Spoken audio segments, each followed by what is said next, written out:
All right, folks. Windy City Thetan Watch. Although we're doing Windy Wanders today. Um, Seeing that we've got a lot of chat in there, I'll put the let's see, you get the windshield wipers on so you can see out the window. It looks like a little bit of drizzle until we get down to the border with Wisconsin. I'm going to take 61 down to Winona. Um, we'll chat a little bit about. I'm actually trying to get this to come up on my other device too, so that I can watch the chat a little bit easier. Um, ah,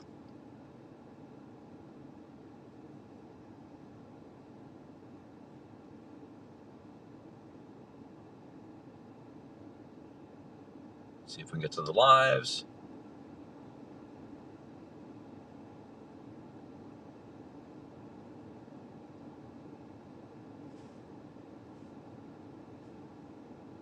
Do you have a fucking dog in here? Well, that's not how you get to the next YouTube.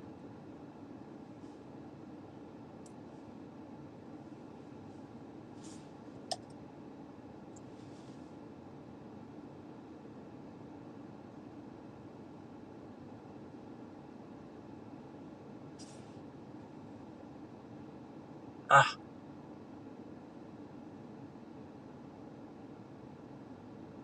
Oh, that's what I know another trick I can try here.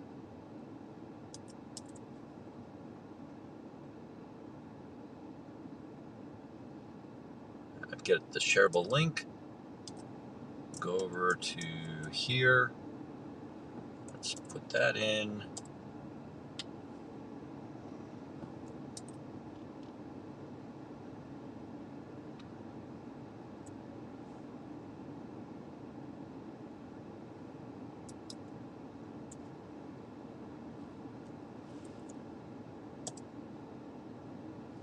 Why did that not work?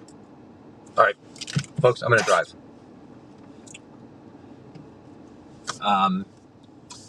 On today's journey, like I said, we're going to take a little bit different way home. And what I'd like to do is kind of just give you a rundown of the weekend, how things went. By the way, it was a great weekend. Number one, the celebration of life was great.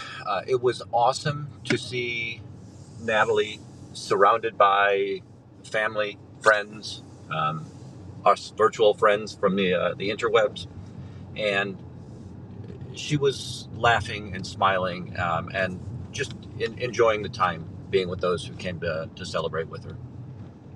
So um, it was as beyond expectations, really an enjoyable time for, I think, everybody involved. So um, first and foremost, there was that. I was also down at uh, the Twin Cities org in St. Paul. Sunday was interesting, right? Scouting the place, or Saturday was interesting, trying to scout the place, figuring out what was going on there, all of the fun stuff um, in that space. And then on Sunday, when I went back over there, I'm going to tell you that I had a ball. There are times where I really enjoy how much I'm able to frustrate Scientology. So, um, and the Sunday was just an enjoyable day because they just got caught with their pants down so many times. So that was awesome. All right. No, I can't do this blind. I'm sorry. I'm going to go back to a parking lot and get you guys up on the tubes so I can entertain questions and see chat. By the way, hey, you're seeing a neighborhood of somewhere in Excelsior or Chanhassen. By the way, I stayed like next door to Paisley Palace. So Nance Drew is going to be able to go over and see Prince today. So kudos to her. Nance did an awful lot of tourism this weekend. So got the most out of her trip up here.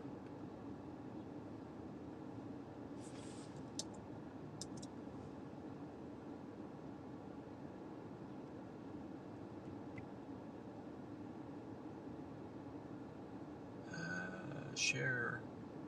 Let me copy that link. Take that link over here.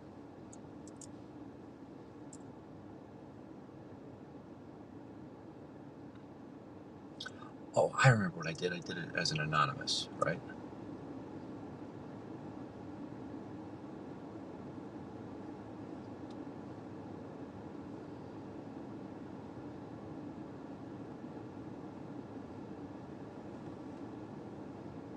Okay, I see chats. I'm going to scroll back up a little bit to have got here. Sorry for the late start.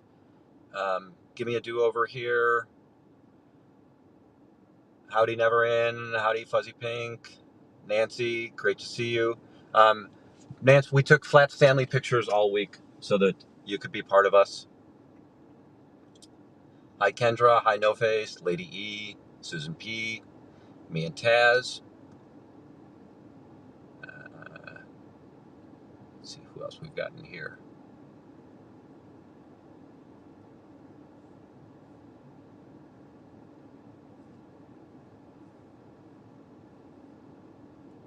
Yep.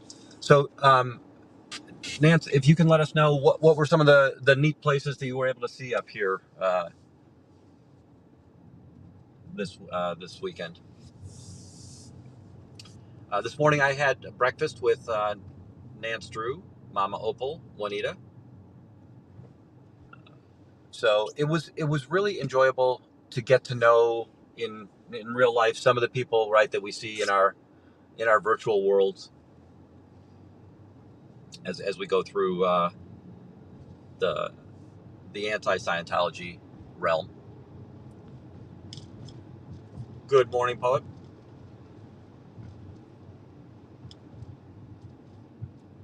Hopefully we won't have too bad of a road noise while we're out here today. We're going to be on some secondary roads early on.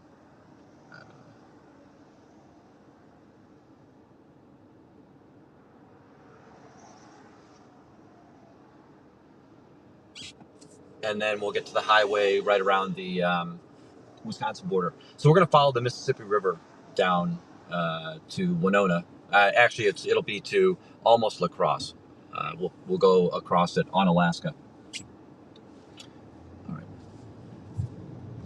I'm heading out here. I've got the navigator or the GPS heading out. Did I turn that off? No, it's on. Okay. It's feeling muggy in my car. I got to figure out how to get the air conditioning going in here. Okay, so you guys spent a heck of a lot of time with me on Saturday. I really appreciate that. It was fun having you along for the drive up. Hopefully we'll have an enjoyable ride back to Chicago today. This is, to me, just a really picturesque route that we're going to take down. We're going to go through a bunch of smaller towns here in Minnesota. We'll go through Red Wing as we travel south. Back to the just the celebrations, right? So we had a large number of people from the Clearwater crew. We had a lot of locals, right? So there are some people here in the Twin Cities or nearby the Twin Cities who are out. Ted S. came out on Saturday, helped me show me around the neighborhood, gave me a little bit of a walking tour. We had a little bit of lunch. He was also there yesterday, Sunday. So, and he's starting a new channel. So that'll be exciting to see that. I'm glad that he saw all of the streamers that were out there, right? So Saturday afternoon, we probably saw 20 streamers at the org. Can't imagine what was going on inside of the people's heads inside of that org.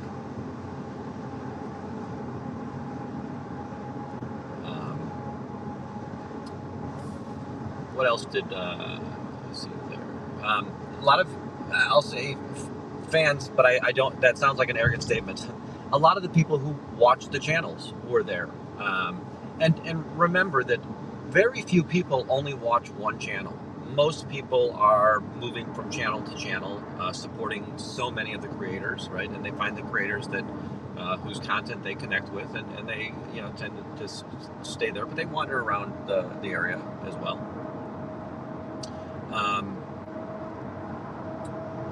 The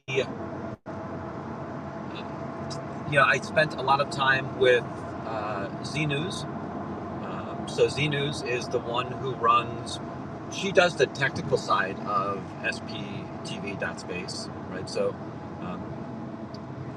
Fluffer UK, Fluffer Squirrel UK she maintains the list. So the list of channels that's out there, that's 100% Fluffer Squirrel, and then Xenu does all of the technical parts of that. And kudos to them. And I even asked her today. I said, "Hey, are you going to put AdSense on there and everything?" And she goes, "Yeah, I just want it to be a free site, right? I just want it to be something that the community can get value out of." So, definitely kudos to her for that. There's a cost associated with that, folks. So if I don't know if she has links up or not, but there's an annual cost to holding a domain name. There's an annual cost to the hosting that's involved in there. She puts her own time and labor in there. She also protests, right? So it was fun talking with Z News. Nance, Juanita were there. I get to talk to them a lot back in Chicago, but still we tried to find time, and there was time at the event. And this morning, like I said, we had breakfast together, so that was enjoyable. Free Xenu Project was there on Sunday. On Saturday, we had, was it Monkey Eyebrow? I think was one of she was on the corner with her sign.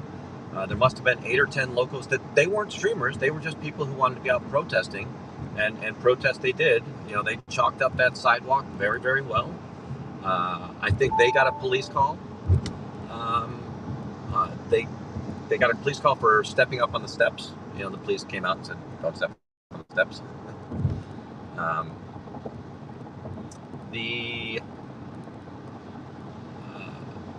We were able to go inside of the org.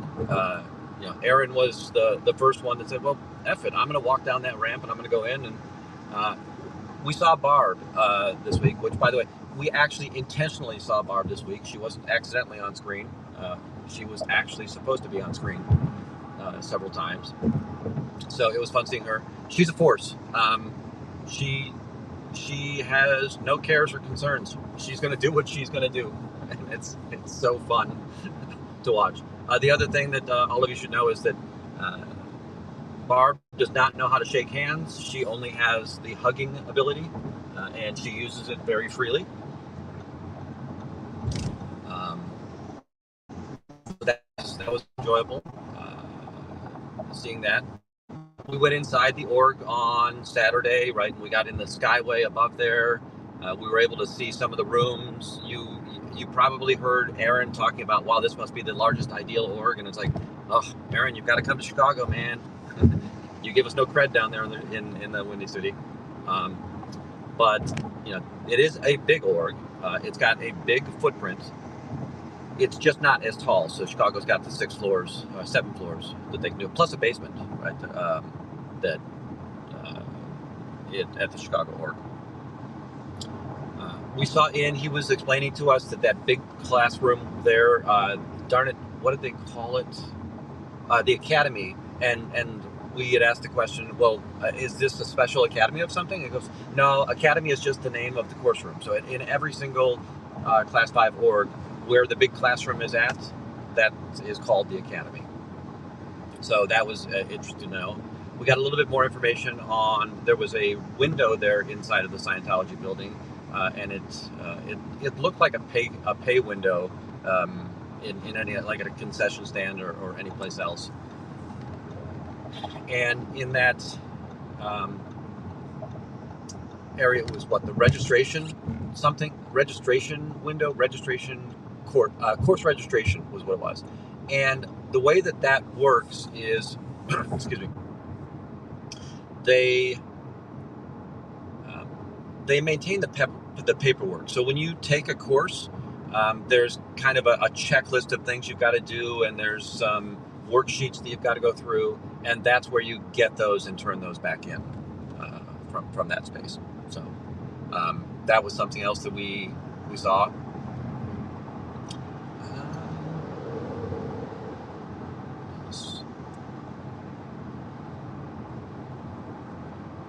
It was wide open. There were people definitely giving us cam back on Saturday, so that was interesting. Then there was new, and by the way, I honestly don't talk about this. It's we're not looking at it, but an event did happen, right? There was a shooting, and ex-President Trump was shot, but he's fine. You know, it seems like he's recovering well. But when that event occurred, and I would say that Minnesotans are, especially in Twin Cities, they're a little bit shell-shocked when bad news comes because they still have the PTSD from the George Floyd trauma. And by the way, I'm not making light of the George Floyd trauma. That it was a real thing, and it needed to be protested, but it did cause a protest and borderline riots. And some of the locals said, "Oh, you know what? I think we need to skip town at this point." So, you know, they didn't want to get caught inside of any areas that would have been bounded by that. Fortunately, nothing took place or anything. And I would say that I wasn't here in Minnesota when that happened, or in the Twin Cities when that happened. So it didn't hit me the same way that we might be in danger, but and we weren't in danger at any point in time. Just, that evening, I was able to spend time with some of the mods. Nancy wasn't able to make it. Nancy's going to spend some time with Natalie when Nancy can be a little bit more one-on-one with Natalie. But we saw Mama Opal this weekend, and Jenna Miscavige, George from Clearwater, Aaron, Farrell Cheryl, Sandy, and I don't know if Sandy does YouTube or podcast, but she was there. It was just fun, and some of her friends stopped by.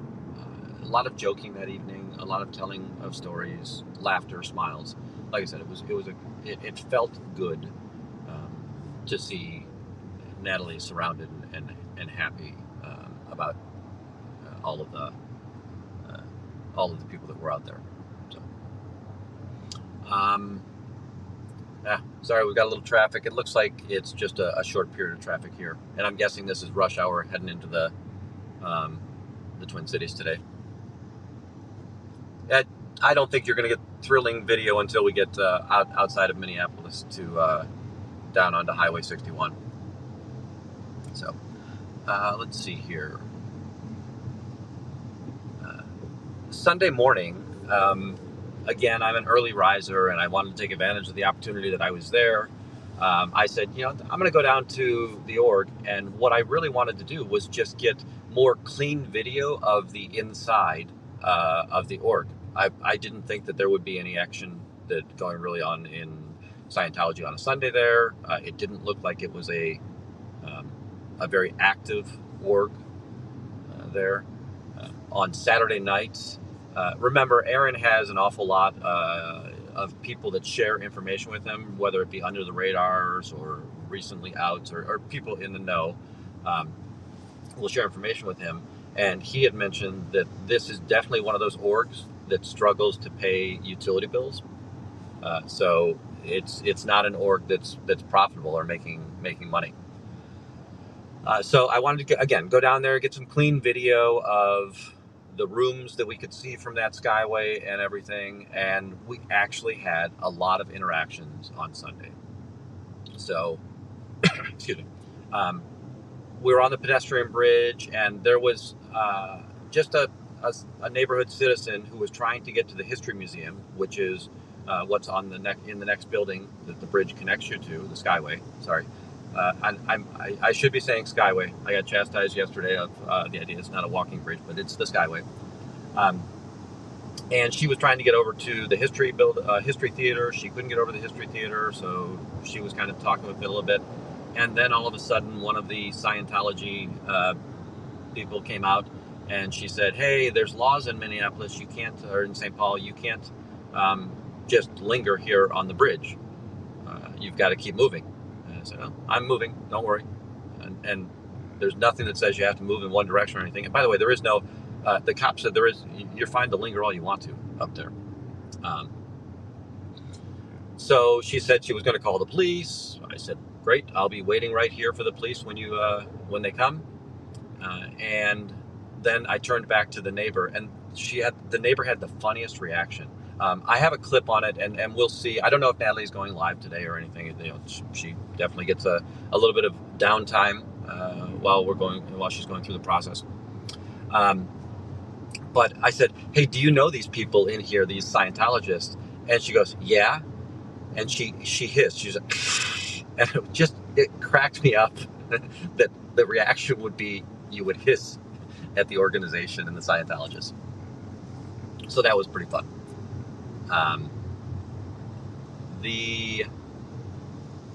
Then I went back downstairs because remember now the Skyway is on the second floor. I went back downstairs to look in those main doors, and I caught a couple of Scientologists coming up the elevator.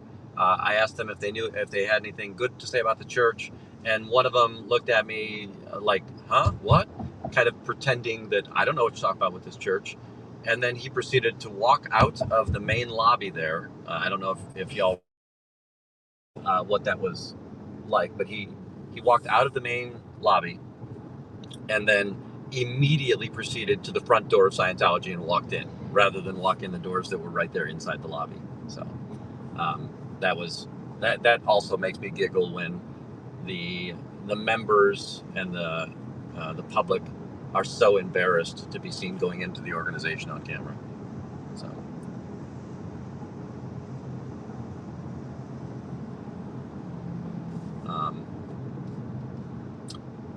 then I went back upstairs, and by the time I got back upstairs, one of the maintenance workers, and again, this is in Chicago we have them as well, but they wear a gray like coverall uniform or a gray Dickie uniform. He was chaining the doors locked so that I couldn't get back up on the pedestrian bridge. At which time I called 911. And I called to have the police come out, and since they were already on the way to say that, because they got the Scientology call that I was lingering, it was great. The police arrived. I knew that they were going to go inside first, but I said, "Hey, I'll wait out here and we'll talk." They went inside. It was actually a short conversation. I think they were only inside for maybe 10 minutes. At which point another neighbor came by and was like, "Hey, what are you doing here?" And I said, "Yes, I'm just protesting the Church of Scientology." So it's good. How do we get rid of these people? And he actually gave us a few names of committees or groups that do like social work for the city, and that hopefully we've got a couple of names there that we can give some information to in that space as well. Howdy, Keith. And sorry, when we're in the tight traffic here, I'm not really paying attention to chat, so I'm not ignoring you. I promise we'll get back to those in there. But the police finally do come out, and I started off by asking for name and badge number as I typically do, just because we want to have a good record of what's going on there, and if I need to do any further action, I know how to file the FOIA requests and such. But they came out and said, "Yeah, I know that they're complaining that I'm lingering, but it's my First Amendment right to do that." And they said, "Yeah, we have no problem with you lingering. There's nothing wrong with that." And then I explained to them that, hey, there's doors locked up there, and if there was a fire or an emergency in there, there would be people that would be trapped in that building that couldn't get out of that building. And that was a narrow scoped element, but valid element that, hey, for safety's sake, that has to be there. And they said, "Yeah, we're checking into that. We're seeing if they can lock that or not." And I said, "It's chain locked. It's not like it's a key lock. It is chain locked. There's no way that you're going to be able to get through there if there is an emergency." And they said, "Well, they've got somebody up there monitoring it. So if there is an emergency, they'll be able to unlock it and let everybody out." and I'm pretty sure that's still not legal. I don't care what the fire department, the fire code isn't. You can keep it locked until there's an emergency, and we hope that the key holder of the lock is there so that they can let people out. You can't lock this when the building's occupied. Period. I asked them if they wanted to see the chain, and they said, yeah, well, we can't see it from here, and they couldn't get in. The only way to get into that building is walk through the car garage and then take the elevator up. So they just didn't have too much impetus to. They had a great deal of impotence. They didn't have much impetus to look at what was going on there, right? So that's kind of how that interaction ended, except I said, listen, they're not going to monitor that, and if you want me to show you, I'm going to walk up there with my camera, and they're all going to scatter like roaches, so they won't be monitoring it. But I did go back up there, and I monitored. I did show that, yeah, there were no Scientologists in the hallway, monitoring the hallway in case there was an emergency, and they had also put up a little sign on the door, so that was cute. They had a like a Xeroxed sign. But I mentioned it on the film that it looked mimeographed. If you've ever seen mimeograph paper, in a mimeographed environment, you get smudges on the paper from the drum that keeps on picking up the dry ink that's being pressed onto the paper. So, and you can see a crease down the middle. So this is they've used this paper on many occasions, right? The one thing I will do, and I did look up this morning, there are a couple of smaller newspapers that I want to try to get them to pick up that story that says, hey, the Church of Scientology is endangering people on that pathway by locking it. There is a security guard in there who, again, that building is subdivided, so the security guard is only responsible for a small portion of the building, not the skyway that goes to the next building. But he said, no, they can't lock that. And I said, I understand that. I understand they can't lock it. They have locked it. He says, no, they can't. I was like, come on up here. And he was a little bit reluctant, but eventually he did go up there. And then he took pictures, and he's going to tell his landlord or the people that hire him that this was cut off.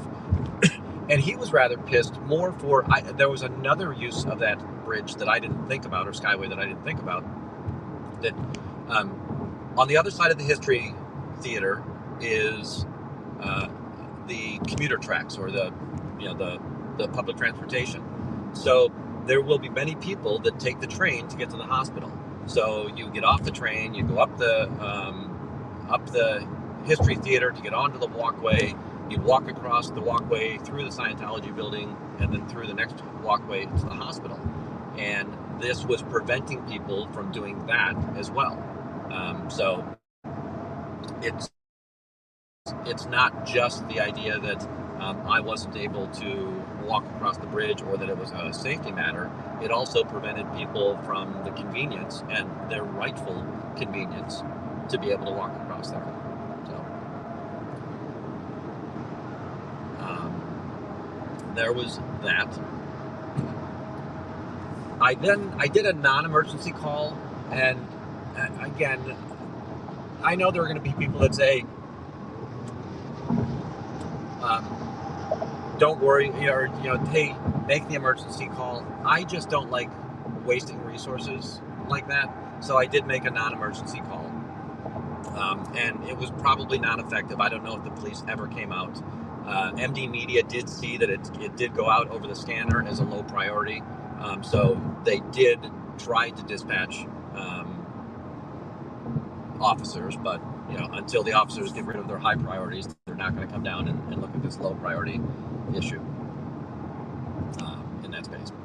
So that was kind of the end of that police interaction. Wasn't terrible. I will say that I didn't think that the police were as corrupt as they show up in Chicago, where they're going to actually go get a bucket and do the work for Scientology and pick up the posters, or as corrupt as they are out in LA. So I think they were mostly fair and unbiased. There are going to be people who say I should have pressed my rights more. I'm less of a 1A person than I am a Scientology protester. So now I'm downstairs waiting for the police to come, because I do expect that they're going to come back bad expectations. But I see two people come out of the org, and they're dressed in civilian clothing. And I noticed one of them had the Way to Happiness emblem on his hat. So I immediately went back to the way things work in Chicago. Oh, they're going to start passing out Way to Happiness flyers. They're going to go around the city and start passing out Way to Happiness flyers. I'll say later on, and Dylan, Blowdrill, Dylan, was in the chat, and he said, oh, they're probably doing survival rundown. And I, being a never in non-Scientologist, have no idea what they mean by it's the survival rundown. When you say survival to me as an ever in, I'm thinking, oh, is this like we drop you off in the woods and you have to find your way out of the woods on your own, right? We give you a knife and 2 sticks to rub together and say, hope you make it back to safety. But that's not really what the way that it works. It's survival rundown is you spend a lot of time out in the environment, and it's sort of like meditation, but you have to bring yourself to present time, right? That tell me what we're experiencing right now, and you've got a twin with you who is kind of, you're doing it back and forth to one another. You're keeping one another in present time. And you've got to do a lot of hours on this. It might be like 1,200 hours that you have to do on this. And by the way, if we've got some ex-Scientologists in the chat, please correct everything that I'm saying that's wrong. I'm giving you a lot of stuff from memory here.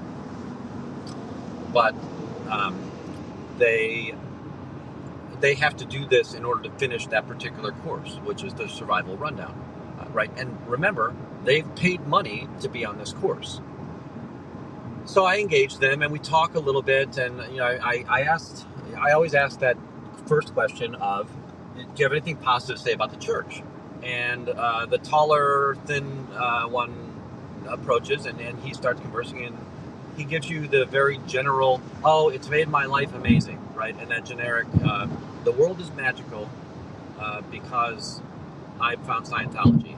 It sounds like, trust me, bro, right? That's really what I usually get. So then I asked him a couple of leading questions of what? Did it make you wealthier? Did it make you healthier? Are you taller now because of Scientology? By the way, I'm pretty comfortable that Scientology can't make you taller, but I did like to throw the zing in. And he goes, oh, healthier. I'm much healthier. And then he talked about how I can better understand the things that are going around me in the world today. And great. And then we started talking, because he said that, I went to news, right? Or how do you get information? And he said, yeah, we really don't watch the news. And I said, does it bother you that you get your information from such a small group of people informing you? And we talked a little bit about that, and just about then, Little Miss staff member comes out and says, oh, we can't have you talking to SPs out there, right? You got to come in. So she tries to shepherd them in. And as I mentioned earlier, these two people are on a course. I don't know this at the time, but after the fact, I'm kind of putting this stuff together, and Aaron and Nora were able to kind of give me a bit of an education on this as I talked to him about it. That he's got to spend hours out there doing this course so that he can pass it. And I'm not helping them get this thing passed. Well, when the staff member comes out to bring them back into the org, he's a little bit miffed. He's like, no, I got to go out here and do this stuff. You can tell that he did not want to go back into the org. But he relents. He goes back in.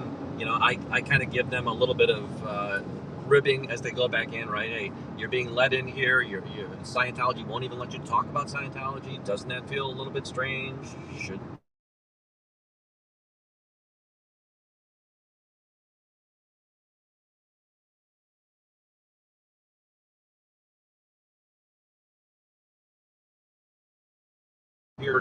shepherding you in. Hopefully you guys are tolerating my blabbering, and you're seeing boring super slab of the Twin Cities as we come in from Excelsior or Chanhassen. So they go back into the org. I then walk around back of the org, and just lo and behold, the back door opens and these two guys come out along with the female staff member who shepherded them in earlier. And also there's a taller security guard, not security guard, staff member there, male. And I giggle, right? Oh my God, they're doing the Chicago tactics, right? So pull them in the front door, send them out the back door, so that we can get them away from this stupid bald guy out there on the sidewalks. Well, one of them, when they walk past me, and the one says to them, "Hey, we're out here trying to do something, and you're invading our privacy." And I let them know that, hey, in public, you have no expectation of privacy. Right? They walk past, and I think that everybody thinks that I'm just going to let them go, right? That they walk past me, they go over towards the History Theater. In this, I keep on saying History Museum. Whenever I've said History Museum, I mean to say History Theater in this story. Then I cross the street, and the staff members now realize, oh crap, I'm going to follow them, and I'm not going to let them do their work. So the female then starts walking very quickly towards them, and she passes me. I asked her, is there anything positive to say about the church? No response. She was very smart. She had a pleasant presentation. She wasn't stone-faced like I see in Chicago most of the time. She walks past me without any kind of response, and then gets back up to the two men and says, hey, we got to go back in, right? And this is a pretty valley that we're seeing here, right? You can see that I'm kind of descending a little bit, and you've got the tree line valley on the other side of the river.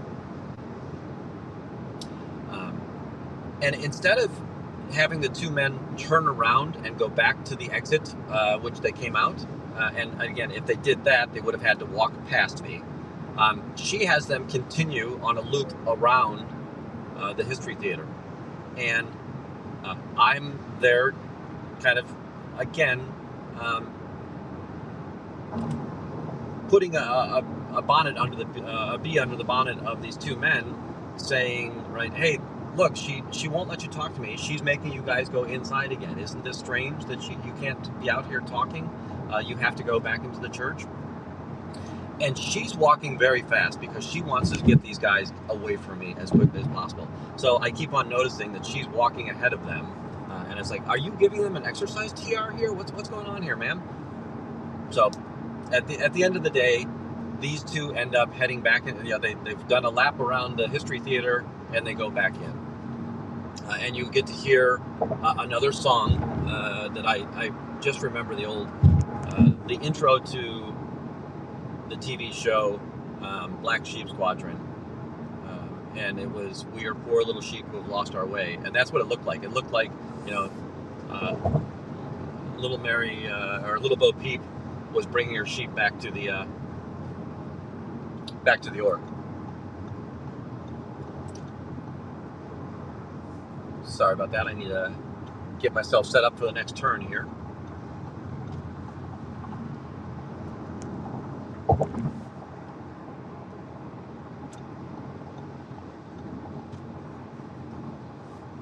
We're seeing the wall of trees ahead of us. Heading south on 61. Now we'll be on 61 minus any detours or anything pretty much until we get to the state line of Wisconsin and Minnesota.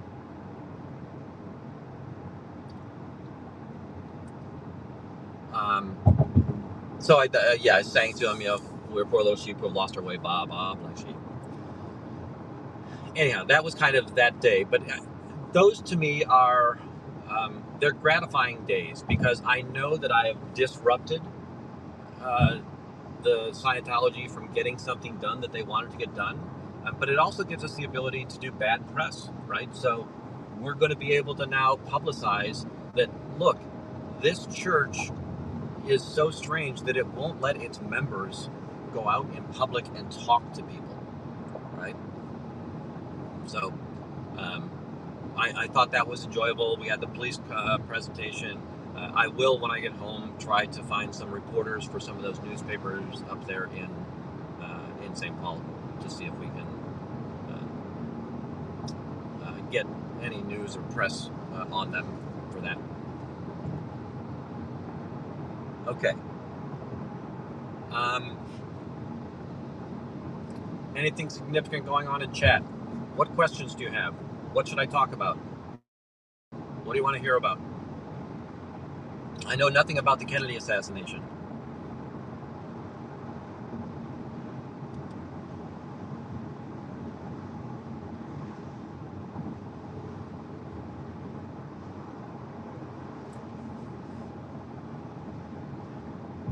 So, Cricket, Laurel Ingalls Wilder she was born in South Dakota. So, if you cross into South Dakota, the very first exit off of 94, whatever road that is, if you were to go up that road, you would go to the homestead, where the birthplace of Laura Ingalls Wilder.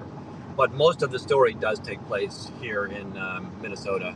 They were in the they would have been more in the rural areas, not Minneapolis would have been the big city to them at that point in time.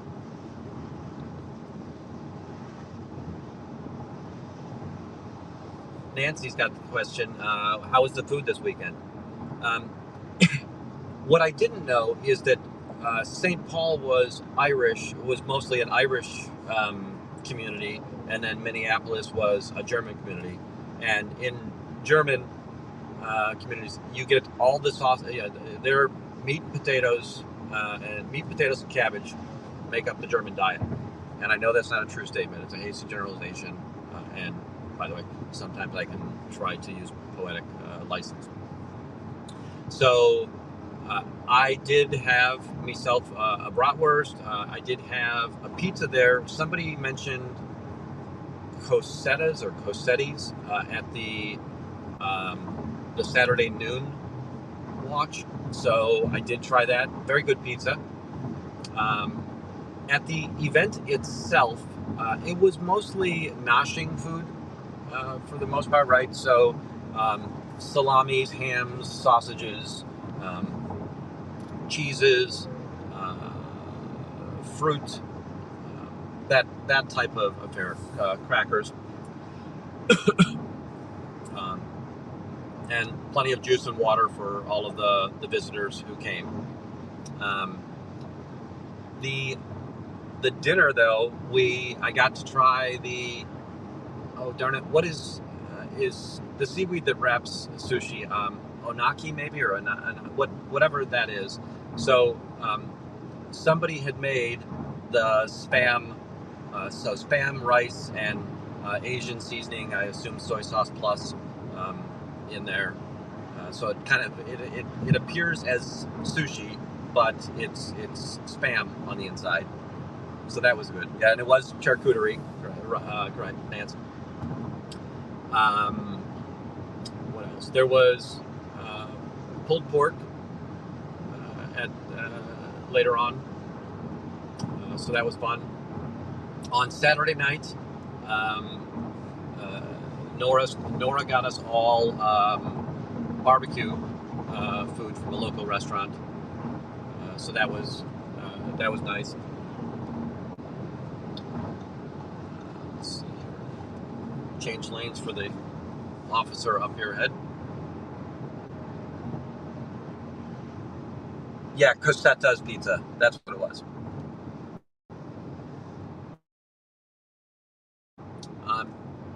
I don't remember if it was.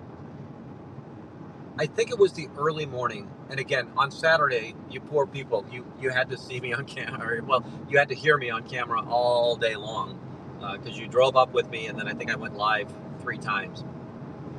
That very first time that I went live, we kind of did a scouting of the church, but then I walked around the neighborhood a little bit. We went up to the state capitol, and then we walked over to St. Paul Cathedral. So we got to see a little bit more of that. Something that's interesting about that area where the church is at. Well, it's been rundown's not the right term, but the idea that its liveliness has been degraded greatly. A lot of it was COVID, George Floyd, so it's a tough part of the neighborhood, for lack of a better term.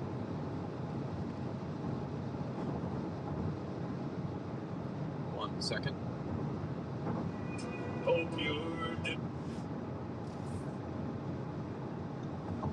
My GPS just decided to go blank.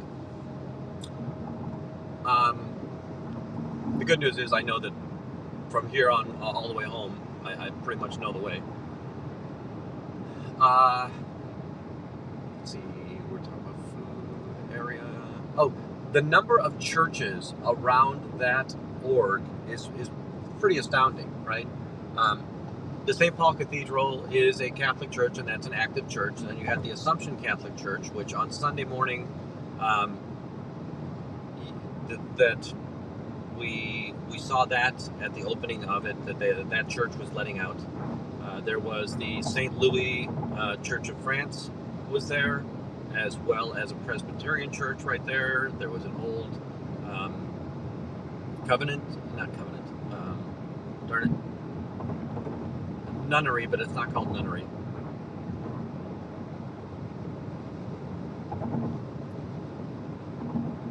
Yes, that's right. Swedish Lena nori is the seaweed wrapper.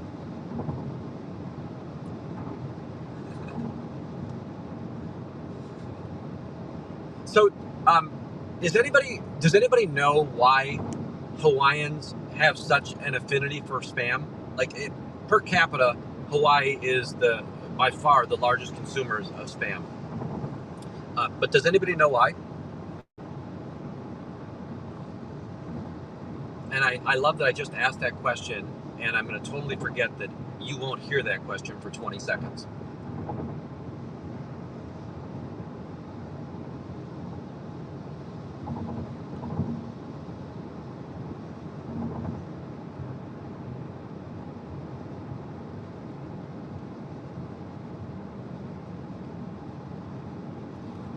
All right. I'm not seeing answers, but what I'll tell you is that right, Hawaii being an island, they didn't really raise a lot of their own protein, so they their own meat. Sorry, I shouldn't say protein because apparently you can get protein from veggies. Ugh, you poor people. Um, that you didn't get you could they didn't have a lot of cows, a lot of pigs growing on the Hawaiian Islands, and things wouldn't stay for very long. So canned meat was a way that you could get meat, although it was minced and all of that. You would have this canned meat, and it would be very shelf stable for a very long time. So potted meats were very, very popular there um, in Hawaii.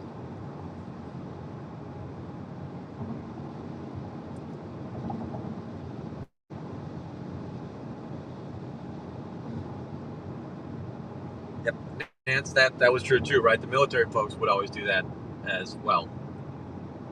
They would have tinned, right? So I think in all militaries, you've got the meals ready to eat, but they would also have tinned meat. So things that are really good for that kind of work where you're going to be remote for a long time, but you need to be able to bring calories and sustenance with you, are things like sardines and tins of meat, tins of fish in that space. Um, Yet I know very few people who aren't Hawaiian or who don't live. So, by the way, the Hormel plant that makes spam, and there is a spam museum, is in western Minnesota. So it's over on the other side of the state. Um, I have stopped there in the past because the first time you drive past a building that says spam museum, I could probably not stop there. Uh, that was definitely interesting.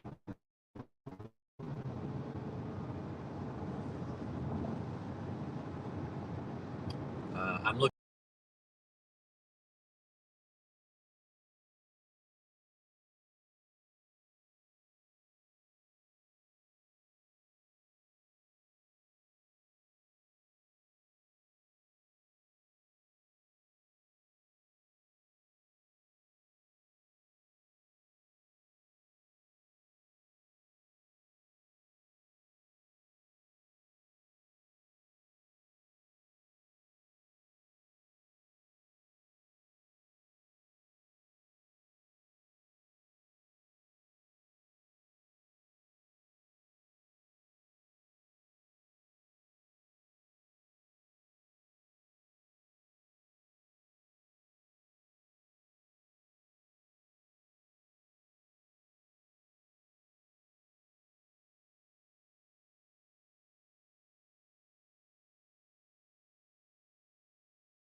Ah, so sorry. I was watching the film. I was watching the video like 20 minutes delayed because I started late on my local device, so I didn't see that you guys all lost connection. Well, you didn't lose connection. I lost connection. I left you in the wilderness. Um, I am going to find a place to pull over to the side of the road real quick, and I will set the camera back up. I'm going to put a little power cord in there so um, it won't auto shut off for me. Here we are at Johnson Construction. Let me get another cord out real quick. Uh, Plug that into here. And I guess I could go to settings and say don't turn off. Uh,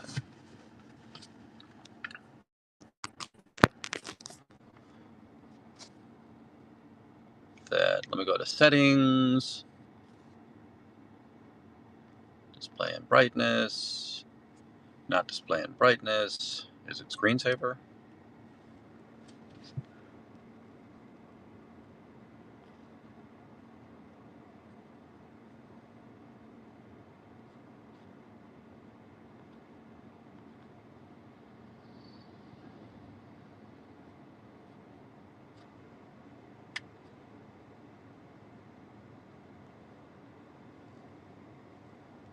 Darn it, where is that? All right, on Apple, where do I... Oh, is it wallpaper? Nope, screensaver.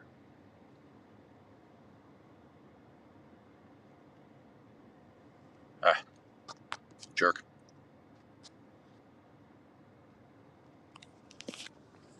All right, I'm going to put you back up here on the wall. Oh, I'm going to turn... No, A, you don't need to see that. I'm going to change the camera back to telephoto.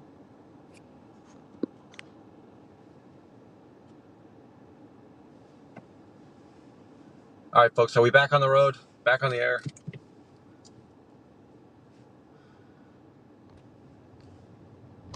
Let me get myself a little bit of a U-turn in here. Now on my local, on the iPad, I've got you guys up in real time, so I'll see when I screw up sooner. For those of you that didn't know, we've crossed over into Wisconsin accidentally. So I'm on the Great River Route. If you're not familiar, there's plenty of scenic paths all throughout the United States. And on those scenic paths, you will be able to see, let's see, okay, yeah, that's, on the scenic, it definitely takes you off of the main roads so that you can see Americana. Howdy, D Savage. Can somebody kind of chime in and say, hey, what was the last stupid story I was telling you before we went off the air?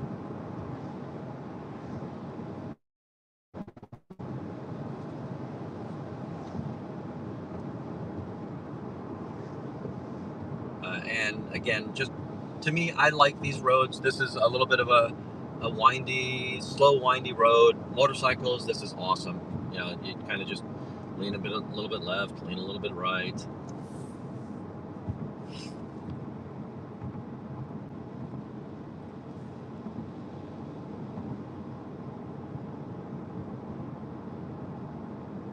Oh, all the way back to Spam. All right. So Spam being spiced ham is where that name comes from, right? And I would never eat it raw. I didn't like it. Maybe I told you about the ham. Maybe I did. If you look since there, you can see the water here. We're gonna go down into a little valley. You'll see the river in the distance.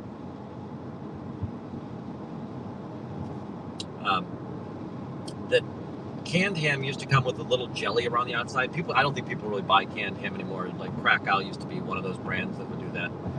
But Spam was the same thing. There was a little bit of jelly or congealment around it. It was edible. It was just congealed fat. Right, and that's baseball. So,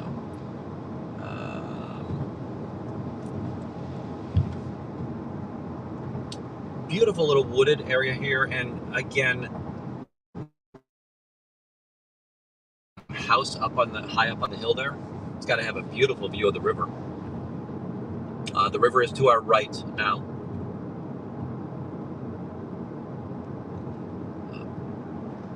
Love these gently winding roads.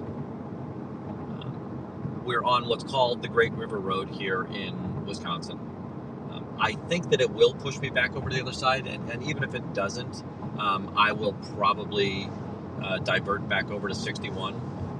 The thing that's nicer about this side, there's an advantage to me staying on this side. On this side, I'll still be able to make town. There's small towns that we're going to have to go, and so you'll go from being 80 miles an hour down to 20 miles an hour all day long. Let me put this down just a little bit more, show you more of the road. Right, the river carved out of a valley, so you're going to see bluffs on both sides. To our left, there's inclination under 100 feet up.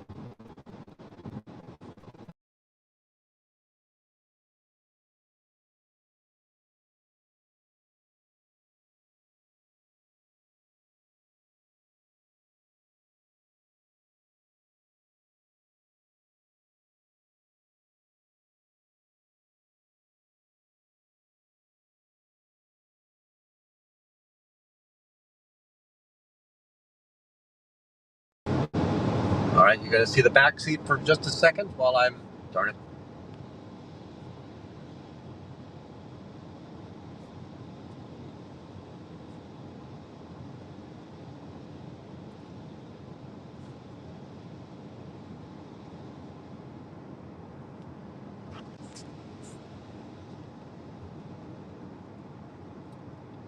I found something else out here.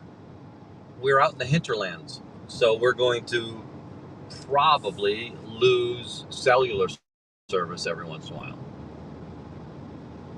Boy, I did not think this through as well as I thought. Sorry, folks, I know it's a different experience than we had on the way up. I'll get better at this, I promise.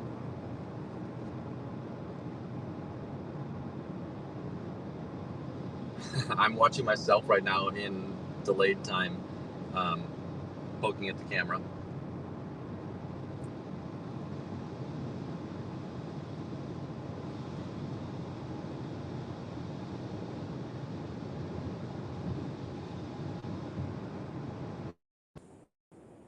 Thank you, Fuzzy. Thank you, Nancy, for helping the audience know that, right? I'm not intentionally blocking you all out.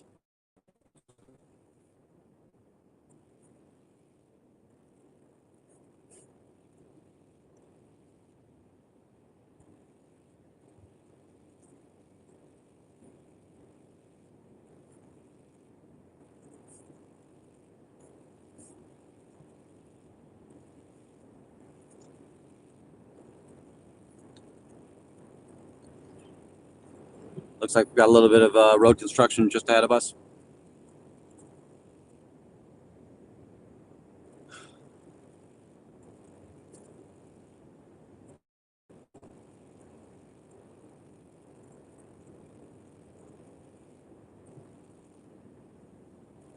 Oh,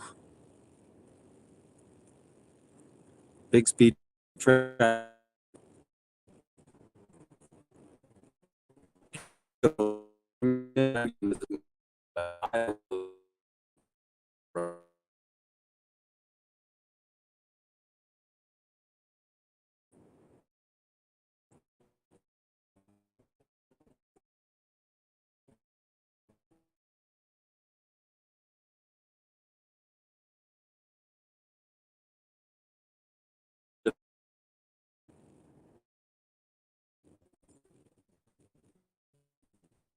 So I've got a bridge with some one-lane traffic.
right. Might be back on the air. So we were down in the valley. I'm sure that we lost cellular service. I appreciate everybody's patience. Yes, Nancy had it right. We were in a holler. Um, and this is something that's very common, right? So once you come up out of the valley, you're hopefully you're seeing that there are field crops on both sides of us. Um, the most common crops that we'll see here in the upper Midwest are going to be soybeans and corn. And here we have soybeans on our left and corn on our right. Um, this is not the same corn that we know Corn Freak from. Hi, Corn Freak. Wake up. Come in. Actually, Corn Freak's probably at work today.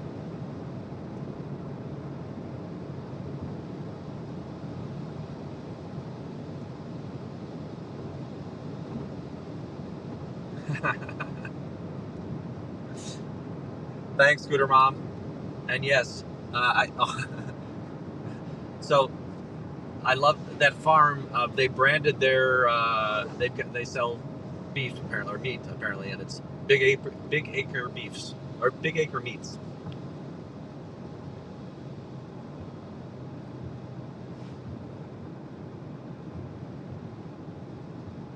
Let me catch.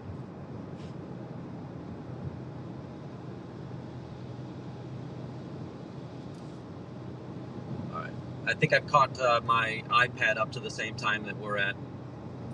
We're on the high ground, so again, we're on the bluff, and the river's to our right, or slightly west of us.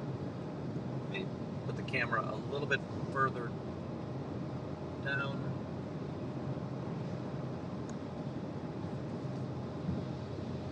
Get less of the sky in there.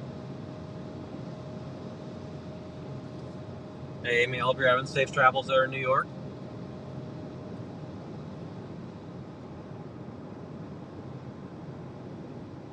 We've got a descent again, so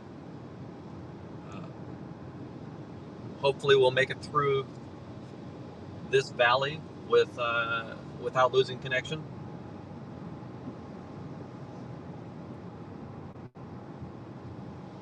It's pretty drastic, right? I mean, this is a place you're not applying gas; the car's just going down the hill.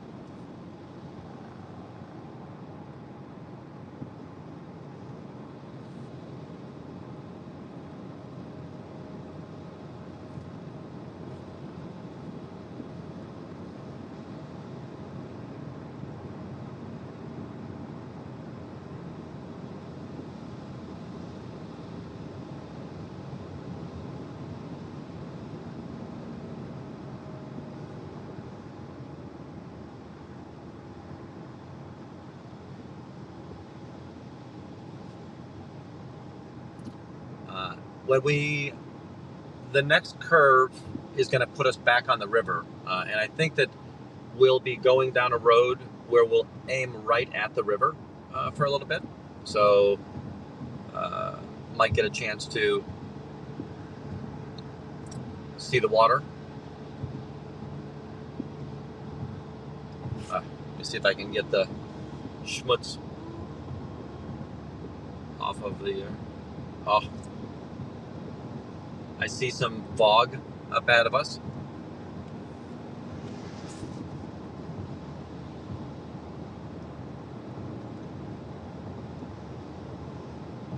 Yeah, we're seeing the river there, just over the guardrail.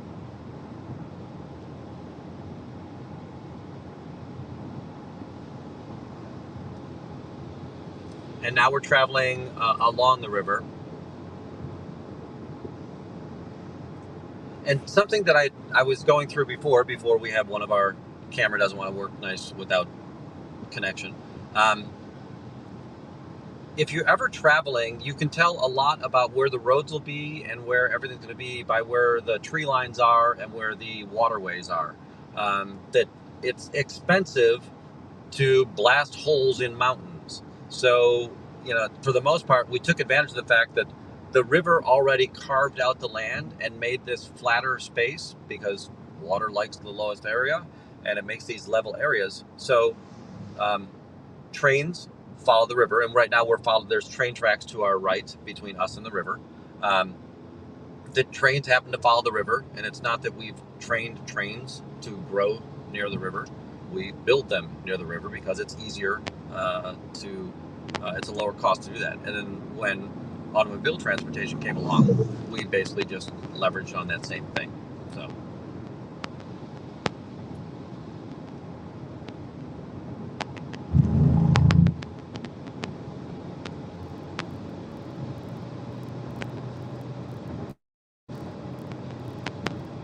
seeing some bottomlands here. So these down here that are below the bluff, this is probably valued land because of the silt buildup in the water. This will be places that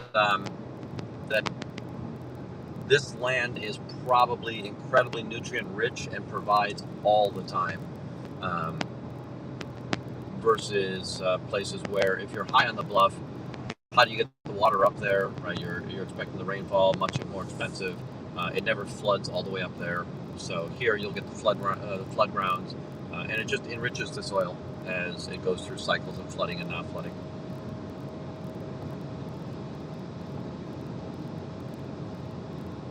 There probably will be farm stands here on the side of the road. Now it's again a drizzly day here as we travel back to Chicago. I think that when we get to the Wisconsin, when we get down to the La Crosse area, it'll brighten up, and we'll also have better signal as we go across that area as well. I can see that there it goes. The iPad got a little bit annoyed and wasn't able to see much there.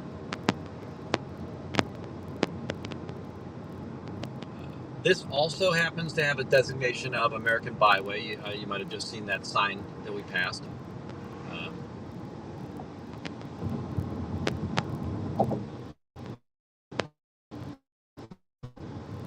There is a solar farm to my left.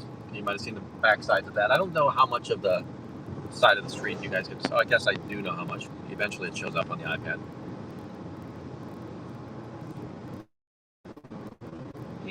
Kind of see if I can angle it out this way a little bit more, so put you more down the center of the road maybe.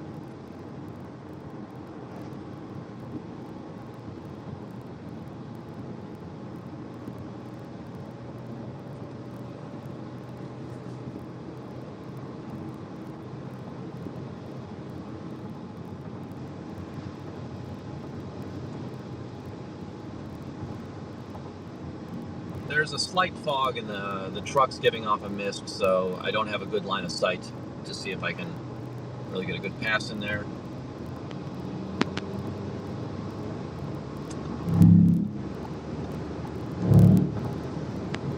I'll say I typically don't like following trucks because if you're not the lead dog, the view never changes.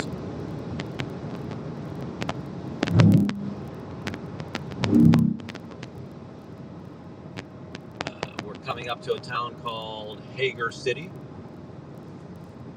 This actually is a road that I don't remember ever being on this side of the river, traveling north and south. If I was nearer to Winona, I've traveled that quite a bit. But up here, yeah, you're seeing virgin Windy Wander territory.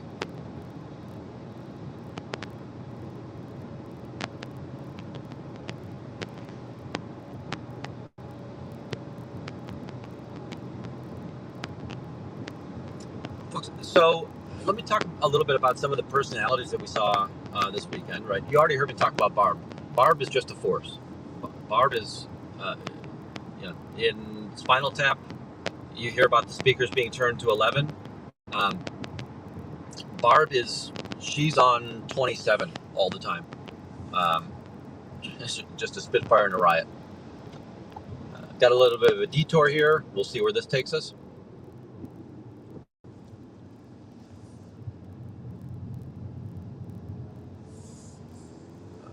Not sure that, I don't think we'll go all the way back to the river on this detour. But we're pointed basically right back at the river. And then on the other end of the spectrum, you've got Jenna.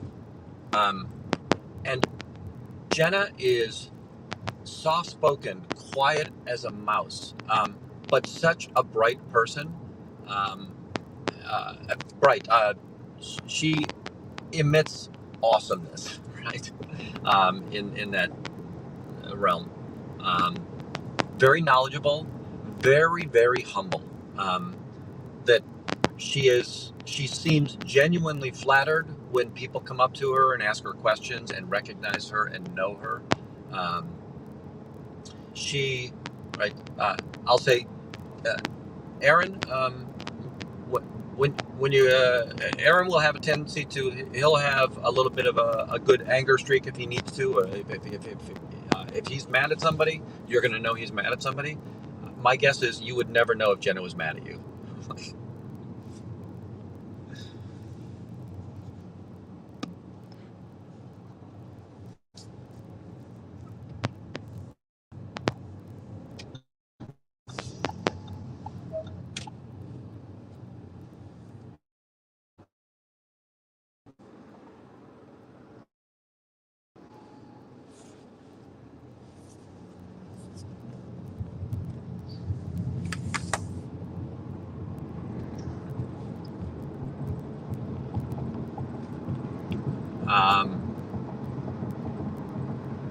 Nora is always going as well. Not quite. She's not Barb level. Nora's personality in person is just like she is in on the YouTubes. She is a riot. I think that she's very fun and enjoyable, and again, she's just so knowledgeable about her recollection and her memory and the details that she recalls related to Scientology are rather amazing to me.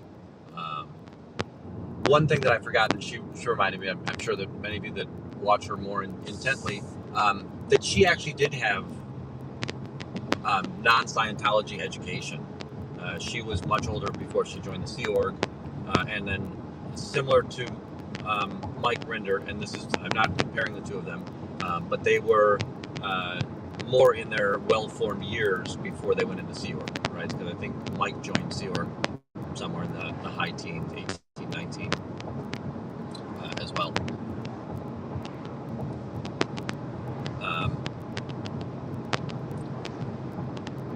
Cheryl's a blast. I really enjoyed spending time with Cheryl. Very funny. George, so you probably heard George say a few words at the memorial or at the celebration of life. He's also tried stand-up comedy a few times, but he is a joke teller by nature. He likes to tell stories, and he has a lot of stories. So if you ever get a chance to talk to George, he's a fun conversation. So find yourself in Clearwater, see if you can hook up with George, and get him to tell you some stories.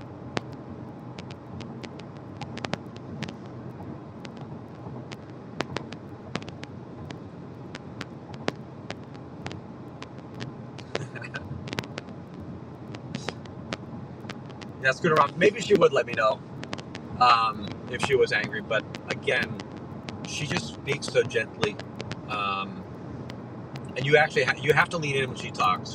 She does not. Her voice doesn't carry very well.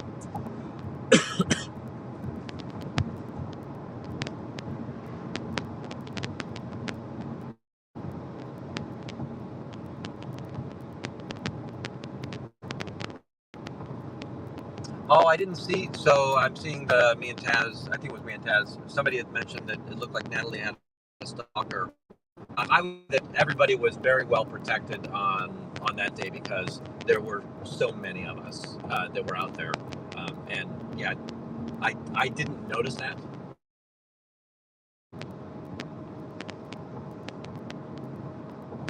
She doesn't come down there very much, so.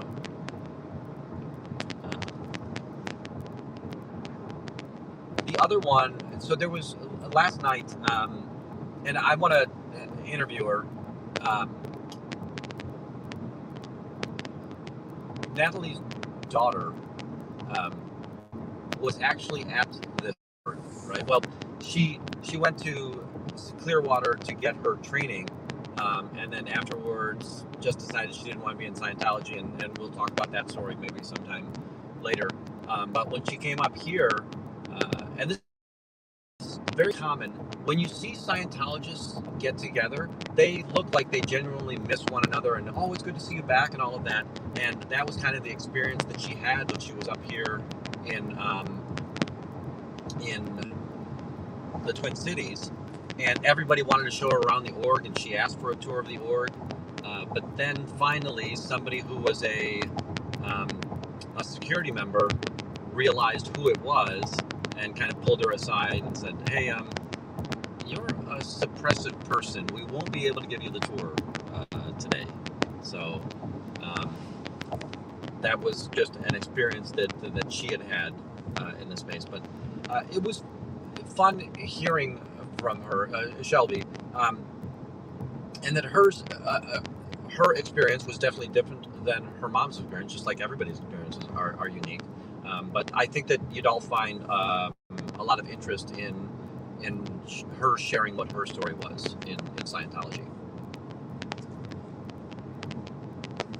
Also just talking about her friends and things, and the what she does now.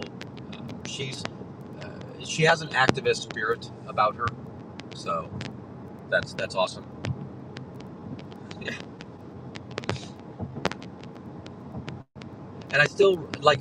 I wonder if in Chicago, remember that a week ago, 2 weeks ago, the one body router invited me in. I wonder if she took any slack for that from the organization. Like if she was sec checked on, what do you mean inviting that guy in here?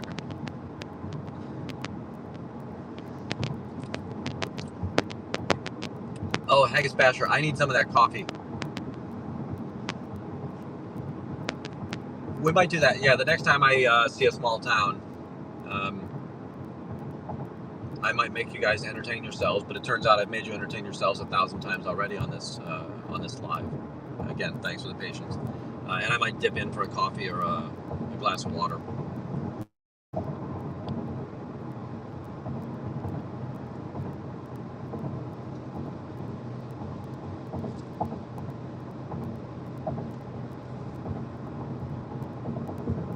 Who else did we see this weekend? One of the I will never remember what her real name is, but she has dyed, or her full handle is. She has dyed hair, but I don't think that we see her on the channels very often. She's somebody who comments a lot. Her name ends in smut, so something smut. I said to her, "Oh, that's an interesting name," and she then shared with me that she was somebody who was a big moderator and kind of an assistant in the Pornhub world, which I thought was just hilarious. And then I realized that, well, at the end of the day, except for the activity of what porn is, it's still a community that tries to share things and is curious about one another and all of that fun stuff. And I asked her, I said, were the chats civil and everything? She said, yeah, there's trolls everywhere, but for the most part, it was, yeah, that's right. Chow Yun Smut. Thanks. Fuzzy, you're brilliant. Thank you. Nancy, you're brilliant too. I like you both the same, but right now Fuzzy's my favorite. And a hand to all the mods. And when I lose connectivity, they help you understand, and they help me not look like an idiot. So it's most appreciated. They're definitely people that I trust very well. Earlier, I think on Saturday when I was walking around with Ted S., he was talking to me about there's a place up in the Twin Cities. The channel for the river is rather narrow, so the river moves fast. And we're now at a spot, we're north of Red Wing, but to my right is Lake Pepin, and it's not really a lake, it's just that the Mississippi River gets so wide at this point in time that the water doesn't flow quite as fast. So it's kind of like a recreation hotspot for people where they can actually take advantage of swimming and not really be carried down the river as drastically as they would more up by the Twin Cities.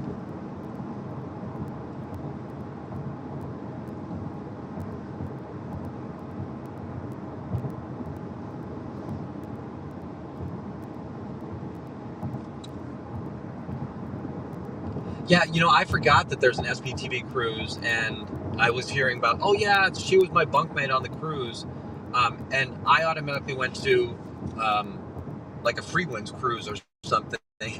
Like, wait, I didn't know you were in Scientology, so yeah, I totally blinked on that one.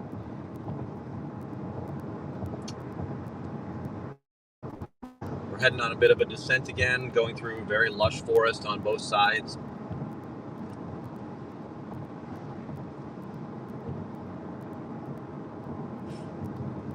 See if I can get a little bit cleaner up there. I see there's some some smudges over there on that one.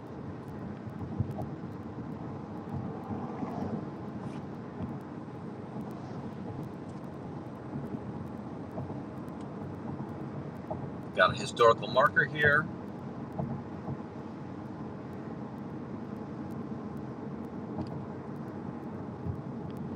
And we're now back down to the river. So I think as we come over this rise, you might be able to see a glimpse of the river to our right.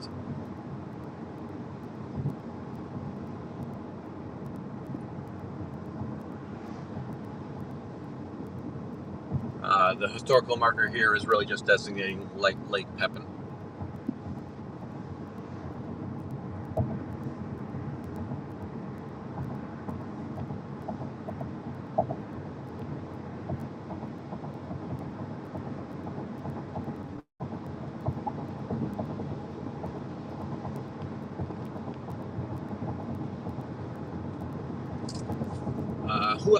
Who else we saw there? Amber Vanace. So her and her husband were there. It was fun chatting with them. They're from close enough to my home ground that we were able to share memories of area high points and area points of interest, so that was fun. Howdy Twyla. Hi Kendra.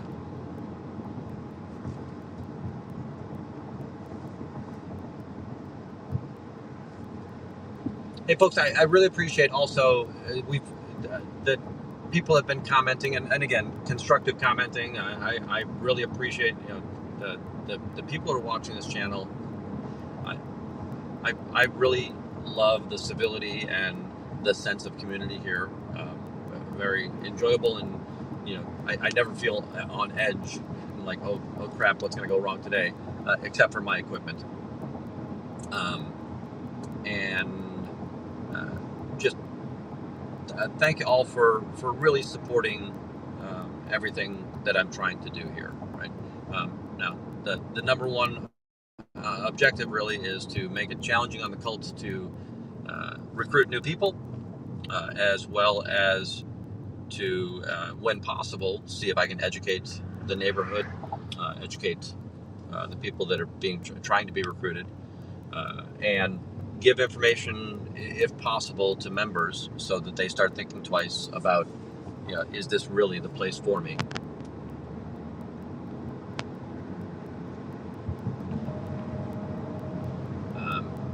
But yeah, I appreciate that you're coming along for the ride here, right?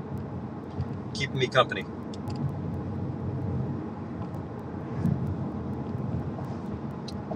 It's so Amber's done her interview a couple of times, and I still love to get her on the channel. I know I don't do interviews that much. Early on, I was always, what right do I have? But then I kind of thought to myself, wait, I'm curious, and I have, my questions are out of a point of curiosity. I definitely want to start pursuing that a little bit more to talk to some of the ex-Scientologists in this space. But she was, whether you're in Scientology or not, right? There are certain teenagers that are they're troubling teenagers. They find themselves getting in trouble a lot, and she was that character, right? That she was always finding herself in the principal's office, basically, because she was always just a little bit outside of what the rules were supposed to be. So. And she owns that. She loves it, And I tell everybody all the time. When I was younger, in first grade, I was in the principal's office every single day, and I think about it. What can you possibly do that gets you in that kind of trouble? But I'm kind of the right person, and I'm not trying to be braggadocious, but school bored me. I understood the concepts so quickly, and it, the teachers have to teach to the lowest common denominator. So boredom is one of the biggest reasons why you have people who become troublemakers, right? If you can't keep the person engaged, they're going to find other things. So it would be anything from smart aleck comments or spitballs. I don't know if the kids do spitballs anymore, or the old paper football, throwing those across the room, or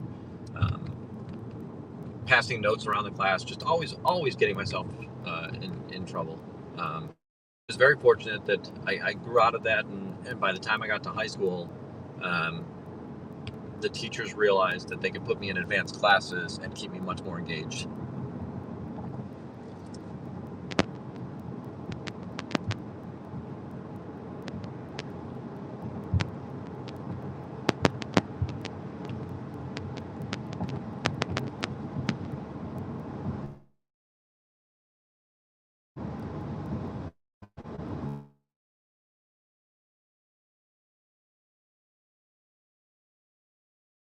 A good description.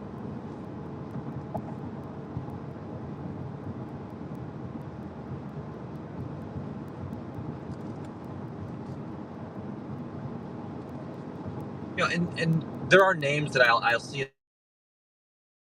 Oh, if we look ahead, you can see a little bit of stone poking out where those trees are at, and there's that fog up there. But this is showing much more of that, where we talk about the Mississippi has these bluffs, and right now we're driving into that wall of trees ahead of us.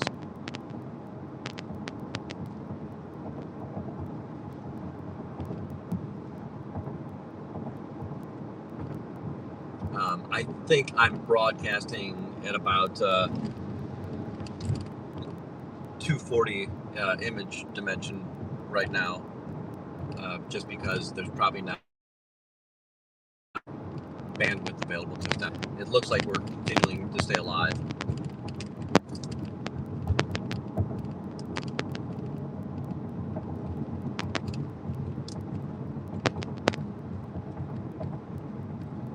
Yeah, again, you're going to see much more of the sandstone up there.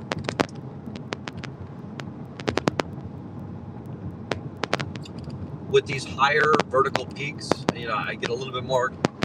We signal might be a little bit more questionable here, right? But we'll keep on charging forward.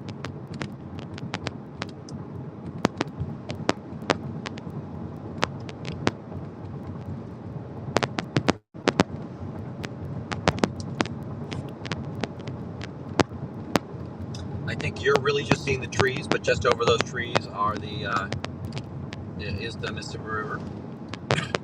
We've got a scenic pull out above or ahead of us, so I might make make a last-minute decision to see if we can get anything out of that view.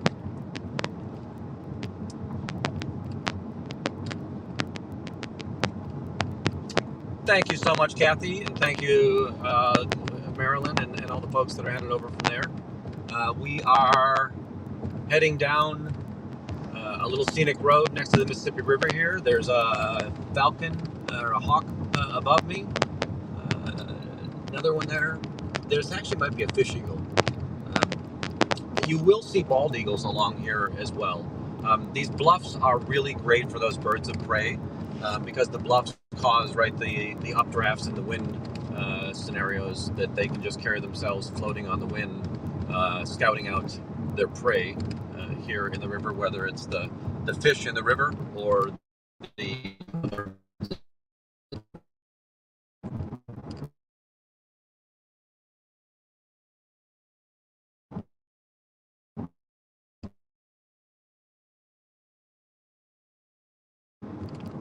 Again, you're seeing the bluffs ahead of us.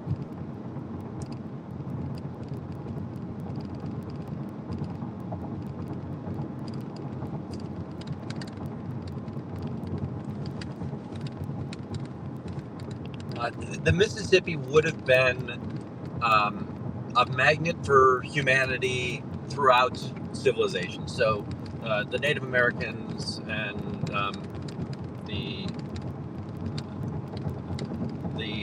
the indigenous people here would have never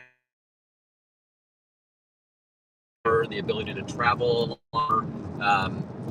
They would build the same as when the Europeans came. They were following the course of what the indigenous people had already done. Up here in the upper river valleys, it's well forested. There would have been plenty of deer up here. The further west we get, there would have been bison here, but not quite as much as the herds that we would see even 100 miles west of here. And the indigenous peoples, again, they weren't as populous, that they weren't focused on growth as some of the European civilization in that space. So they could do sustainable harvesting of animals, right? That they knew what a blessing it was to be able to find and take down a bison, and they would be very grateful for the fact that the bison gave up its life for them, but they consumed that whole animal. So everything about it. The prairie Indians would have been using the hides and the sinews as rope and tent material. The white man came and we saw the value in fur, and Wild Bill Hickok was very famous for this, and there were plenty of others that they would slaughter entire herds, and you would see these piles of bison pelt that were stacked up, and old photography of that nature. The European, and again, I'm not trying to shame us, but it's historical fact that we kind of came in and we decimated a lot of stuff. The bison that exist here in America today are actually hybrids that were from the European bison, because the bison have been wiped out here in North America. Going through a little town here. Cute, quaint, adorable. Adorable without the handcuffs.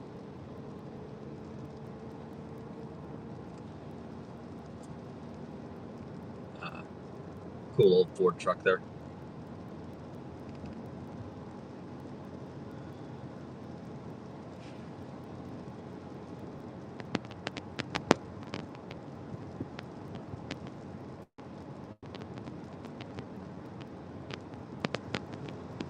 Howdy, Anna.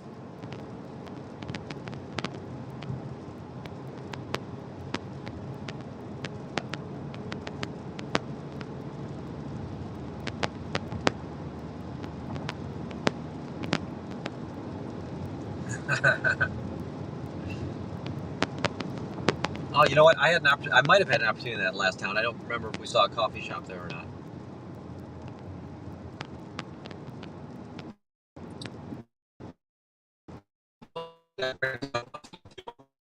Handled, and I can tell on that side that there's, there'll be a little bit of dirt picked up there, and we've got the streaks.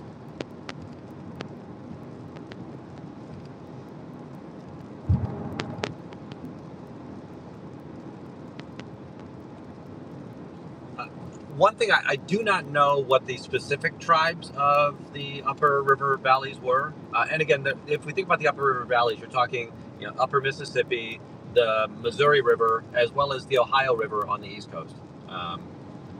And that you would have just seen plenty of indigenous peoples who knew that that was where you would be. When you get out to the plains of the prairie and the plain states, there was much less resource there. And while they would be very nomadic, so those tribes tended to be very nomadic. The East Coast tribes were rather stationary, so they would build longhouses and they would build wooden structures that were that had a foundation in the land. Here along the river, you probably would have seen permanent settlements, but it would be things like the summer settlements along the river, and then the winter settlement is inland, or vice versa, for whatever their resource needs would have been at that point.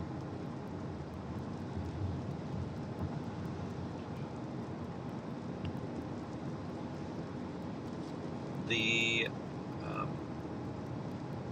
one of my first motorcycle rides out west, there's a town in Wyoming, and the town is called Ten Sleep.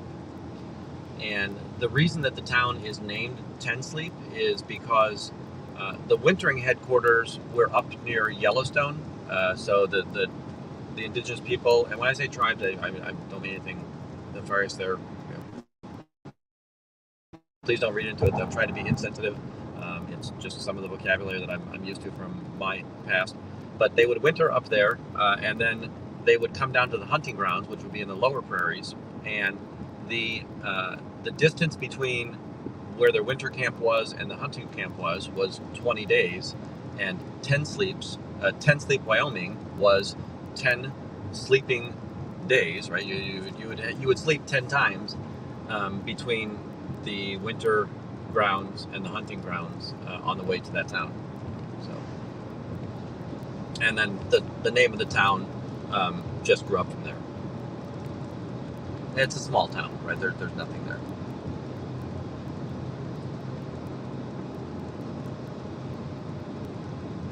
Folks, another reminder that MD Media is definitely a channel that I would encourage you to watch. I'm not saying I would discourage you from watching any. But I definitely would encourage you to head over to MD Media.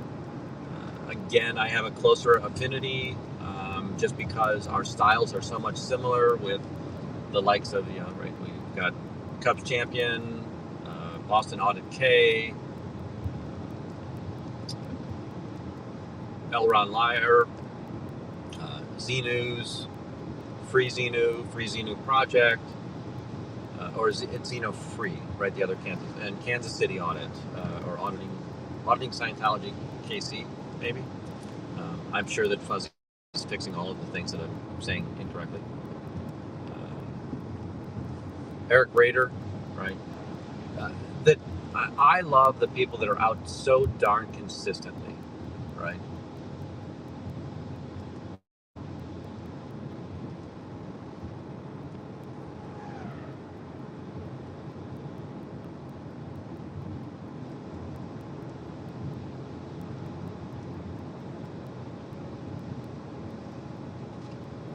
And by the way, I'm not telling you. I hope it doesn't come across that I think that any of these channels are better than any of the other channels. My expectation is that if this is a channel that you enjoy, those would also be channels you enjoy. Now, different than my channel, but I still think a very, very valuable channel is Declared Dave. I will tell you that when we were down with the with the likes of Honora and Aaron, when I mentioned Declared Dave, Nora lit up because Nora's a big fan of Dave, and I think that we're going to see some um, contributions back and forth there. But um, Aaron's less familiar with it. He remembers that Declared Dave has always been somebody who was chatting on his channel, and he's been around there for a while. But he didn't know that basically Declared Dave is another Mark Bunker, right? A never in who just has so much education and the ability to share knowledge that it was. Yeah. He got big kudos from our friend Nora.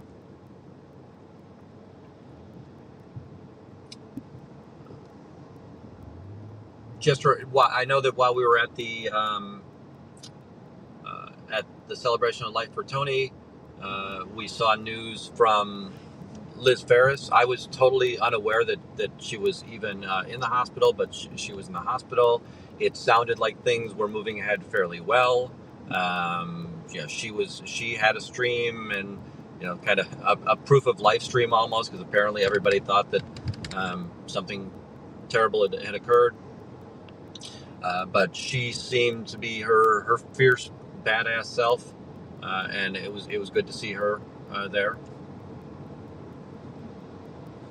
I'm going to pull into this gas station real quick. I'm going to ask you guys to chat amongst yourselves, and I am going to get myself a coffee and maybe a soda. So help me if I have to pull over this car one more time. All right, folks, you're on your own. Let's see. Yeah, all I have to do is lock her up.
Hey, it's me again.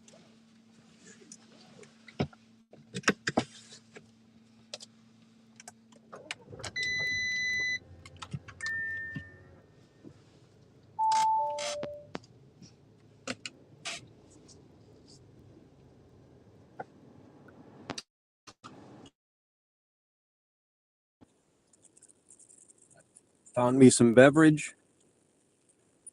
Got rid of some old beverage.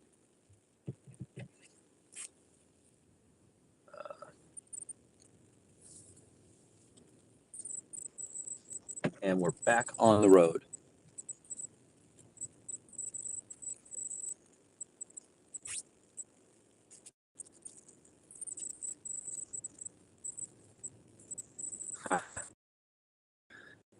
Got the Garden Pub and Grill, the frog logo there.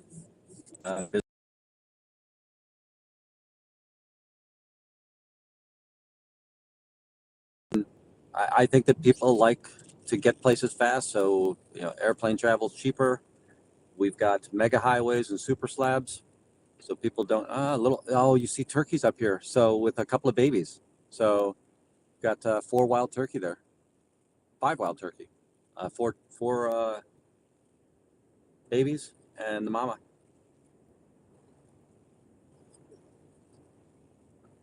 Oh, F you, car.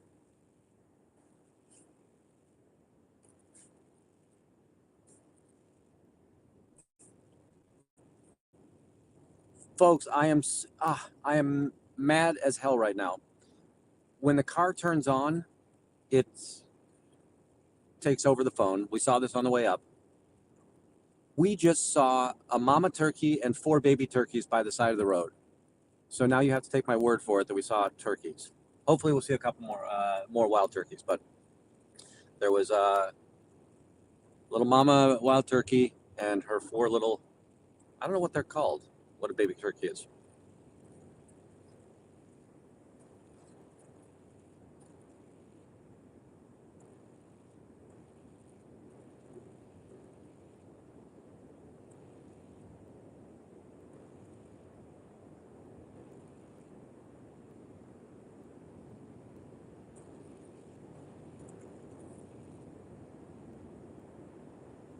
Right now, we're heading up to another. We're gonna do a small river crossing. The Mississippi is still to our right, but now we're gonna see one of the rivers feeding in. We already saw St. Croix.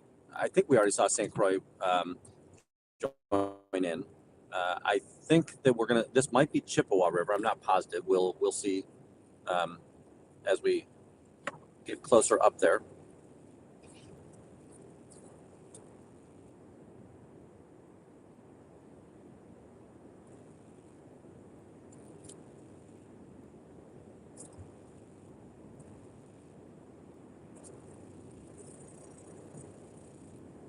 Looks very Savannah-ish. There's a place in Illinois called Savannah, but we've got a little lowlands on both sides of the road here. And again, this is not uncommon where 2 rivers will join, that they'll have this floodplain, and it is the Chippewa River. If you were with us on the way up, the Chippewa River was 40 miles outside of the Twin Cities, and the high point that I knew there was right there. You had the Leinenkugel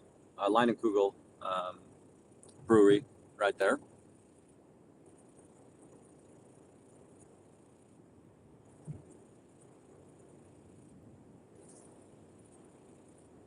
Not sure how well the river shows up on the videos, but we'll have a little bit of a chance to see it.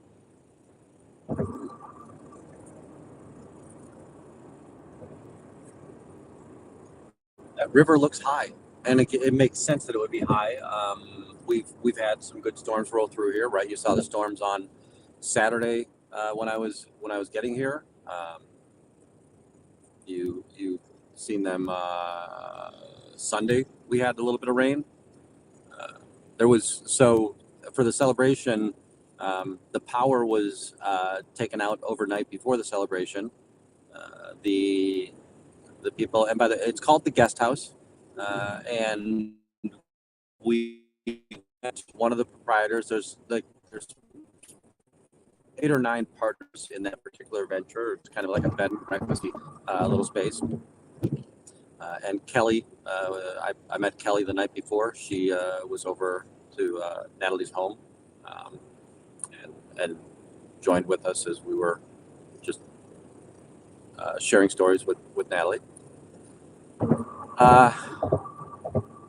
And they went out and they quickly bought a generator, just in case the power wouldn't come back on. But about 20 minutes before everything started up, so about 1:40, the electric company had finally restored the power.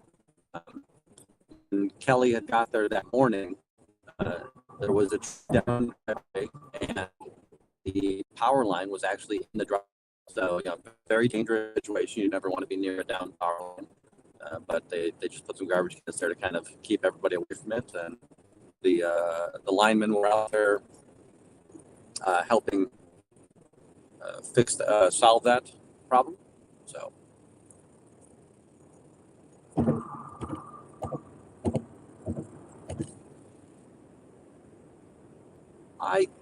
I really enjoy these lowland areas. Not sure if everybody else does, but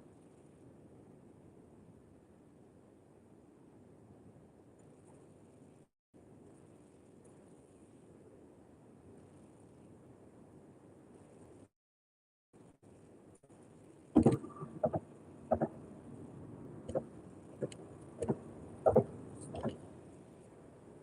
going to stay on 35 South.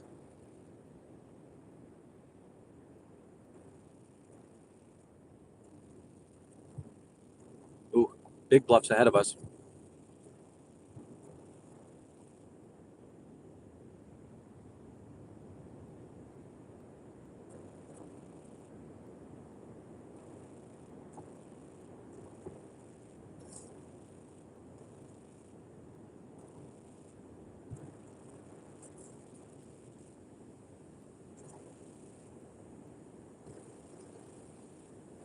Sorry, I'm drinking my coffee while I'm chatting with you.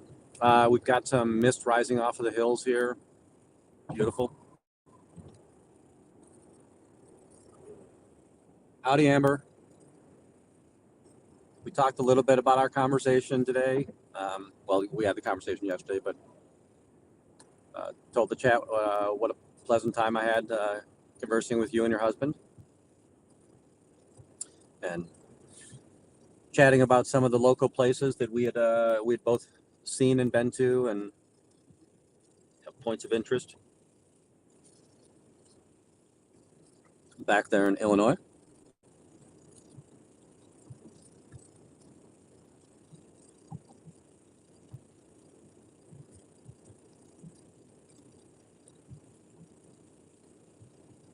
Yep, and I have mentioned that, but we can kind of go through that list again.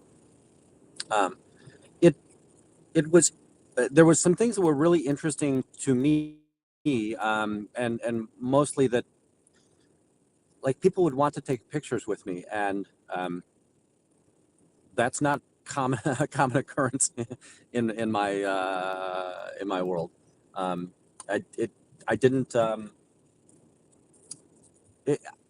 I absolutely was honored that people thought that highly. So that was definitely an enjoyable experience, and something that I don't traditionally get to experience. We had from the Chicago area, we had Nance Drew and Juanita were up there. Nance, she was in chat a little bit earlier. She might still be, but she's got some touristing to do up there. She went on several tours while she was up there. Some of them would have been, like, I think today she's trying to get to Paisley Park with Prince. The Clearwater contingency was Farrell Sherrill. Sandy, I don't know what Sandy's last name is, and I know she's a podcaster. I don't know if it's YouTube and podcast. Surrounded by Scientology, George, Jenna Miscavige, Aaron, Aaron, the guy whose fault all this stuff is. I think I said Feral Cheryl. Nora was there, and Nora was one of the limousine services for all the folks. The folks coming from Clearwater, they had the e-ticket ride coming in. That as they tried to land in the Twin Cities, they got caught by a wind shear because there were these storms that would come through in waves, and you would have seen that on the early protests on Saturday. But they talked about they got a wind shear and everybody fell out of their, basically was jumped out of their seats when that happened. And then the pilot took them down to Rochester, Minnesota, which is maybe an hour south. And they were on the ground for a bit, had to get refueled, and then came back up to the Twin Cities. There were several locals. One of the ones that I hung out with, and he hadn't prior had a channel, but I think we've kind of talked him into, yeah, you should start a channel. Ted S. Was there. Eyebrow Monkey was there. There were a lot of locals who I would say not streamers, but definitely were protesting in that space. As we talked about earlier, Amber was there. Z News was there. I don't know if we know Z News. I know Z News' real name. I just don't know if publicly we know Z News' name. But she was there. A lot of good conversation with her and how the site's going, and I have some skills in what she does for that, and I've offered my help there. Folks, we're going over the Mississippi again, heading back over to Minnesota.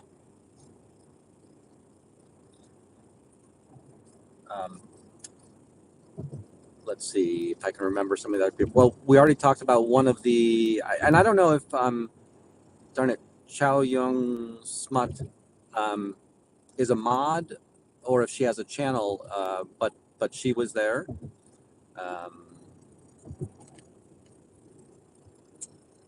Free Xenu Project was there.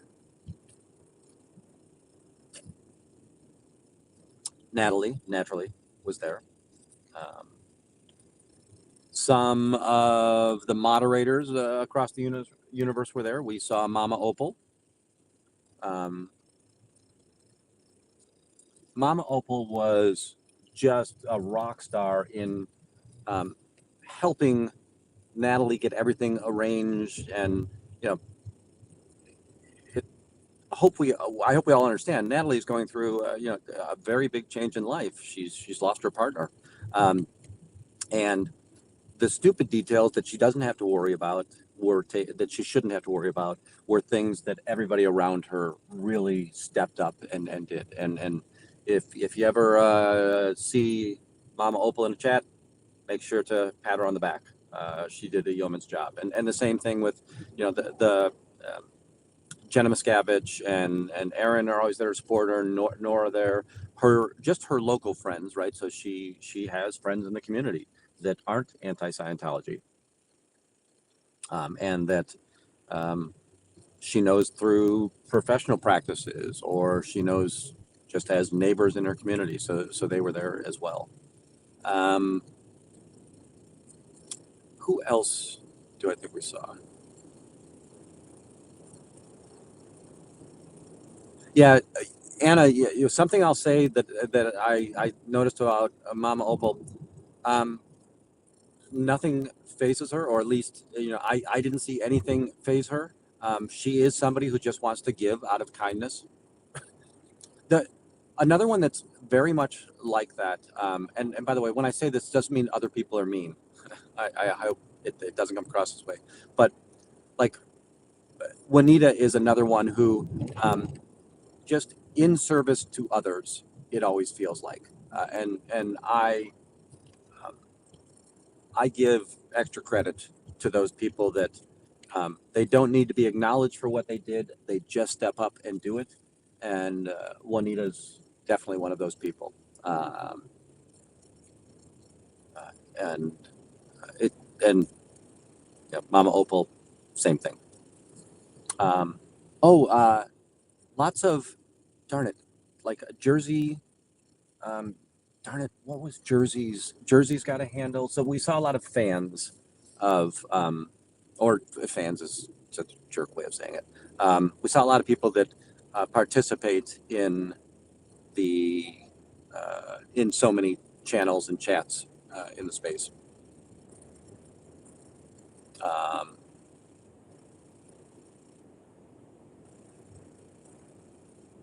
Jersey Jan, thank you, Ants. Darn it, and Jilly something, who is a Twin Cities local. She's somebody that I hadn't seen before, but I do remember seeing her name in chats. And that's one of the things that really came up a lot too, is that people would come up to you, and I got to be honest with you, I feel like such a jerk when you'll get, hey, do you know who I am? And I'm like, I regret I don't. And I hope everybody understands, when I engage with people, I really am present and there. I just can't remember everything, right? And the stuff, I'm there. I'm giving an honest conversation whenever I'm doing that. I can't tell you that I will always remember that in that, and I hope that nobody's insulted on that. And I mean nothing, no ill will in that. Jilbo Baggins, thank you, Nance. And I think that I think she's a local Twin Cities area person. Just a lot of that fandom. I would definitely. There was well over 100 people at the event.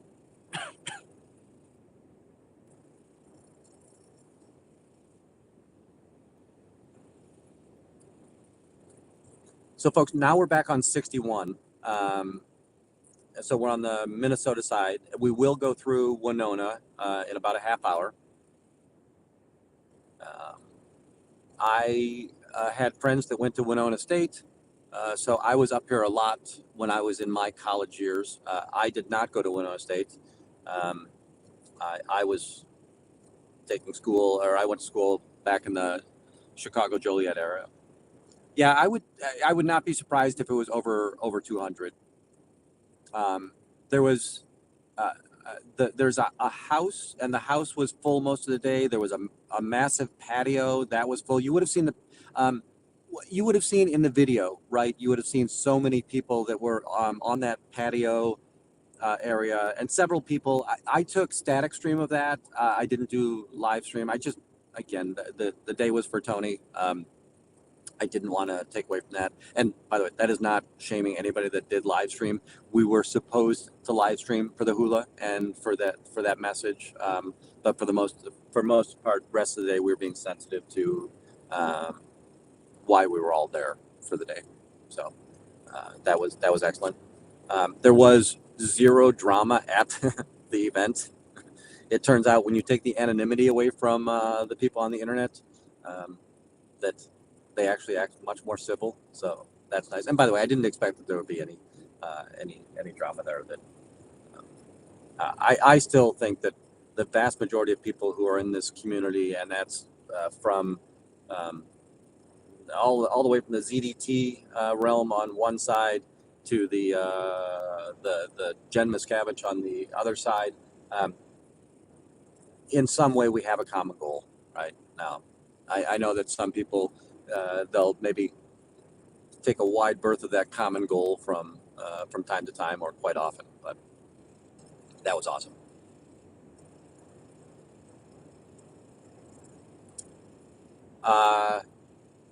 I think we talked about this already, and Nancy Alley here, the mod in the chat. She is going to take advantage of more alone time with Natalie, and she's going to try and come and help Natalie later on when there's not 200 of her closest friends around. But Mama Opal had a headshot of Natalie, and had a headshot of Nancy, and Nancy is in an awful lot of the photos that were taken at the event. And I think that there's going to be a lot of people. Somebody will create a repository where everybody can upload all of the images that were there. So that'll be a better way to understand who was there.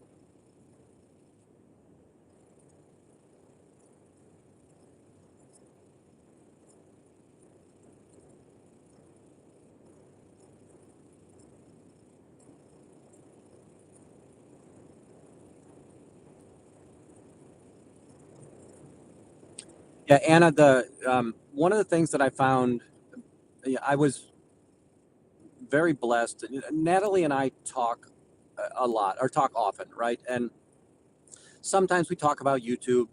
Other times we just talk about, hey, how are you doing today, right? Did you make the first step? Get up and smile. Go walk around the block, right? That let's. Yep. What's the move forward stance in this space? So she invited me into her home, and I was blessed to be able to be there on Saturday night, and just to see her laugh and smile with her friends around her. Um, it was really something, right? Now, you know, there's no doubt that at some point, continually in the near future, she's going to have these "I miss my partner" moments, and she's going to need people to stand up.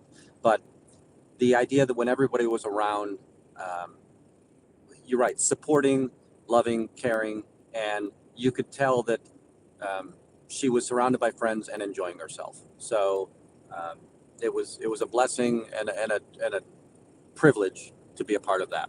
So.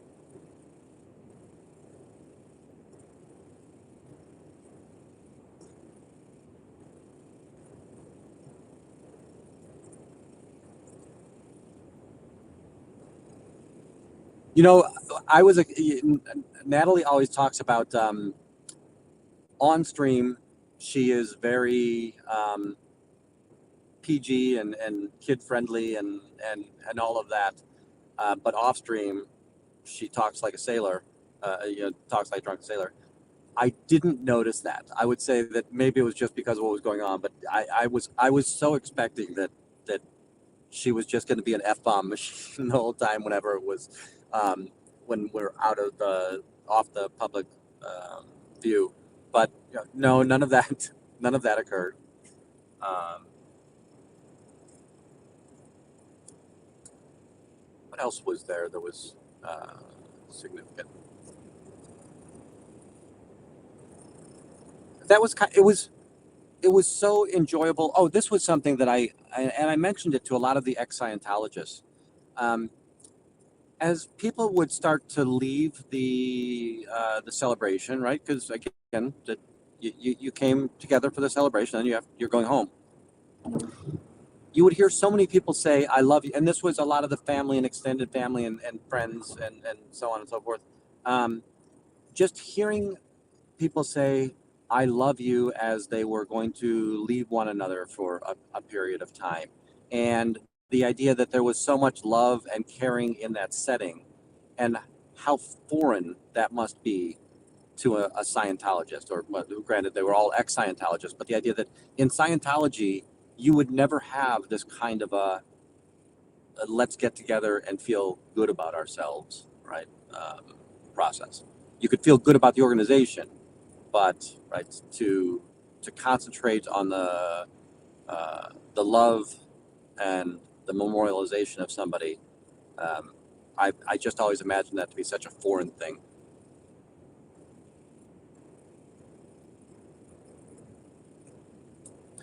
Again, here we've got the rivers on our left. There's some fields and some swamps, not swamps, I guess lowlands, right? That would overflow when the river comes down and overflows the banks. And then to my right, you've got the bluffs, and this is the sugar. I think it's Sugarloaf. I always say it's Sugarloaf Mountains, but um, Sugarloaf or sandstone uh, structures.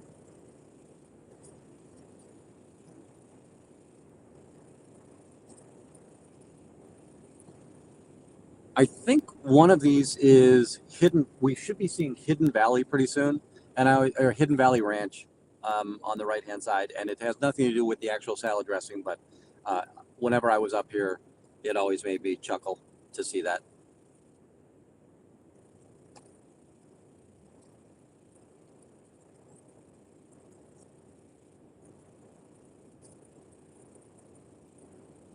No, so there was an awful. If folks remember, right? A lot of storms came through, So I stayed at a hotel that was maybe 10 minutes away from the event, and it was unaffected. So our hotel was fine, and there were other people. I don't really want to. Maybe I've already shared where they've been, but I don't really want to share again where they stayed. But there were several of us in that hotel. The Clearwater crew, they had a bed and breakfast and or not an Airbnb, sorry, and they did lose power and they lost so sometimes when you lose power, all you lose is the electricity, but the water pump or the water pressure is still there, so you've got no problem. But there was no anything. What George told the story that they made a pot of coffee, and so they had power for a moment. They made a pot of coffee, and just after that, he went to take a shower and no water.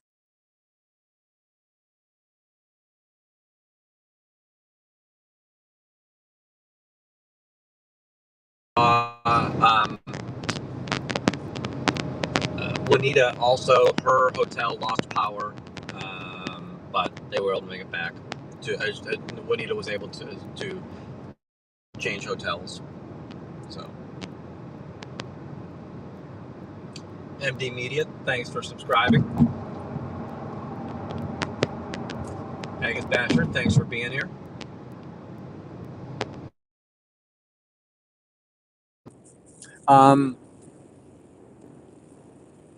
Cheryl's one that Cheryl has the potty. Feral Cheryl has the potty mouth every once in a while, but also again, it's in a Scottish accent, so we love it, right? Isn't that so cute or quaint?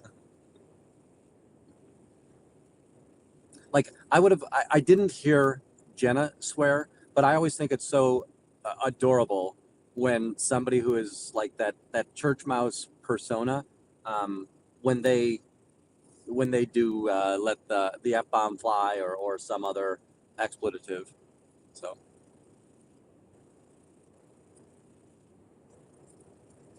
ah,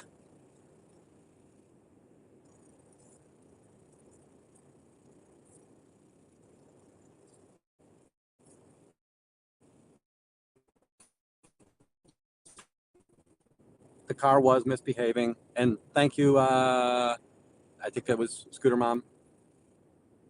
You'll see it in a second. Well, I'll see it in a second.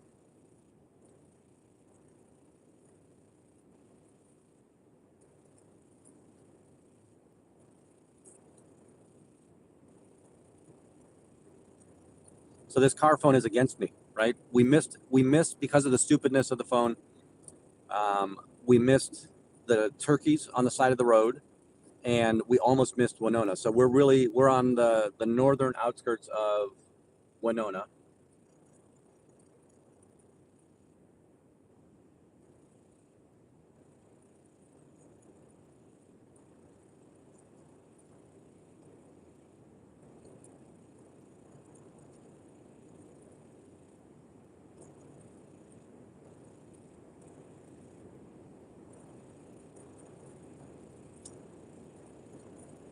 This is interesting, right? You think of we had those narrow channels of the Mississippi where you've got the bluff on both sides of the river and it's pretty narrow, but we just went through this wide area and it feels like it's more than a half mile, maybe a mile across right now, wide open. Here they have navigation buoys because remember the Mississippi River is a commercial river, and there's some large barges and things of that nature that are coming up and down the river, and they've got to stay in the deep part of the channel. So there'll be buoys to help navigate those larger ships to stay in the main channel. And the main channel will drift from time to time, right? In certain spaces, it goes down to a foundational bedrock and it's a very stable channel. But in other places, it's kind of a muddy, soft bottom. And if you had a nasty storm, it can kind of change where the deep channel of the river is, especially when you're in these meandering spots of lowland elements.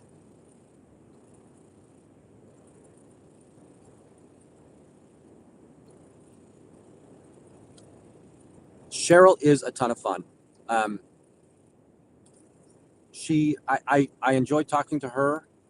Listen, I hate when I make those statements because I think that everybody then thinks that everybody else is a jerk. Um, it was just a pleasure talking to her. And I just love, she's such a positive, uplifting spirit. She's very humorous, but just by nature, she's funny. You will see that I think there were 1,000 photos. They're probably already posted on some of the community pages out there. Since she had the cult leader of Arontology there, we would have seen um, her using the devices of Arontology, the leader of Arontology. So hopefully you'll see some of those images. That every phone in the world was up when that was happening. And folks, I took some pictures, but I took more just pictures of people in much more natural settings. Right.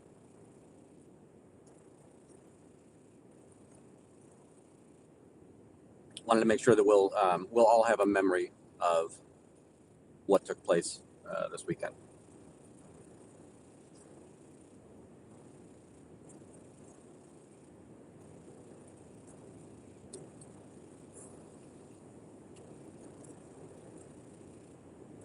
Yeah, Renoir, absolutely. It was special, and there was nothing but love and support. So there was nothing but love and support. That's all there was, and friendship, and love and support, and friendship, and caring. Right? So, and she has a great. Listen, I think that we all found ourselves attached to Natalie because she's an enjoyable personality, right? We all feel connected to her. Her communication is there. She's the she created and came up with, and that's all the things that happened earlier in the day or the prior day. So we look at her as our coffee room friend, right? So it's not hard to understand. Even her local friends who don't watch her Scientology videos. Wow, there's a lot of the dam. Oh, that's what it is. The dams are open right now, so there's a lot of white water over on the river right now. I remember the to offer these large bridges down um, so it was obvious to see that she has such a caring network of friends in her neighborhood and in her community in real life, as well as the ex-Scientology community, as well as all of us who weren't maybe most of us are never-ins, but we still understand and have a connection to this anti-Scientology movement. One of the things that I miss the most about Tony is that Tony was always in the chats. I would always, whether it's fandom or otherwise, I really enjoyed when he would come into our channel and chat. I would definitely see him in other chats, right? The recollection of stories of how he and Liz Ferris, right, had the faux adversarial relationship where they would just poke one another in the eye as often as possible in the most good-hearted fashion. Tony and Natalie came down to the Chicago org shortly after the opening to come protest with us. And everybody, right, Natalie is the personality, so everybody kind of wanted to have their cameras on Natalie. And I just was fortunate that, you know what, Tony's here and Tony wants to talk. At first I had no idea who this person was. It was like, hey, who's this other person in the crowd? And then I was finally educated on by the way, this is my Tony.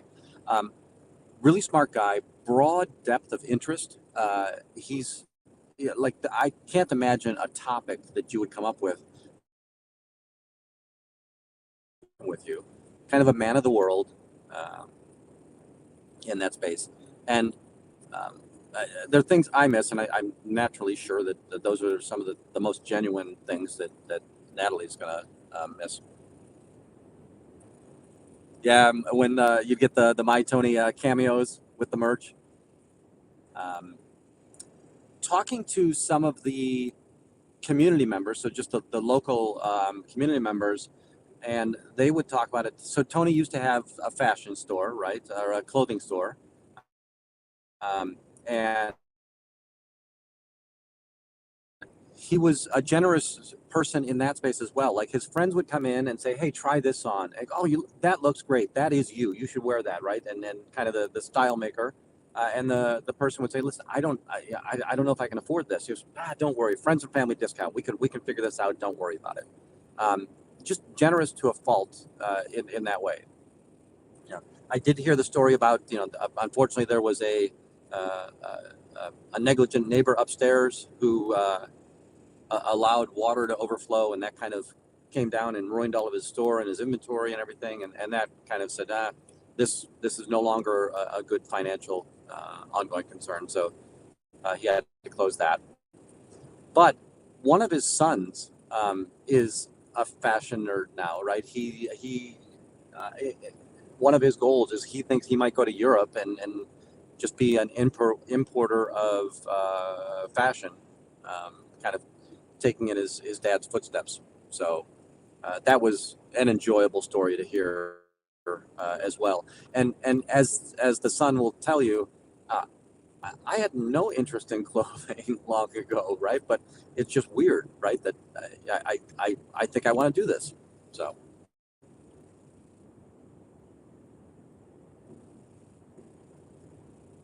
See if I can look at some of the chat there.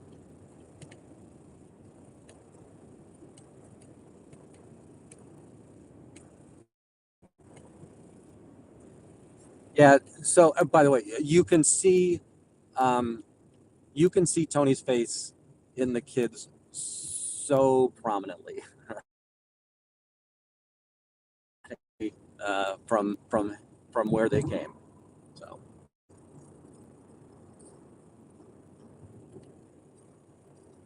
folks, hopefully you're enjoying this beautiful scenic ride drive as well. It was always such a relaxing thing for me to be up here. Right, if you're in Chicago's flatland, and it's not that we're not on this Route 61 or Highway 61. We're not going up and down much, but if we wanted to, I could turn right and we could go up a hill in a heartbeat. So I just really, really like when you've got this change in terrain, and you've got the river, you've got the forest, you've got the hills.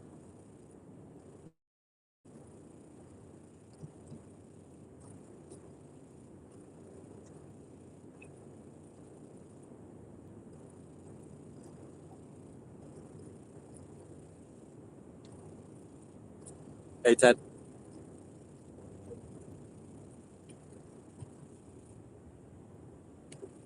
Oh, bless you, Anna.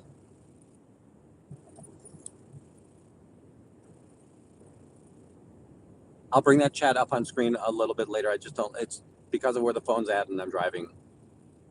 I don't think that's good stewardship. But thank you so much. And if you were fortunate enough to get a gift from Anna, please be kind. And if you can, hey folks, pay it forward, whether it's this channel or any other channel, right? If you can, and by the way, never feel obliged that you have to do this. The content on this channel, I can't say it for every other channel, but for most channels, it's very similar. The reason that I have a membership is just so that you can raise your hand and say, I support this channel. You don't get much from it. You get an icon or emojis out of it. The members, I think on the video channel page, there's a banner at the top and it shows all the people who are members. I don't ever want to either delay or restrict videos. So, I don't want to have the once a month membership videos in that space. That I want to be as loyal as possible to those that have been loyal to me and have helped me and stood by, even when times where we had outside interlopers and people who are trying to detract from what we were doing here. I really appreciate that.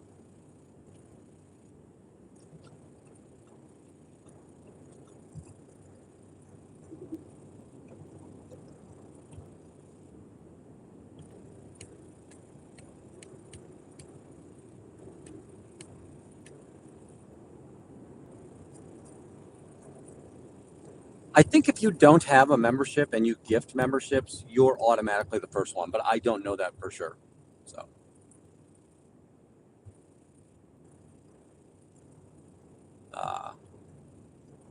some of the, oh, this is interesting.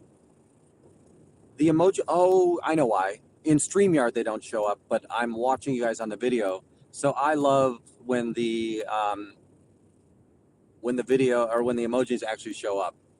And you can definitely see, right? I've got some that are from Marilyn Honig is just a superstar at doing this. So definitely thanks to her for some of them. The Xenu is Marilyn Honig, the Theta Potato. There's I think there's a Boobology one and a Squirrel one. Little Captain Davy of the Fake Space Navy. He's there. Yeah, the Chadwick came out very, very well, and Nance asked me for that, so I sent that along over to her. So if you're a member on Nance Drew's channel, you've got that. And then I've got the two, right? The body router with the no sign sitting through there, like not today, Thayton. And then the got 'em, which I really appreciate when we're able to intercept the propaganda, we get to use the got 'em. Right.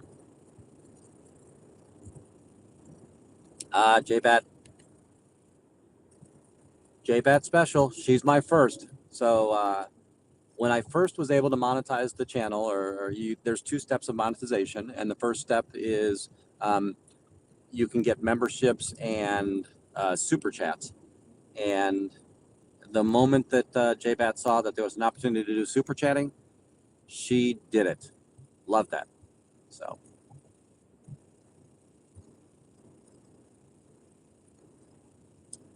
Now we're in the lovely town of Winona. I haven't been here for probably 15 years. But yeah, the road to our left will take you into the city area, but directly into the city area. This will take us a little bit more to a main road, which you'll have to take a right-hand turn to get into the city area. There's a little college, there's a university here in Winona. It's Winona State University.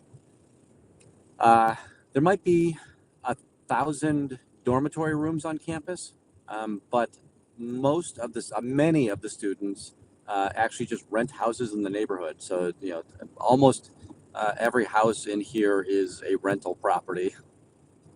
Kind of a party school. Every time I came up here, I always saw parties going on. So.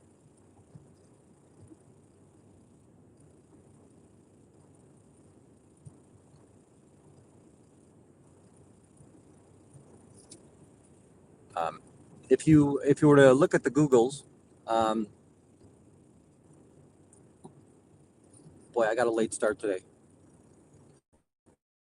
I'm gonna have to text somebody today to let them know that I might be a little bit late getting home. But so right now on the left, you're gonna start seeing the lake. There's two little lakes here, and then there's a bridge down the middle that takes you into the city. And the city is probably what? 3/4 of a mile wide and then at the far end of the city, you've got the Mississippi River, and there is a bridge over the Mississippi River at that point.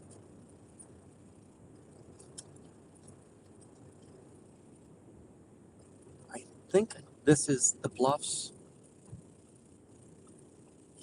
We'll see it immediately once I make the turn, whether I made a good decision or not. Yeah, so we're going to go up to Garvin Heights. So I'm going to take us all up the hill. And you're going to see one of the reasons why I like this little town.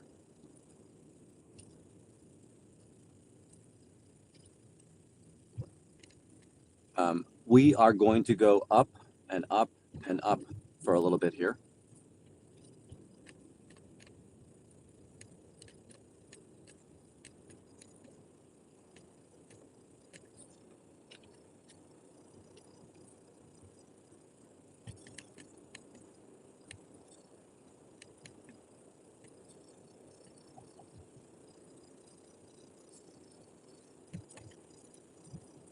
Anna, that's so generous, and I do see you in so many of the channels. There have been people where they've said they may have found SPTV through my channel, or I was an earlier channel, and because we try to promote and all of these small channels to get everybody the traction that they need to widen the awareness of the nefarious activities of the cult. I see you in so many channels, and you're being generous everywhere that you've been. Renoir is another one who I first saw here, but then really started seeing in a lot of other channels. Scooter Mom, James Steele. I just love the idea that you've adopted the community just as much as you've adopted me. We have, again, been driving uphill for a while. Hey, when I get back in the car, because I am going to forget this, if you could all remind me, turn off the little car part of your car so that the car doesn't overtake the phone again.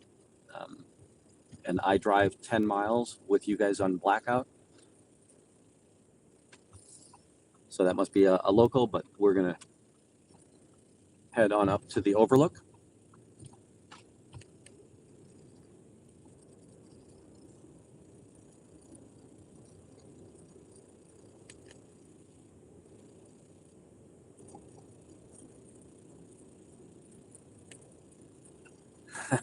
This is hilarious. I don't know if you can see this, but goats for hire, goats on the go. I'm guessing that's a lawn service, basically. So for those of you that don't know, goats and sheep are good for lawn care. They'll eat that grass and keep it mowed down. One of the things that why cattle ranchers don't like sheep ranchers is that when sheep eat grass, they eat it and oftentimes will pluck the root so that it can no longer, it's not sustainable. Whereas cattle bite off and chew the grass. So they're they're better grazers than the sheep would be. But people apparently can't have cows walking around the neighborhood all the time, but you can have sheep and goats walking around the neighborhood.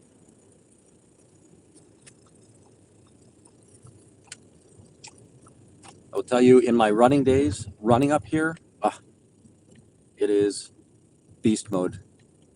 Just climbing and climbing and climbing.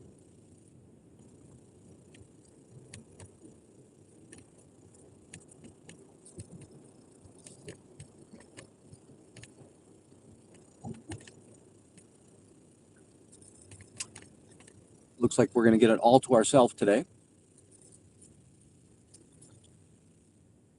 Park you over here. All right, folks, give me a second. I got some shoes on here. Unplug that for a second. You're going to go very jittery for a while, more jittery than the stupid car has had you. Let me grab the phone.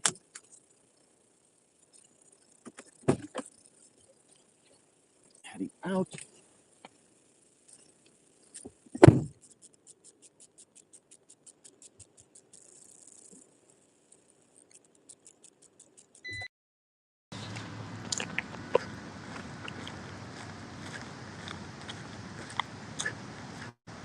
So a little short walkway here. So we see the overlook of the bluffs.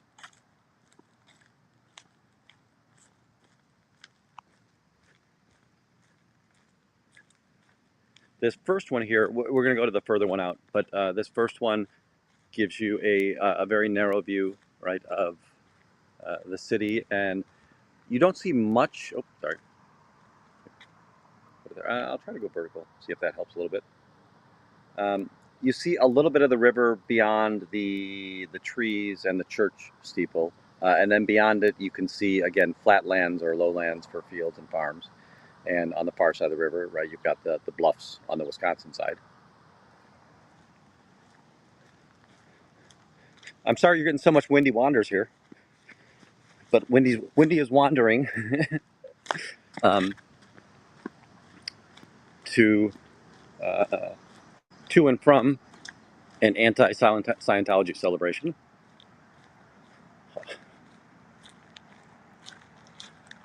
Folks, I'm looking at the phone here and I'm bouncing it up and down, and I've still got it on the telephoto, so uh, very apologetic that you're going through all of that.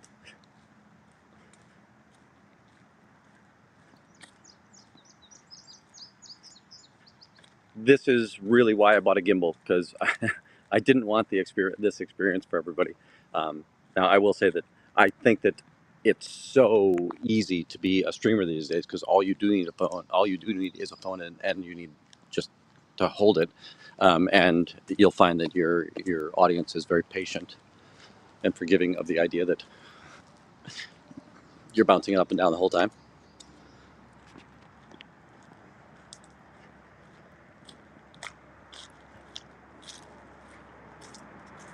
All right, so now we're looking down into the city. You see the bridge across. Oh, I don't know if it was a multi-lane bridge before. So right now it looks like there's you've got the cover or not the supported part of the bridge there on the right hand side, and it looks like there's a new element down there. You've got a granary down there, which would be where all the farmers would bring their grain to the river, and it would be stored there until a barge would come along and then go ahead and be able to load it on. And then we're looking up the river here. Sorry. And come along the river and down the river. Unfortunately, we've got this big tree kind of in the middle, but just a beautiful little town, right? Um, and I'm sure if my first visit to Minnesota would have been to another town, I'd be a fan of that instead. But there you go. Hey, we just got my move bar cleared.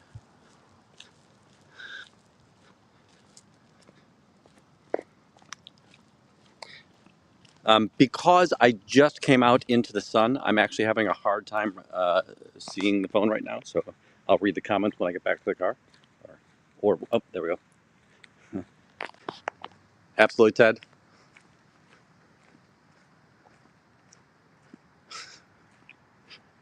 You know, growing up, my mom would always drive barefoot, and then she'd always say, "Hey, you got to quickly put your shoes on before the police come," because there was always a thought there was a law against barefoot driving, but there is no law against barefoot driving. So,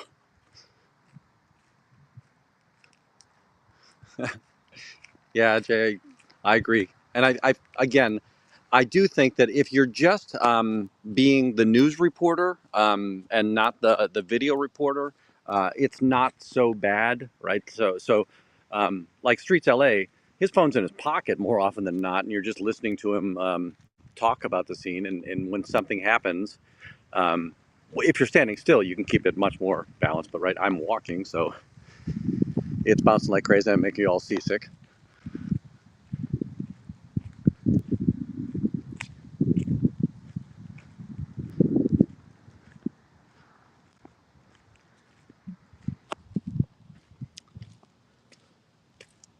Uh, Go ahead and take it off the car. I'm going to put you on mute for just a second. Sorry. You're going to be mute and blind for just a second while I get back in the car.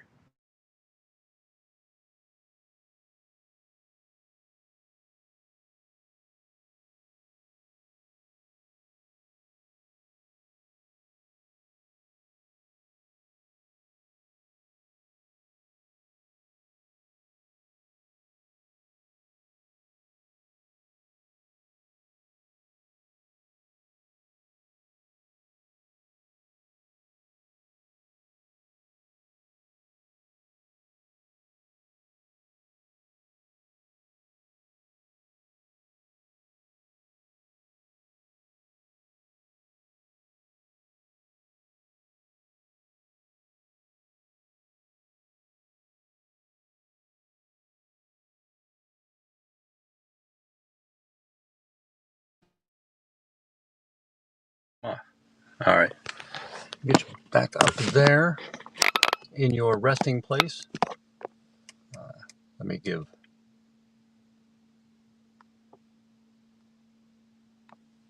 Again, Anna, thank you so much. Really appreciate that. Very generous of you to gift for the channel. Put back on the live one. Let's see here. All right, I'm going to turn the car on. I'm going to wait until the stupid phone connects and tries to steal my video away again.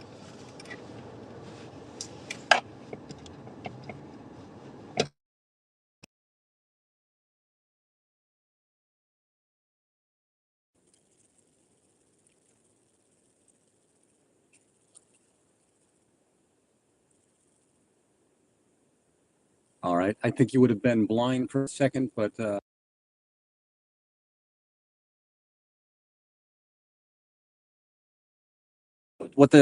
so some people do have what they'll call a gimbal, but it's really just, to your point, a stick or a selfie stick, and it still helps you stabilize a little bit more, but definitely not as much as the gimbal. And the gimbal has electronics in it that, like a gyroscope, so it keeps the camera stable while I'm moving it up and down. Let's see what else we've got there. Thank you, Anthony. So I think that you guys just went blank for just a second on the space, but thank you for the reminder that I'm an idiot and my car will take control of me if I don't take charge of it. So now we're going to head down the hill. Oh. Get back on the highway.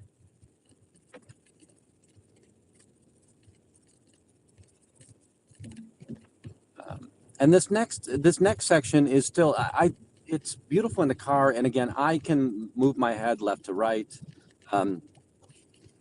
Maybe someday I'll figure out a way to put a gimbal on a car and say, hey, let's go for a ride, so that you can kind of swivel left and right just the same.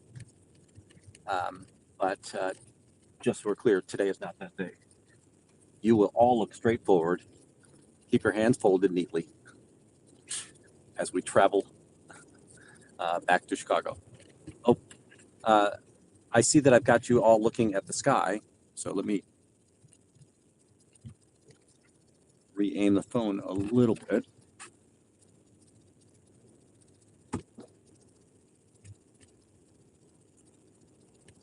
There we go.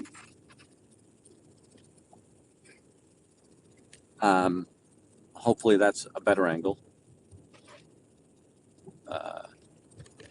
Although the prior angle would have given you all visibility to the squirrels.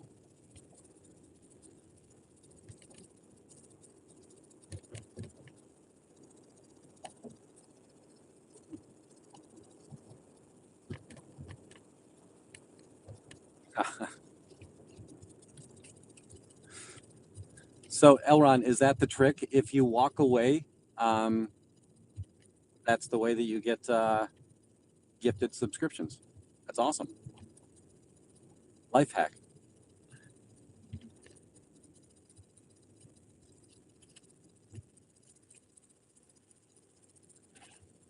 Oh, you know what? I don't remember if for the Anna and some of those you might come over from Marilyn's channel. And again, thank you, Marilyn. Thank you for all the people who came over from Marilyn's channel.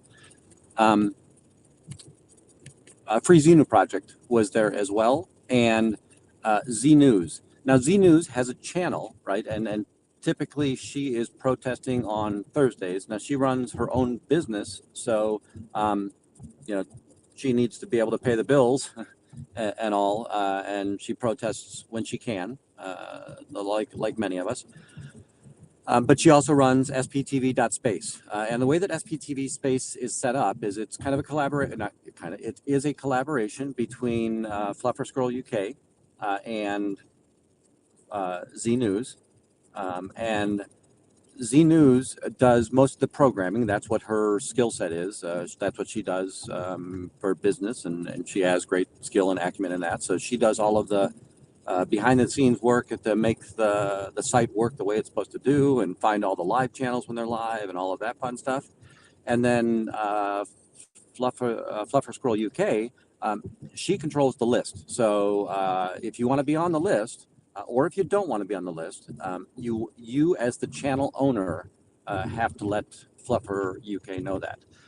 One thing that Fluffer UK will not do is if I find a channel that I like and I say, oh, you should put this up there, she'll say contact the owner and have the owner contact me, because she wants to make sure that people who she's listing are people who want to be listed, right?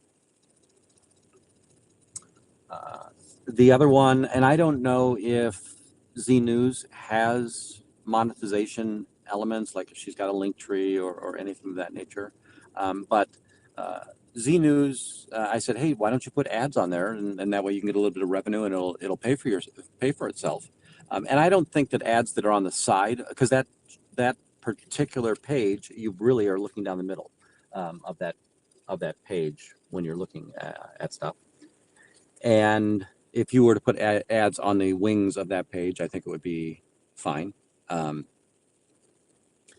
But she doesn't want to do that. She's, I want to give this to the community, and bless her for that. But I just want to remind people that she has to pay an annual fee for the URL, and she's paying hosting fees for that as well. So if there are ways that you can support her, I would definitely encourage you to do that in that space. So.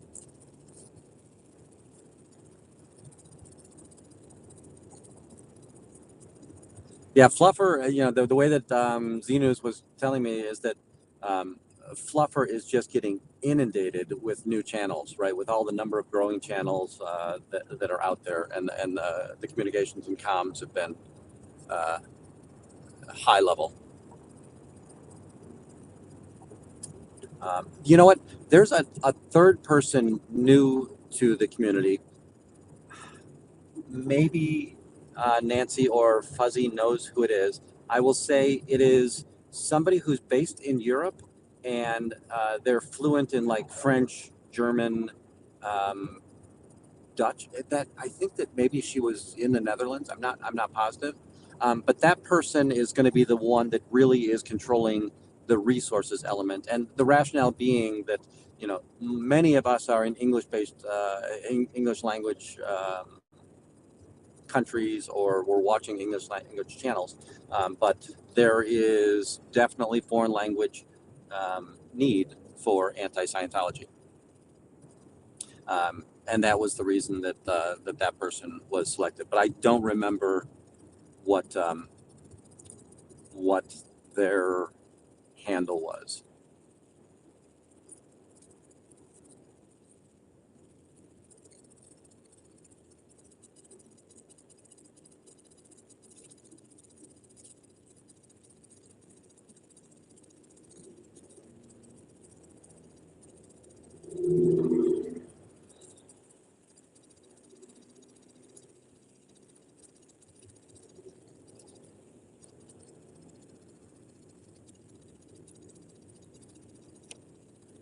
Got a little bit of a lane closure up here. Sorry, I'm being quiet just because I want to kind of concentrate on the thing at hand right now, which is the driving. Once I get back through this, start engaging again. So we're 27 miles from La Crosse, and that's basically where the next river cross. Well, no, there might be other river crossings, but that's where the interstate river crossing is, and that's where we will head into Wisconsin. We will be done with Minnesota for today.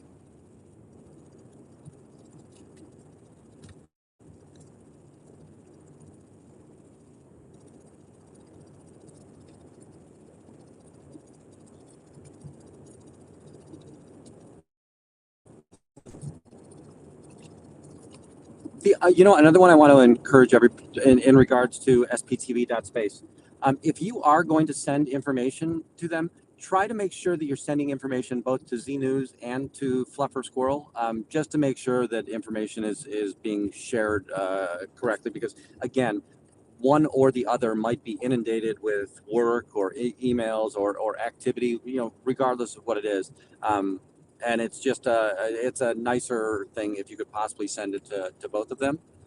The other one I encourage her to do, and I want to help her do some screen sharing, is we all know where the live channel's at, but do we know what the rest of the page does? Right? There's the resources page. There's the iSpy application, and the iSpy application, it's got a couple of different intended propositions. One is that, hey, if you see a body router out there, go ahead and let us know where it's at. Now, I've told her that if she wants to, I'll try to figure out a way that she can ping me whenever a person from Chicago says, hey, there's body routers right now. And if I'm available, maybe I can kind of jump out and see if we can go capture. But that's not only meant for body routers.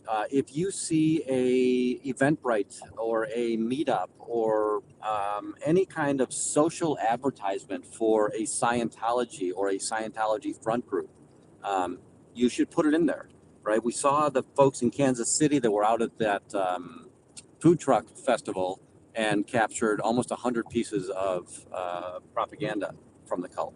So that was awesome.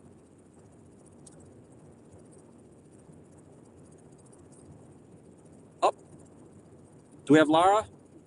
Excellent. Great to see you, Lara. We all send you love. Hope things are going well. Make sure you're taking care of yourself, taking care of that voice that we need to hear, both singing and screaming.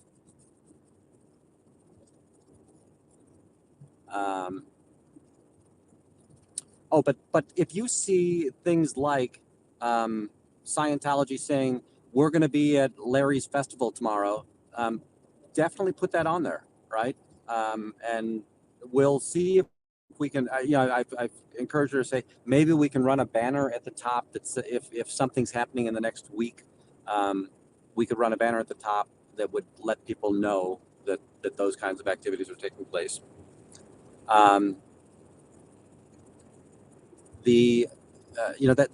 The resources on there. So if you go to the resources, you kind of get the xenu.net and the, hey, here's some ways that you can be educated on what Scientology does and how we can promote the anti-Scientology movement, right?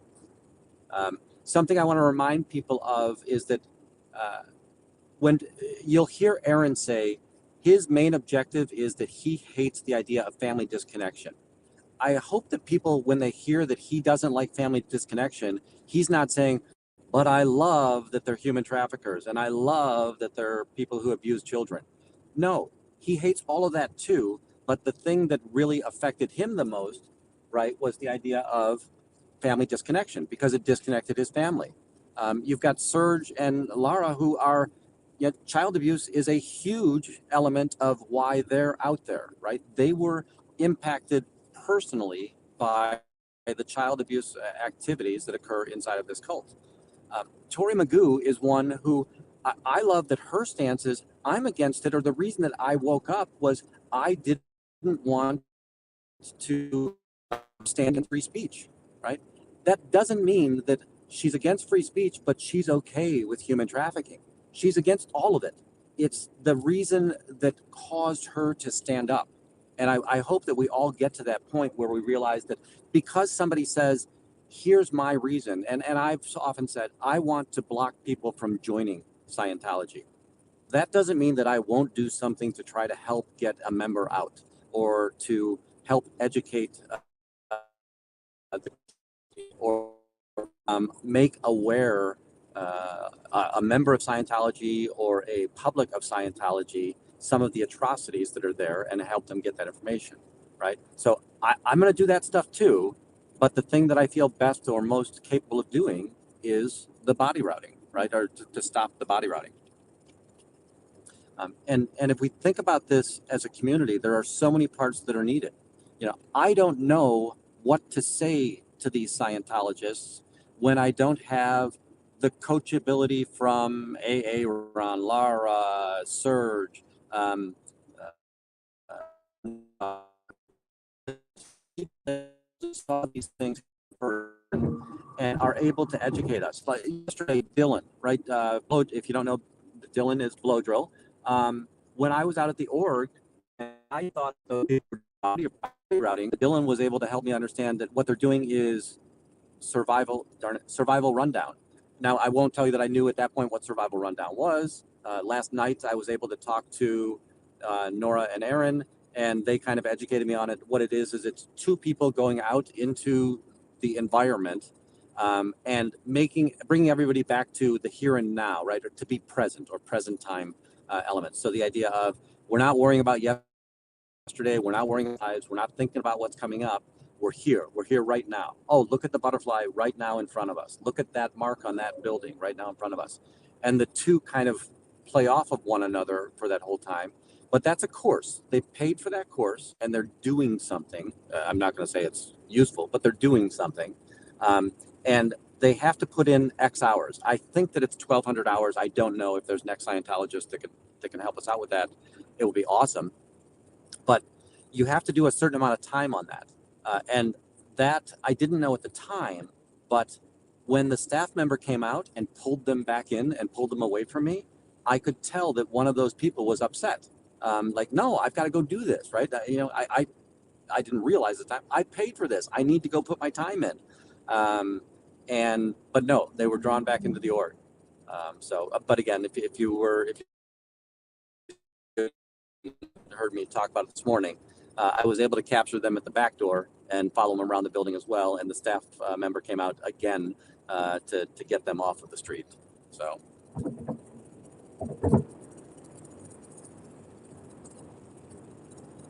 Folks, we'll have another half hour. Again, I think that I love the beauty of this area. Hopefully you guys are enjoying that as well. This highway is pretty clean, so I will see if I can look at the chat every once in a while.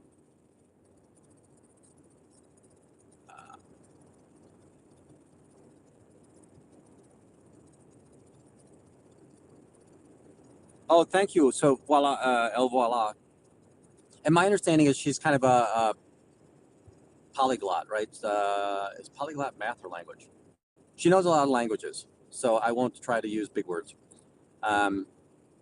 And she's which makes her a very, very useful person to scan non-English language sites for that.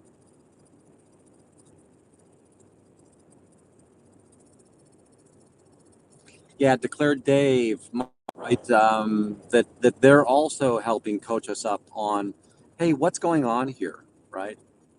But even I'll even say that there are. I call him out a lot. Michael Andreas, and he's always been in the Chicago chats. I'm sure I've seen him in other chats as well.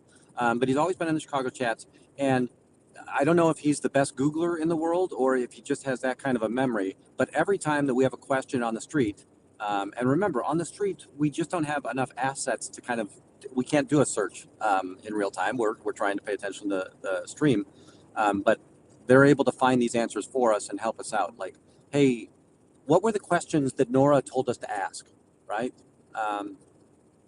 Hey, who remembers what Laura's dad's name is, right? And there are times that I'm going to forget that. And then, Bob Ferris in that. And the chat's invaluable in that situation where we can ask them a question, we get that response, and we can almost in real time engage with either the staff member or the green recruit that's being tried to pull into the organization.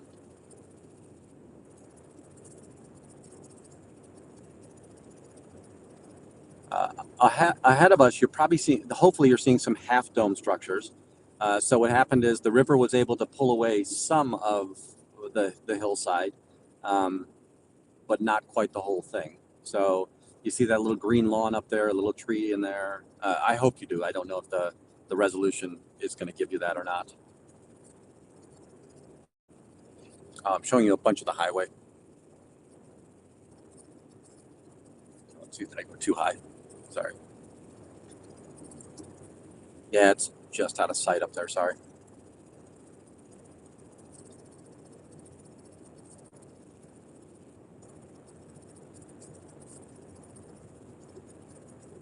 Folks, if I'm not mistaken, if you need to put music on your channel to drown out music that Scientology or anybody, there's plenty of other people that play music, and whether you're walking past a bar or walk past a restaurant, um, I'm pretty sure that Laura's given us the privilege to play her music to drown that out, and therefore you don't have the licensed music and the chance of getting striked or demonetized.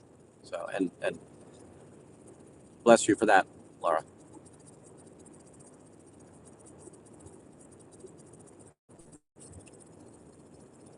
If you're in Hollywood, right, she plays out quite a bit, and every time that I've gone to her site, her schedule's up, so and fairly up to date. So if you're out there and want to take in a show, go get yourself entertained and support a valuable member of the anti-Scientology movement.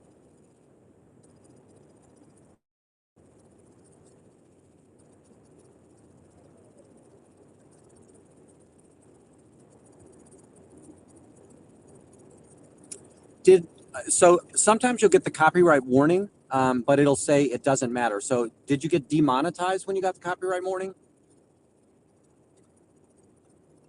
Because I've had that before where it'll be copyrighted music, but the person who owns the copyright doesn't want to claim the money. So there's two things you can do with the copyright. You can say, I want that video down. I do not want that music out there.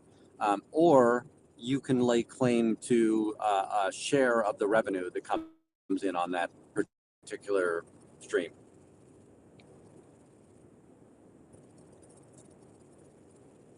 It's Scooter, and I did. So I will use the YouTube creator music sometimes, but I want to make sure that I've always got the free ones with the longest duration of free license.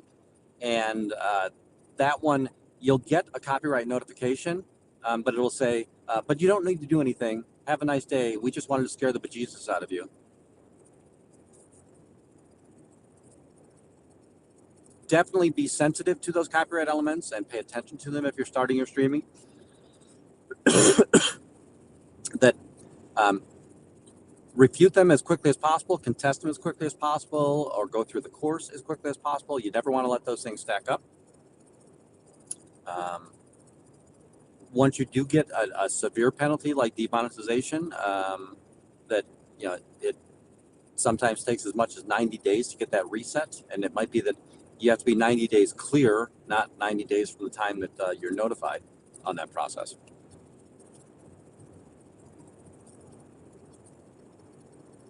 Thank you, me and Taz. That's great.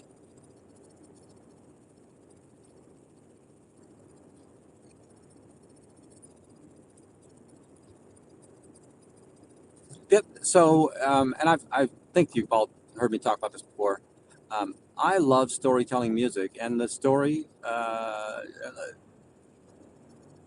loving and learning, right? That's a great story, right? The words, it's not that hard to understand the meaning of that song, right? On the way up, we talked about some of the folk music I did, and right, so Puff the Magic Dragon, you will at least get half of the people that know anything about that era that, oh, it was a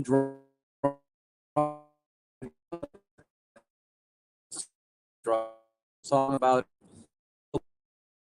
that was a dragon, right?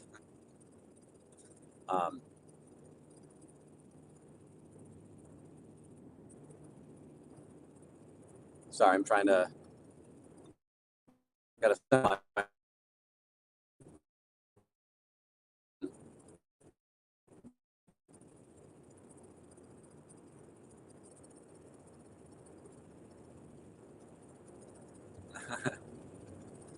Elron. So I don't know if you guys, if everybody was in the stream yesterday or not, but yesterday I kind of pulled a bit of a bonehead move. And by the way, the mods made it great for all of you. I was the only one who was in the dark, and I was the only stupid one in the process. But I originally set the chat or the stream yesterday up as a private stream only because I had to still go make the assets, and I wanted to put some tag names in there, and I had to go look up some of the tag names. And my plan was that, oh, okay, cool. Once I get everybody's name in there and I get the thumbnail up there, I will go ahead and make it public. Well, I forgot I will go ahead and make it public. So I started the stream on private yesterday, which I was 10 minutes in before I realized that, wow, this is strange. Nobody, we had such good engagement yesterday. I'm surprised nobody wants to watch this today. And then I realized, oh crap, it's still private. Well, what I did is I went over on the other phone and I went through YouTube Studios and made it public and all of that. And then everybody started flooding in. Thank you very much. I really appreciate that it was flooding in. But then I'm up to like 40 people in the chat and there is no comments. I'm not seeing any comments because remember, I started StreamYard when the YouTube was private. And because of that, I'm not able to see the comments, and I'm thinking, wow, you guys are really quiet today. But I'm getting text from everybody saying, don't worry, we can all see the comments. The comments are fine. And I'm like, huh? What? Okay, fine, whatever. And then eventually I brought over my other phone so that I could watch, and I did see that the comments were coming through, and I could, similar to the setup I have today, I'm filming on one phone and then I'm watching it on another phone so that it can be in my line of sight, that I keep my eyes on the road. And I've got the same 10-second lag that you guys do as well. So that was my boneheaded move yesterday. This morning, there were a couple of times where I would travel quite a distance with the phone either having been off because I didn't plug it in, and thank me for reminding me just now. I don't have it plugged in right now, so it'll go into power saving mode. Put that back up there. So the phone went dark, or I stopped streaming for a while, and I don't see it for at least 20 seconds. But also, if I'm not paying attention to the screen, and when I was on the twisty curvy roads, right, I'm paying attention to the roads, not to stream. This is awesome. This like wall here that you're driving into, and it's then we're gonna cross the river very quickly. So this is crossing the Mississippi River into I think La Crescent is the little island in the middle, and then you've got Onalaska on the other shore. But you'll see again a little glimpse of the Mississippi River here as we head into Wisconsin.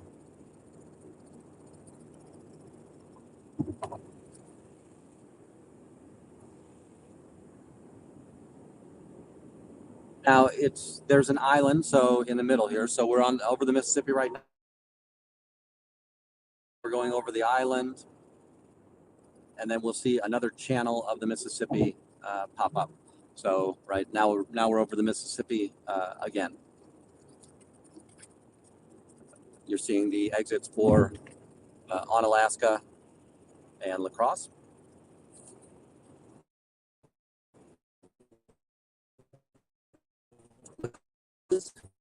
Home of the Old Style Brewing.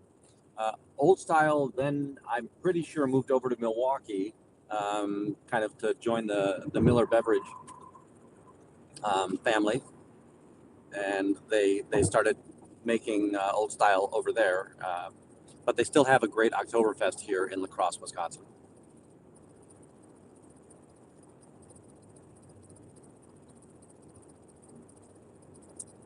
French Island, that was the name of the island in the middle.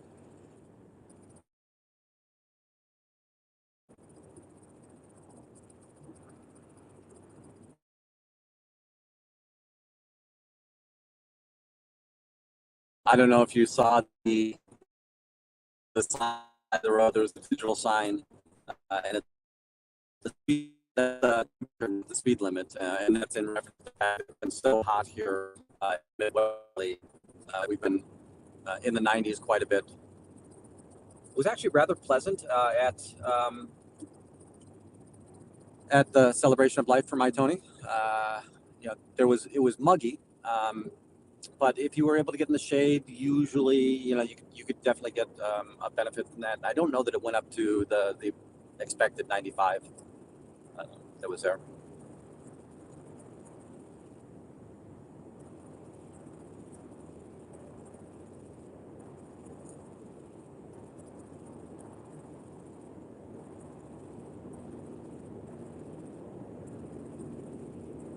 Now we're seeing the Black River. So the Black River joins the Mississippi River right here in La Crosse. We did cross the Black River right when we took 94. Remember, we came to Minnesota on the higher of the two roads. There's 90 and 94. We are going to join that road back up in Tomah where we left it on the road up. Howdy, Lady E.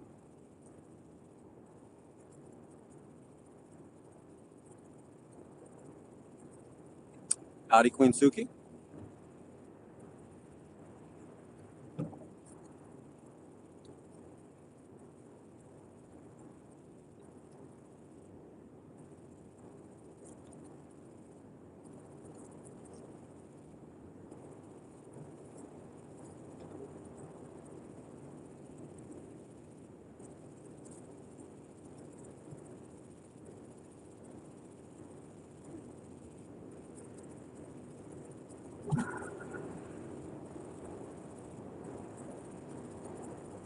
Yeah, we've got the urban sprawl of La Crosse right here, and urban's not the right, suburban sprawl of La Crosse right here. It's a river town as well, right? The Black River coming in and the Mississippi River, so there are plenty of boating trades that are there, farming trades that are here. They'll do storage of both materials, so gravel, rock, sand, slate. That'll be something that'll get on boats here. Grain will get on boats here.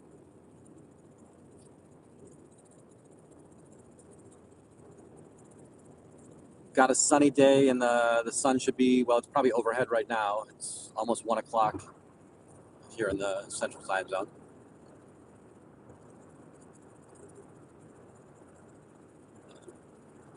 We've got to hope for fair weather on the way home. Hopefully no delays or accidents.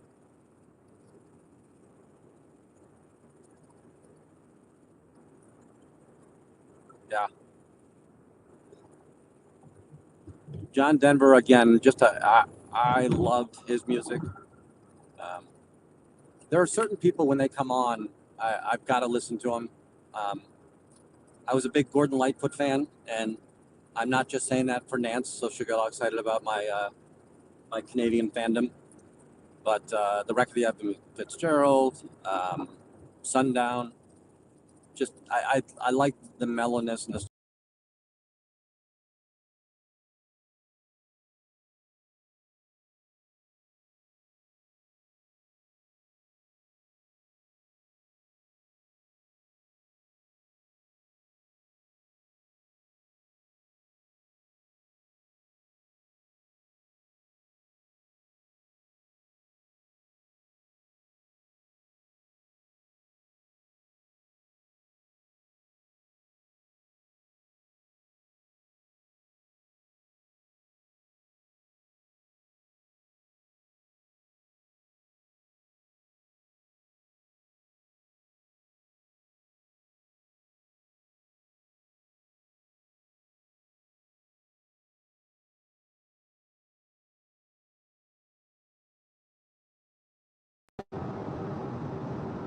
Sorry, folks. I'll turn the camera around as soon as I kind of get out of the. I don't know why this reset. It might have been a cell tower transition or something, but it makes no sense to me.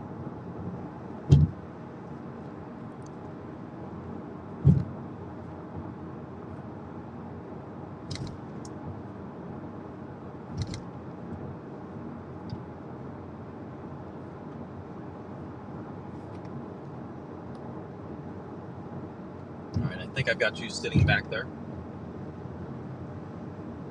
You're currently looking at my empty back seat, or at least I'm looking at my empty back seat on the replay or on the feedback.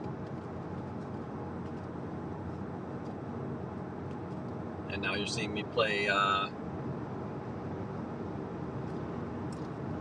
Touchy Feely.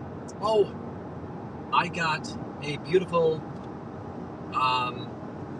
book from Granny, darn it, it's Granny something. I think it's Granny Initial, and she is a pooptologist, but she's basically she digs up old fossilized poops, and she authored a book about kind of the history of poop. It's a children's book, and she so generously gave me that.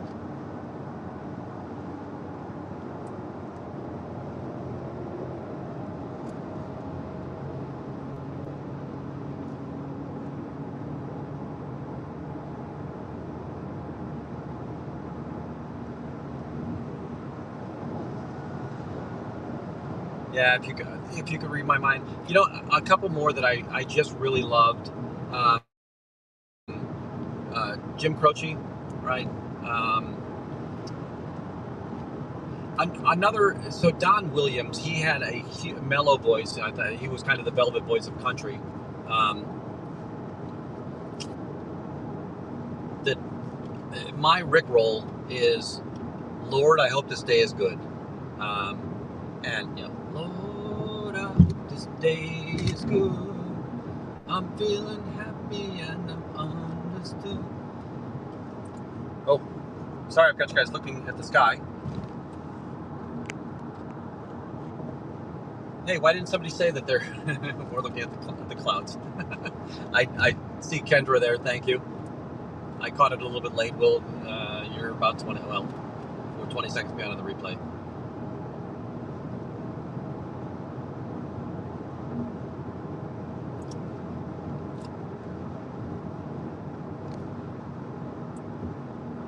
Come on, change. Oh, how far behind am I?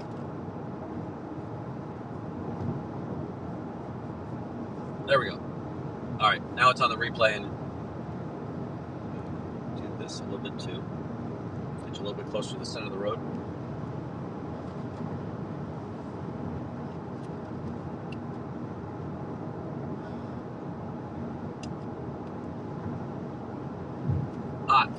I do Sirius Satellite and Deep Tracks, and is it Classic Vinyl? Two of my favorites. And on the way up, you heard me say this, right? I love music that's 25 years old. And my statement always was that if people are still listening to something after 25 years, it probably was okay, right? And I was so bad about contemporary music. Like, I did not listen to Michael Jackson in real time. I just, for whatever reason, I was much more in tune with whatever was older there at that point in time. Or let's see, there. I just shifted the camera again. Hopefully that's a little bit better view, but we're seeing the road. I just liked older music. Bigger fan of singer-songwriter too, right? And singer-songwriter is such to think about all the great singers there are, but they really can't. They don't understand like how to write music or how to write lyrics. So it's just amazing to think somebody can be so blessed to know the whole thing top to bottom. Tell you so, and many of you would have already heard this story on 1,000 other TV stations, everything like that. Loved Dolly Parton when I was younger. So, and Dolly Parton interviews are just incredibly classic.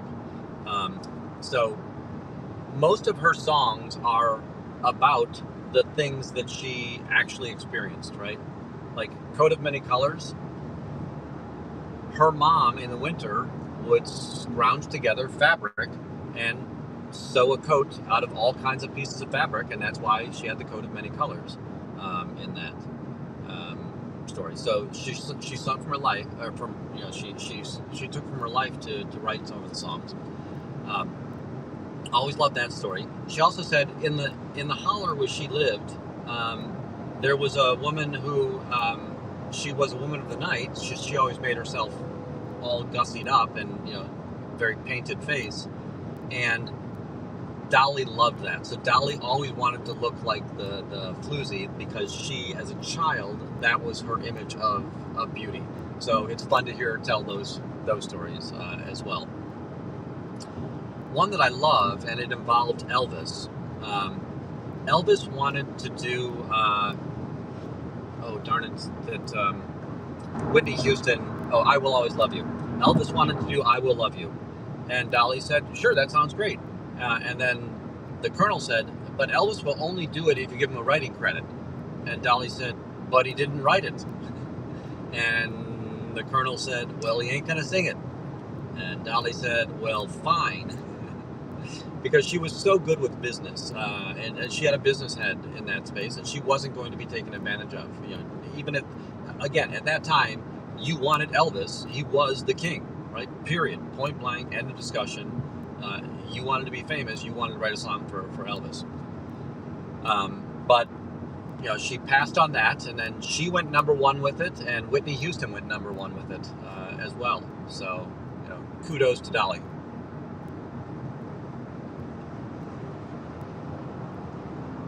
Loved the Kenny and Dolly, all right, Islands in the Stream. They played off one another very, very well.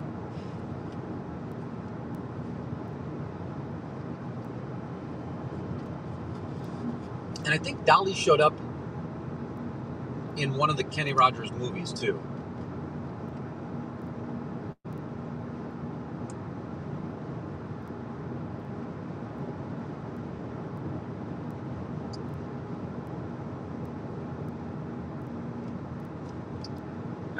That's a shame. I would have loved to have heard although Whitney just had an incredibly beautiful voice, and by the way, I hope I'm not just surprising you all with the fact that I'm gonna give a recommendation to Whitney Houston.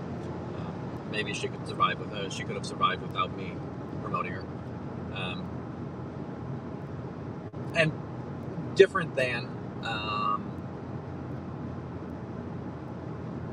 Dolly. In my country era, I thought that Garth Brooks, in my opinion, and by the way, it's only my opinion, but my opinion counts. Garth Brooks probably had the best range as a country artist, and he was an entertainer, 100% an entertainer. But I always loved George Strait more, and George Strait had 50 #1 hits. And people would say, yeah, but all George Strait does is he goes out there and sits on a bar stool and sings. That's all he's got to do, right? Think about it. That's awesome. And I always thought that Terry Andrews, Terry Williams, there's a female version where she just wore a t-shirt and jeans and sat on a bench, but I would listen to her all the time too. Terry Carter, not sure. But loved that. And then I loved that there was a duets album for George Strait, and I think he did Fly Me to the Moon with Frank Sinatra, and just so many others. Some of those cool duets of modern people and legacy crooners, Lady Gaga and Tony Bennett, and it felt like they had a real relationship, just absolute friends.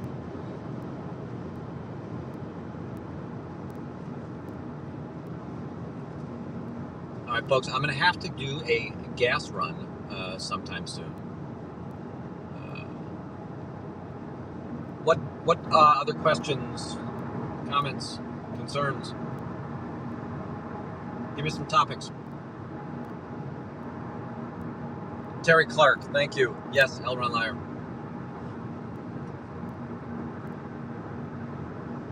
Terry Clark always seemed right, no frills. She wore a white t-shirt, wore jeans, had her belt and her boots.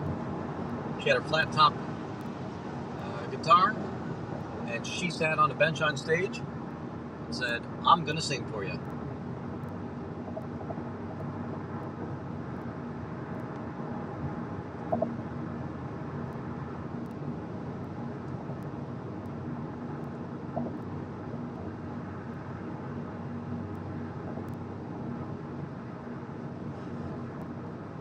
That might have been it. Yeah, I would say that I have some strange taste. I don't like Kenny G. I understand. I think he's an incredibly talented person. It just doesn't ring with me. I don't really like instrumental music. But the Kenny G Christmas album, I feel like that's a must-have. It's incredible to have that on. Amy Grant was somebody who I always loved her Christmas story songs.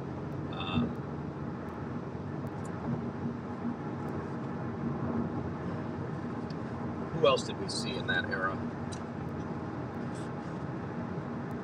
Dolly did several great Christmas songs.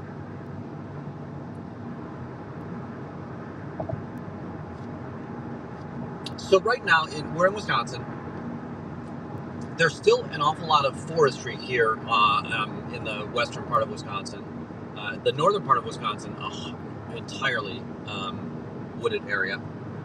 You're going to see that there's the lodgepole pine, which the trunk of the pine tree is almost entirely exposed, and there's just a little bit of greenery at the top. That's what we just passed by on the right-hand side. Excuse me. The crops will be, again, corn and soybean. Those are the two biggest ones. We don't do wheat here in this part of the Midwest. That's more the prairie states of Kansas, Nebraska, the Dakotas.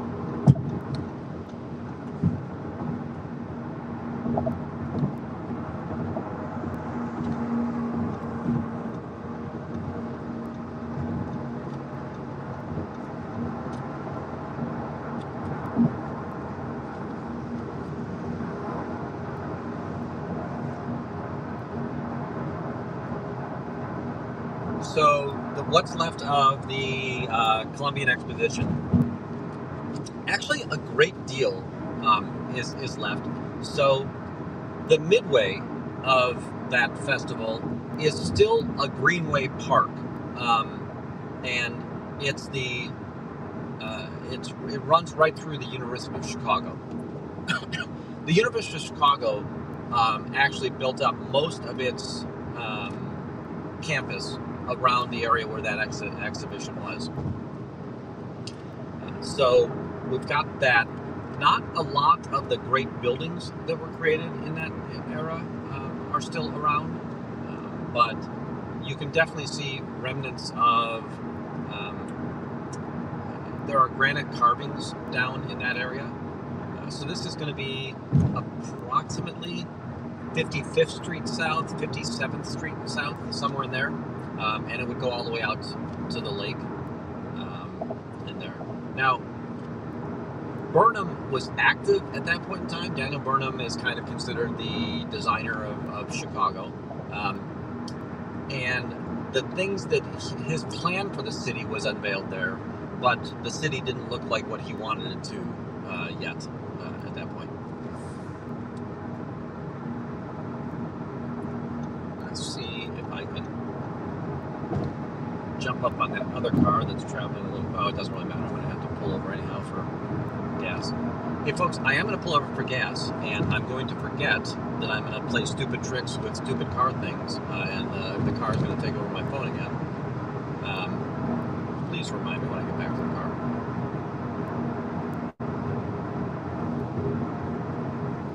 So this bridge that you're seeing over here, it's the Elroy-Sparta Lacrosse River State Trails. This is that bike path that I was explaining to you on the way up. It goes all the way across Wisconsin. So Wisconsin is very biker and runner friendly in that regard.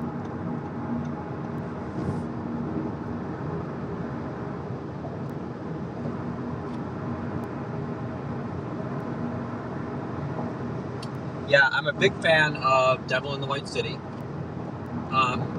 There's another one, and boy, I can't remember. It's a paperback of all kinds of vintage photos of Chicago.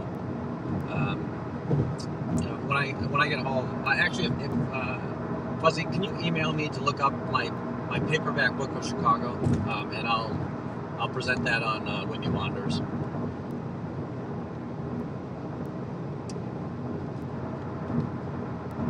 And I'm sorry for treating you like my administrative assistant, Fuzzy, but I definitely appreciate everything you do.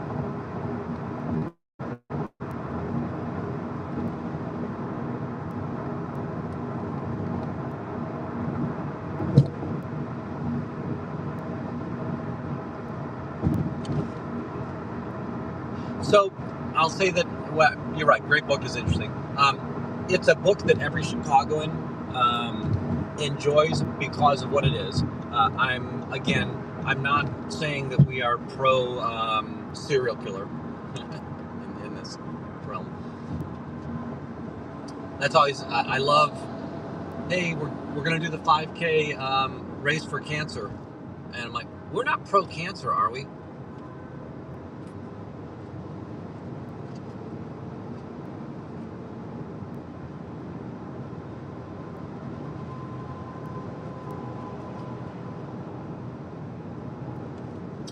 So we're 13 miles from Toma, and Toma is where 90 and 94 will join up, and they'll stay the same road until just the other side of Madison, where 94 will again branch off and stay more north and head straight to Milwaukee, while 90 kind of dips south, crosses the state line in Rockford, and then we head back to Chicago.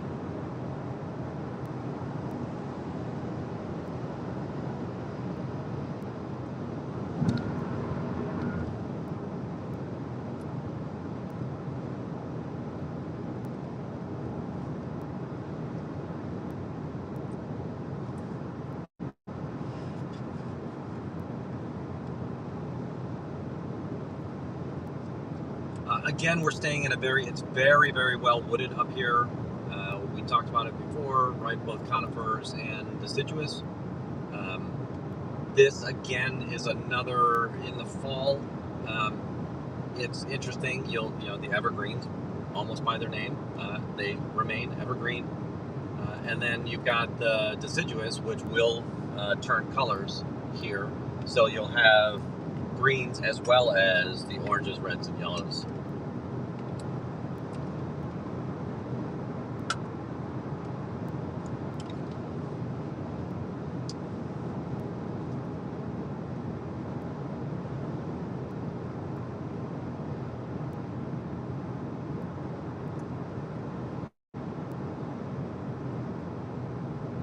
Yeah, the Lizzie Borden story is rather, well, horrific, strange.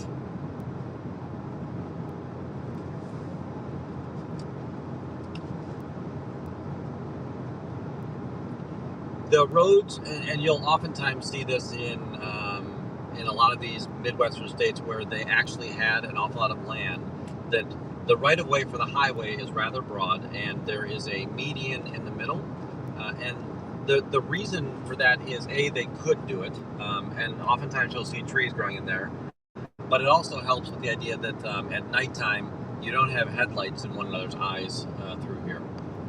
It also gives the police a great opportunity to sit in the middle and scan for speeders and such. Don't know why we've got these two lovely trucks trying to go the same speed.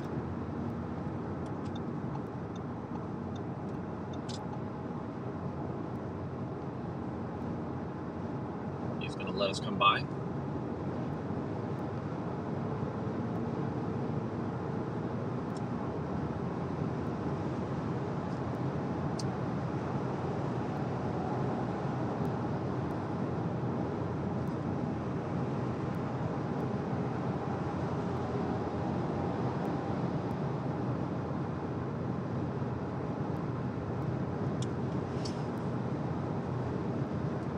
Yeah, there was a Fall River, Wisconsin as well, right? That just before we crossed the Mississippi to go into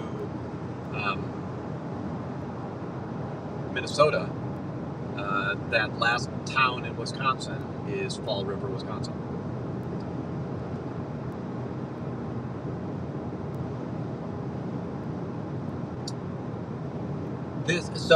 Right, when we were near the river, we would have those windy roads, and it's right the idea that, hey, if the river goes this way, the road has to go this way as well.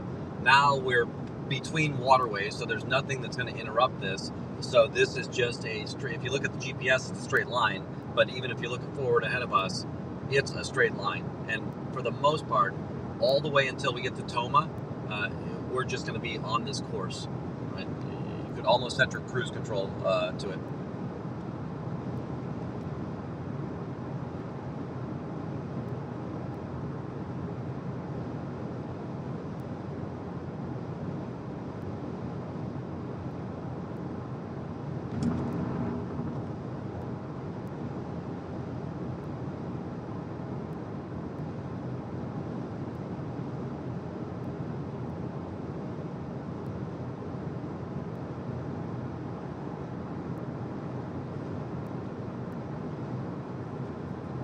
Big frontage road off to our right. It's like a 4-lane frontage road, which is very strange that you would have such a high capacity road right next to the highway. It probably was the old road that gave them the right of way, or gave them at least the structure through the hill, because we just kind of went through a hill that was cut in half for the road to go through.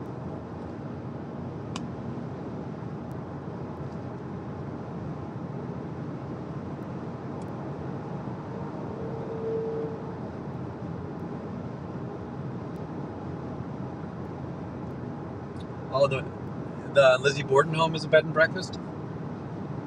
How in the world do you sleep there?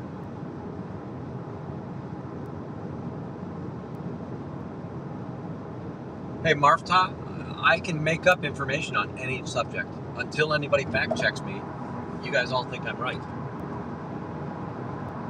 But thank you very much. I appreciate that. So now you understand why I really enjoyed talking with Tony.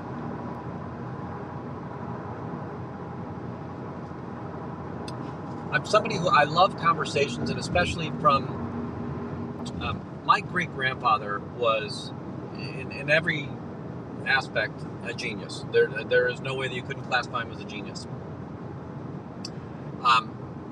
When he was growing up, he was born in Czechoslovakia.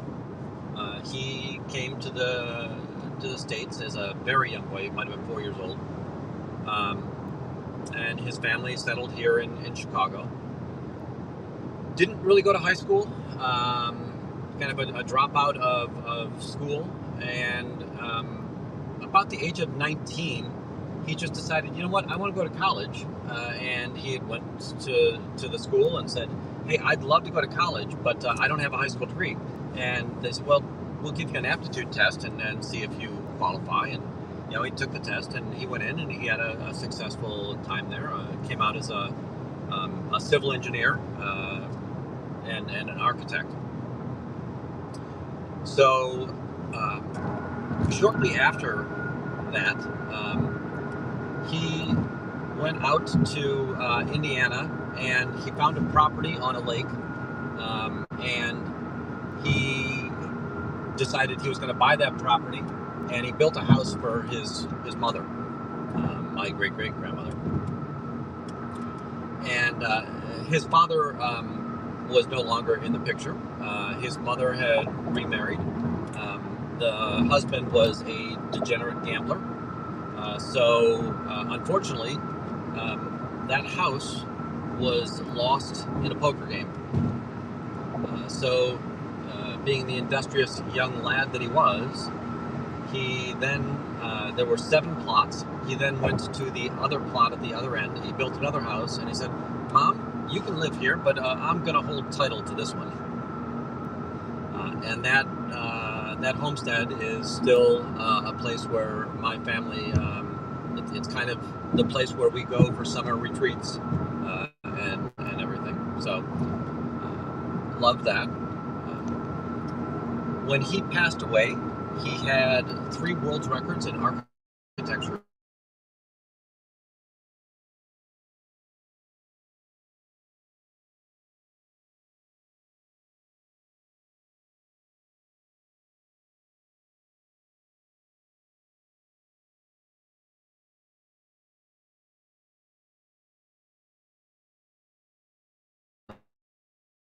Mementos. That's cool. There's a Chicago has all movable bridges over the river. One of these bridges is almost all Basco bridges, which means they're a teeter-totter bridge. They're based on they're locked to one side of the river, and then they tilt up and down.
All right, folks, somebody's going to have to let me know where I was in that story. I will say that when I recognized that the phone went dead again, I dropped a big F-bomb because I was very mad at it. It turns out the phone has no feelings, so it doesn't care that I'm mad at it. But sorry. Anybody could drop in the chat how far I got on my grandfather's story. I would really appreciate that. I'll wait here. We just bypassed Toma, so we've now, we're on to 9094, where the two highways basically run along the same strip of pavement.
Ah, oh, okay. So, when he passed away, he held 3 world records in architecture. Sorry, let me get the phone a little bit better set up so you're not looking over to the side as much.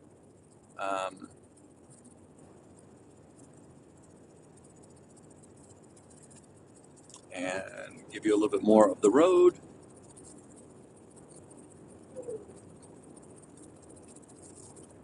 Okay. So he held 3 world records. One of the world records was he had built the tallest masonry-only chimney in Japan, and it was somewhere between 600 and 700 feet tall.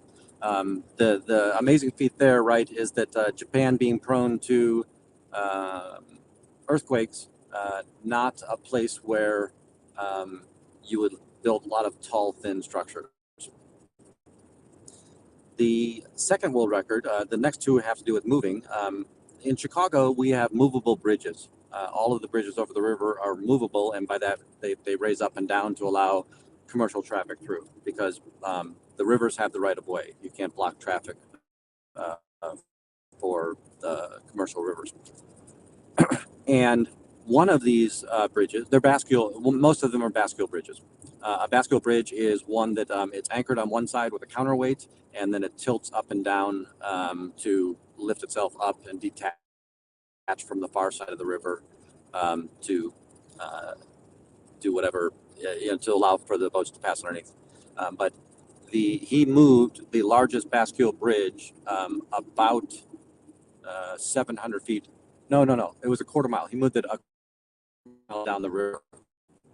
And the bridge functioned for quite some time. It's no longer in operation, but the bridge is still there.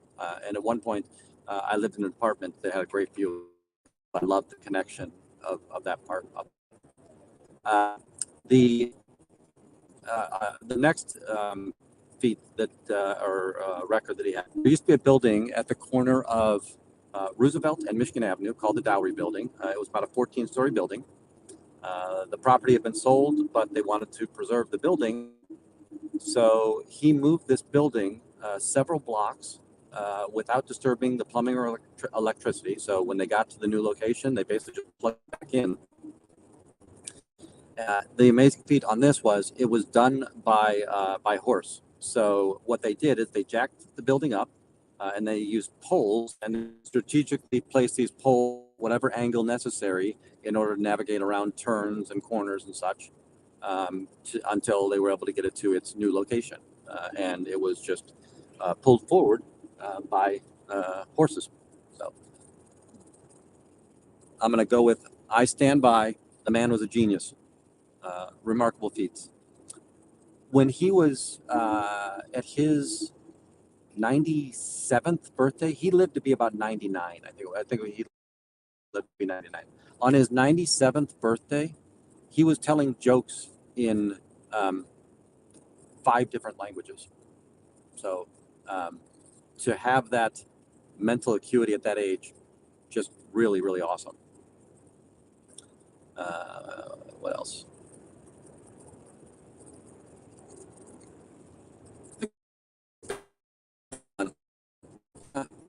It's hard to say that. He was cool.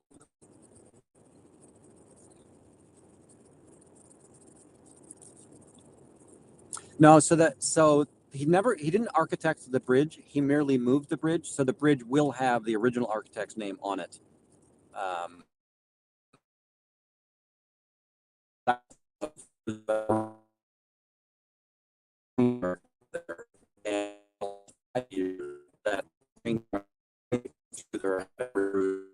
So there's no need for that bridge to be anymore. But it's just cheaper to bridge there.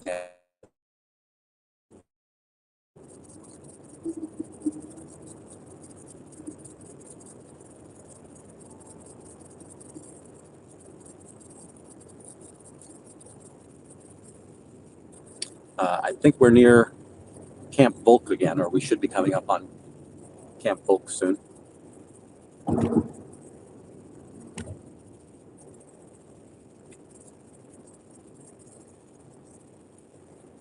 Sorry, we're in this little one-way passage here.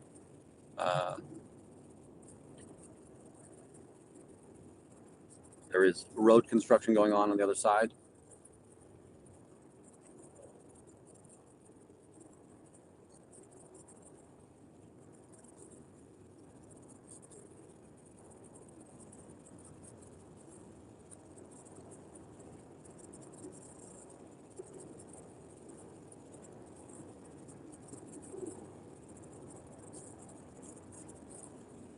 I see that. Don't let Pearl Snappy know it's a waste of time to yell at robots.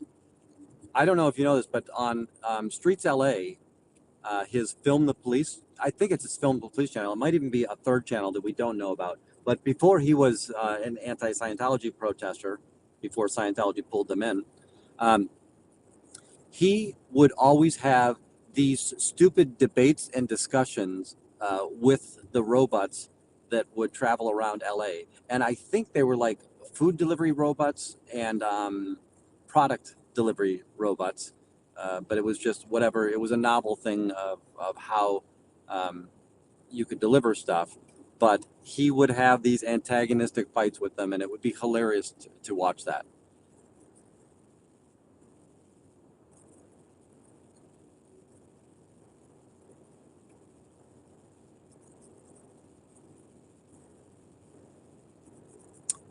I don't have any of his skills. My curiosity was much more in, well,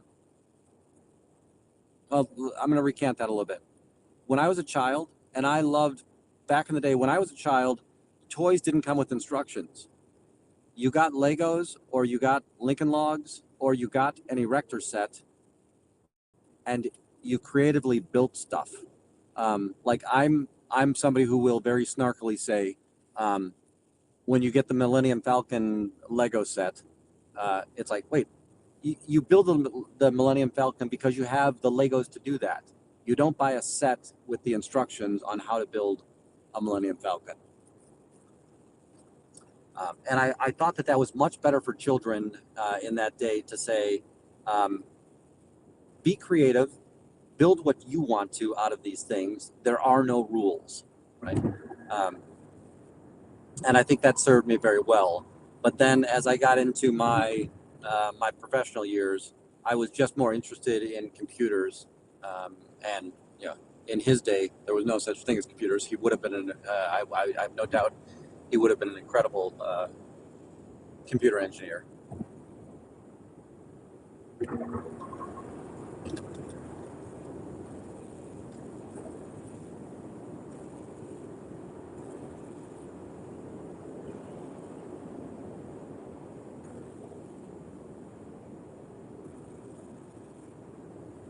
Yeah. So Fuzzy, is that a third channel, or is it his Film the Police channel that he does that on?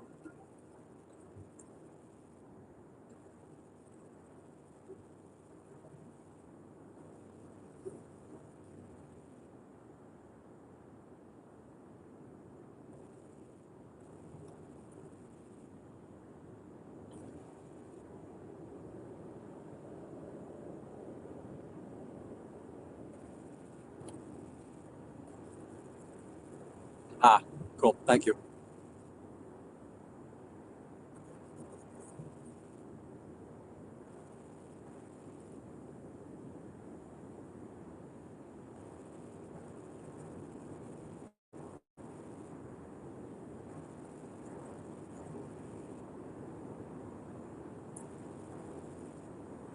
Now we're getting into a bit of a mundane lull here between here and Madison. We would have seen this on the way out, just from the other direction. You'll see that there's trees near the highway, but you'll often see more fields in this area. We will go past a few towns. The exits will have several retail spaces, truck stoppy, restaurant, diner, gas station.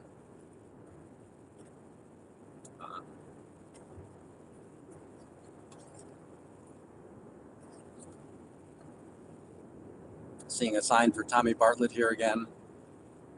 Again, I don't think Tommy Bartlett is an ongoing entity anymore.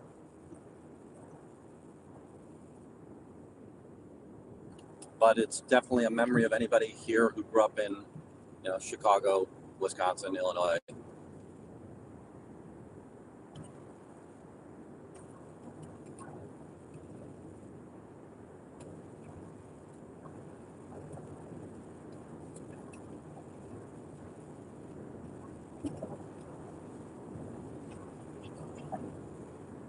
I have not made art from the Scientology information. Again, that the quarry that Free Xenu, Free Xenu Project, or sorry, Xenu Free, Auditing Scientology, Free Xenu Project, and Xenu's got that one. You could probably build a house out of that.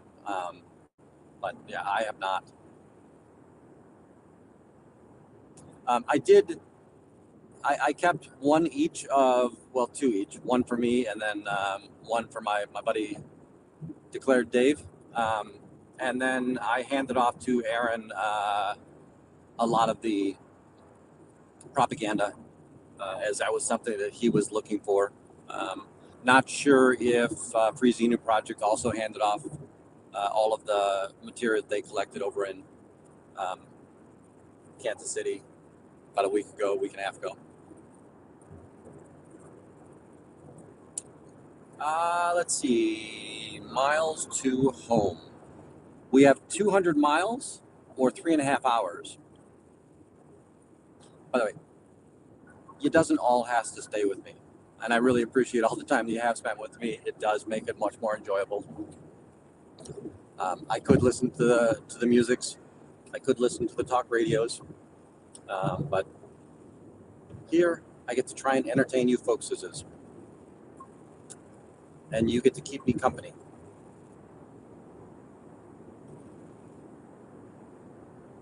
Like we saw Queen Suki, she was in very early, then was able to take a nap and come back.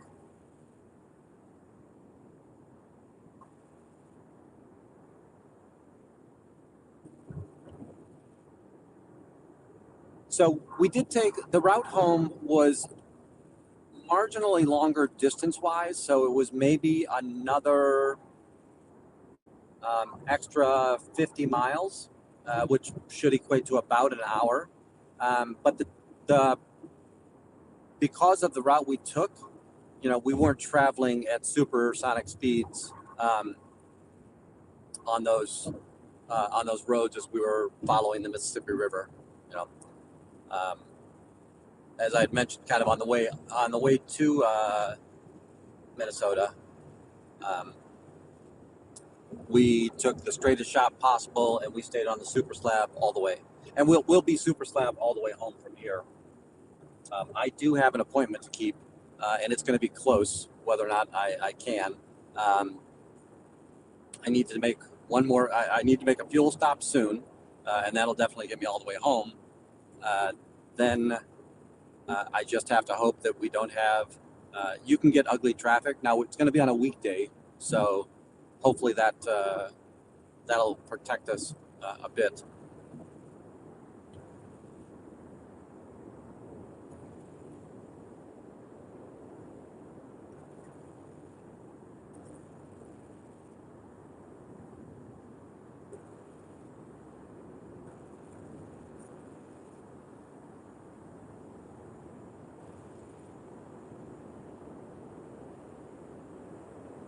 And again, if you watch the journey that we took here, other than the fact that, boy, we would have just barely been into the light right now.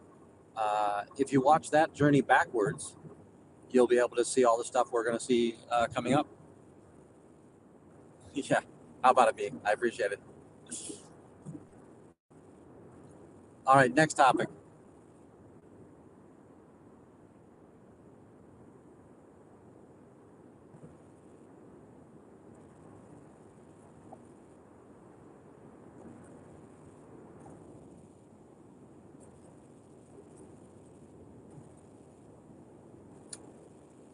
Back in my motorcycle days, Mouston, this is the next town that we're going to come past. And by the way, I need to get gas pretty soon.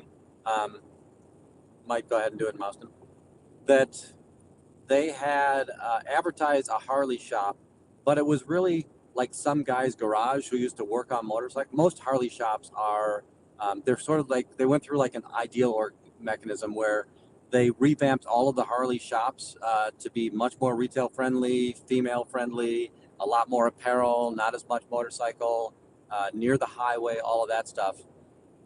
And this was just a legacy license holder, apparently, because I felt like I drove up to the barn behind the house where he would work on motorcycles, but it was still listed as a Harley space.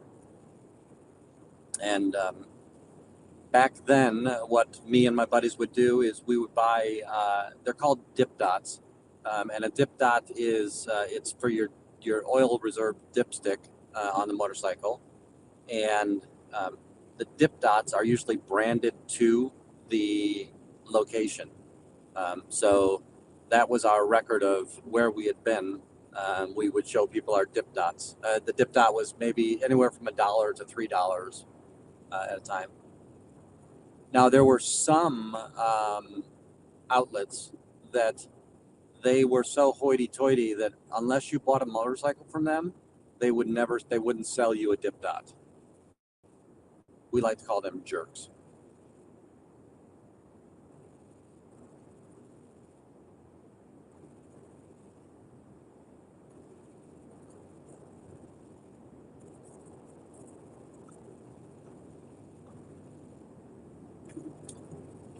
Want to give this truck a chance to get past me.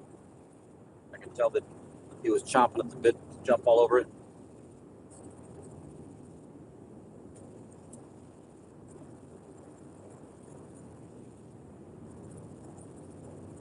Now, I will say I missed, and I'll catch up on it. There's a radio show that I really love, an NPR radio show called Wait, Wait, Don't Tell Me. And it's just a quiz story about news topics on that. So I'll have to catch up on that. It usually comes out on Saturdays. So, how was my birthday? So I love my birthday. I don't like for people to do anything about it, and very few people know my birthday because I don't like for things to happen with it. I like to spend time alone. This past year, I was in London with friends and family, and the London Marathon was going on. And on my birthday, I told everybody, hey, I'll meet you all for dinner. But I then left the hotel and I just wandered around the subway system of London. And I would just pop up in different areas of town and grab myself a snack at a local pub, grab a pint, walk around a little bit, then get back on the subway and go find another spot. So really enjoyed that. That's not to say I don't like people or anything of that nature. I don't like when people do stuff for me or when people go out of their way for me. So I'm a bad human. I don't let people. I make it hard for people to show me love.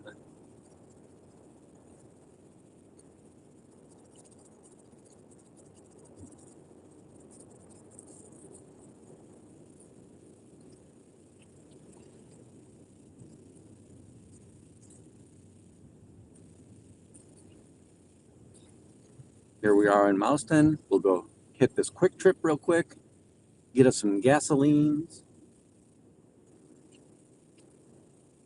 and get back on the road for that last stretch home. I can trust you all to play nicely while I am doing the gas things.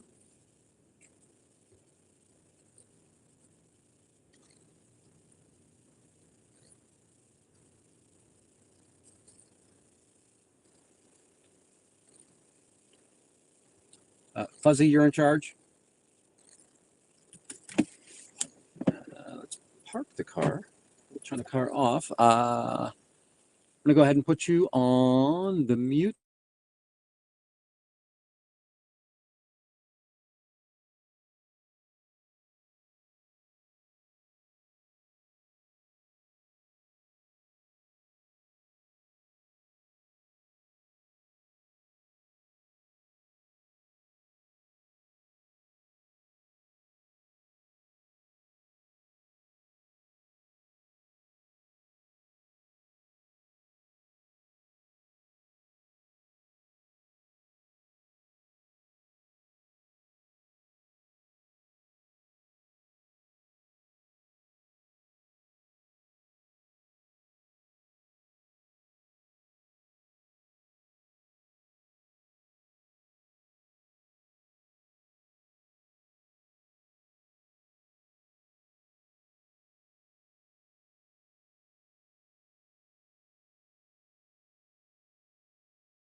Howdy, folks. Was everybody well behaved?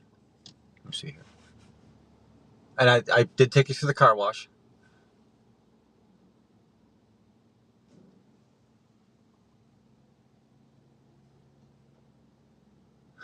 Yes.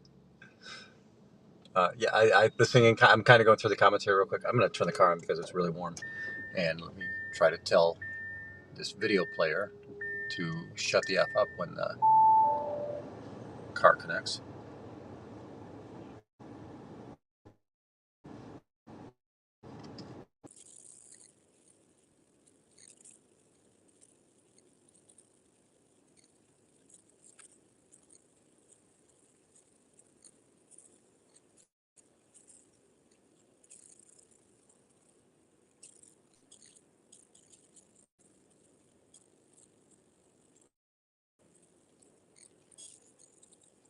All right. I think you're going to get a little bit of a blip because the car was a jerk, but you should come back very quickly. Or at least I see you in the peekaboo's place.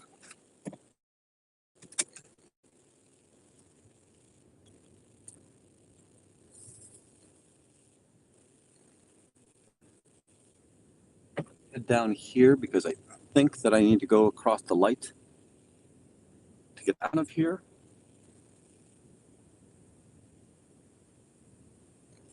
Yeah. I saw a license plate from Illinois and one from Ohio so far.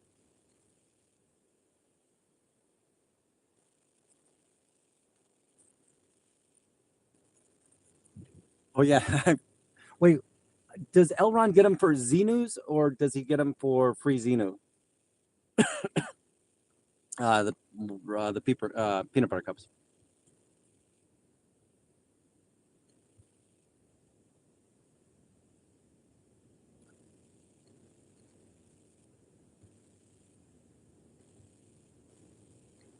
All right, folks. Hopefully this will be a smooth ride all the way into the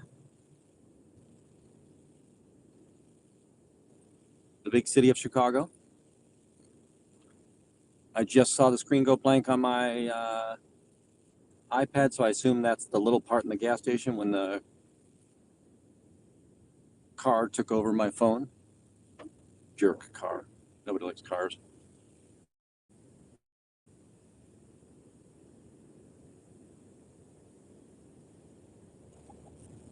It's funny. I'm just about to get onto the interstate, and I'm right now seeing me pull away from the gas pump.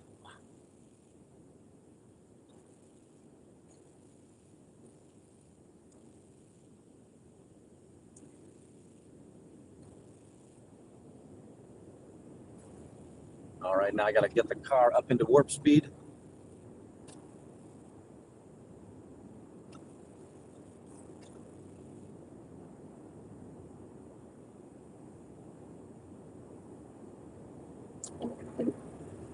So speaking of road trip games, there were two when we were growing up, right? So it was states of license plates, and then the other one was we basically call it the alphabet game, and um,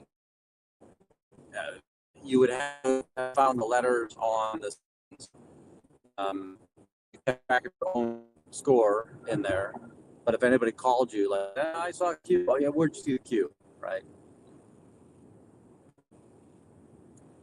That and the I Spy with my little eye, something that is, and then you name a color, and then people would have to, which was, I thought that was harder in the car, because by the time you guess, you might be 10 miles down the road from the thing that you were trying to say you saw. Yeah, Meat has already got me there.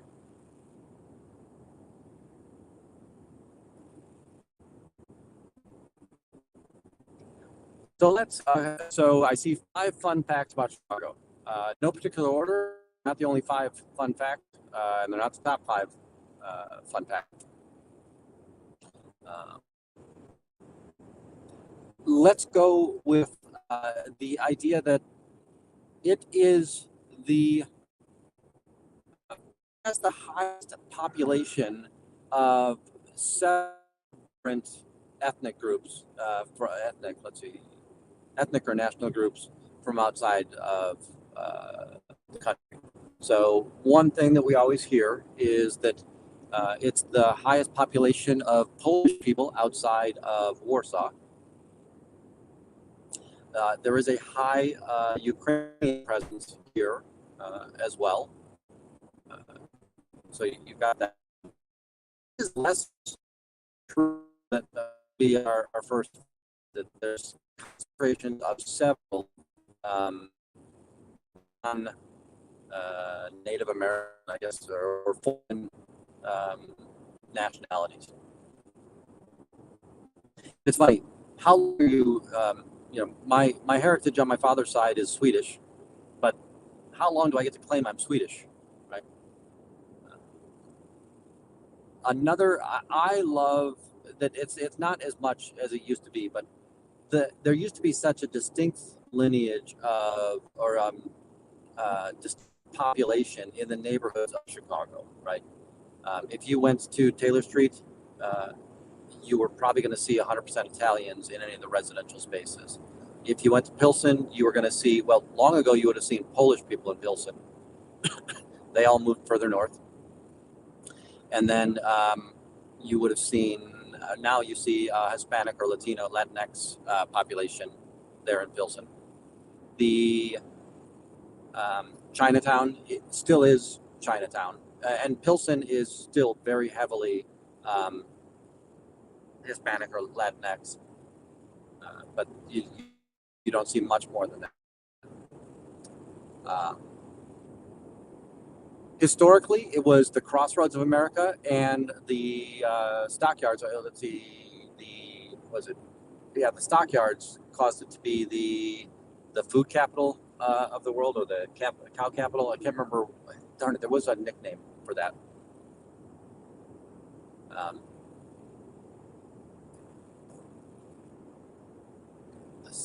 Hog butcher of the world, or hog butcher to the world. It is hog butcher to the world, and there's one of the local breweries.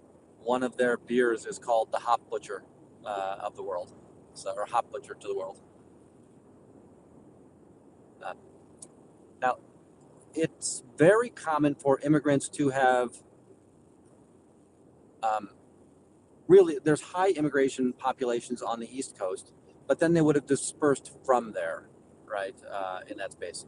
If we think about it, when we were in Minnesota and Wisconsin, that accent that you always associate with those two states, it happens to be a Nordic accent, right? So the number of Swedish, Finnish, Norwegian, Danish folk that lived up there, because they were all people who were involved in the lumber trades in the far north of Europe, and since there was all kinds of woodlands here in Minnesota and Wisconsin, they would be that, all right, that they would find themselves aligned to that. Oh, let me see. I've got to turn that down. Sorry. Playing with the car, trying to find things. Another fun fact, right?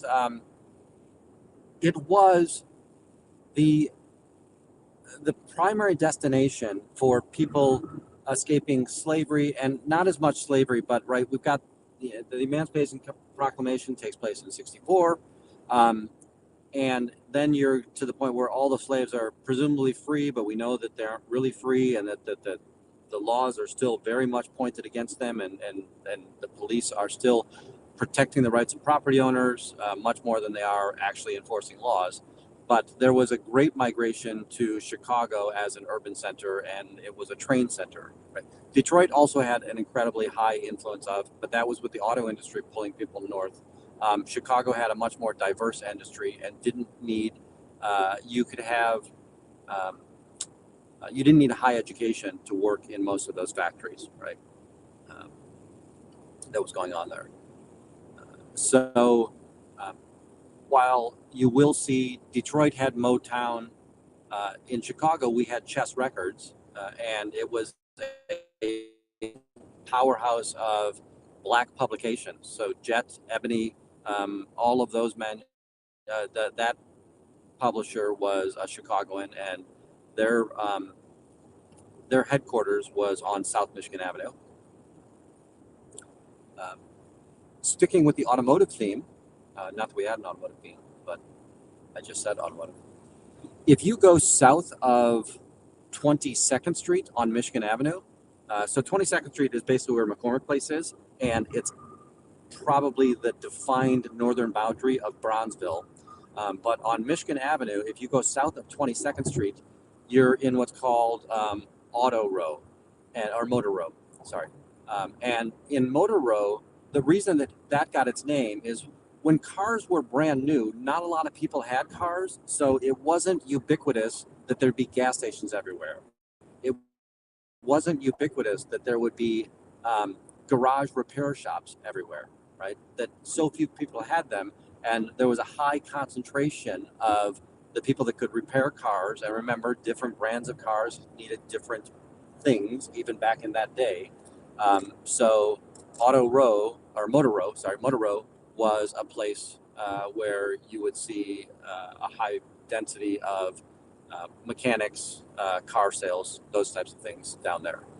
And if you still go down there, it still is called Motor Row, and you will see the remnants of it. Sometimes you'll see the signs on the side of buildings that haven't been washed completely away there.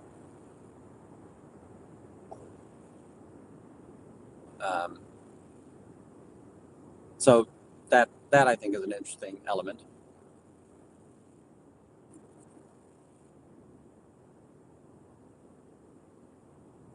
Boy, I need us to get past this truck. I'm being blocked from hyperspeed.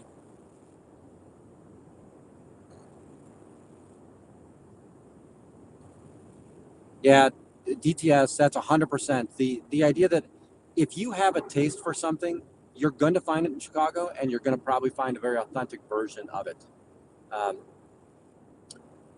Historically, and this might be just my point of view, a lot of people, when they think about Latin food, it's tacos, burritos, those kinds of things. You know, the Taco Bell menu.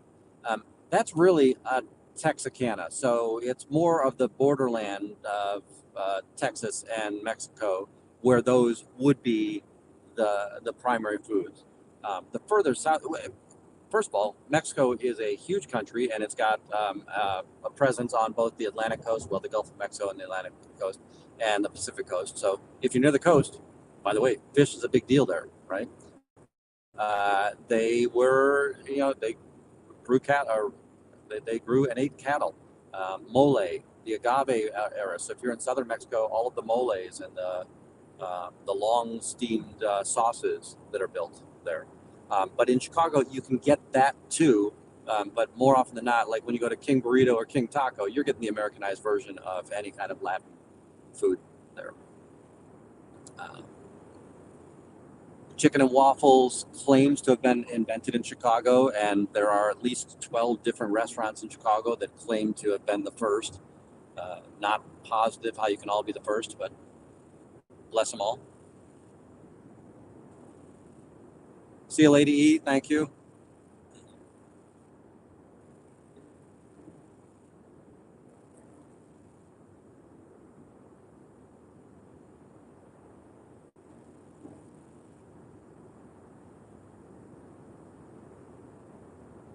Sorry, reading a few chats in there. So yeah, that's 5 fun facts about Chicago, which I don't know how many I actually said or if they're fun facts or not. Chicago is represented by the Big Ten with Northeastern. So Northeastern is in Evanston, Illinois, and Northeastern is, it has kind of the nickname of Ivy League of the West, the Midwest. It is a private institution, whereas most of the rest of the Big Ten, and the original Big Ten is kind of what I'm talking about here, would have been land grant or state-funded schools.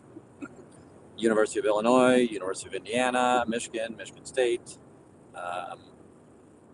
Iowa State, Wisconsin, Ohio State. Then the first kind of interloper that I remember was Penn State, And they tried to do Big 11, and then it was Big 12 with Nebraska, and then they realized, you know what, let's go back to Big 10. And now, for some reason, the Maryland Terrapins competing against the Nebraska Cornhuskers is a Big 10 duel. So,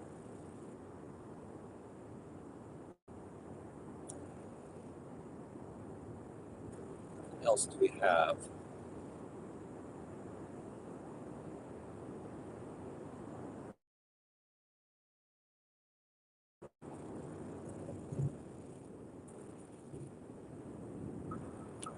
Chicago is built on the grid system, right? And again, after the Great Fire, before the Great Fire, people built things where they wanted to build things. So the grid wasn't quite as prominent. But after the Great Fire, they decided that, hey, they can actually design a city.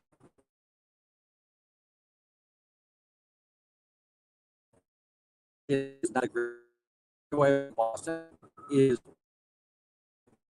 gel, in my opinion.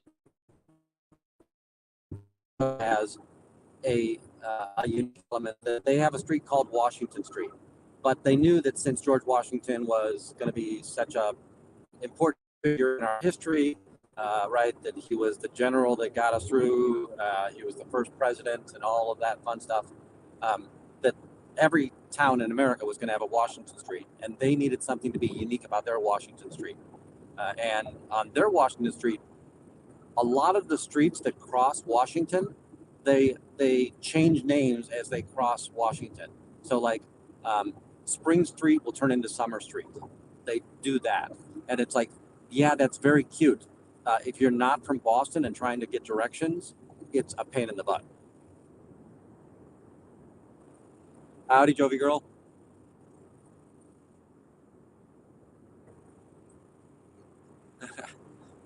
Oh, that's you know what? I think it's a shame, right? Whenever I had to travel for work, I always loved, and the company liked it because it got cheaper airfare. I would say, hey, can I fly in on Sunday? And then they got to pay for the extra hotel night, but they get the cheaper airfare, and it allowed me to go and.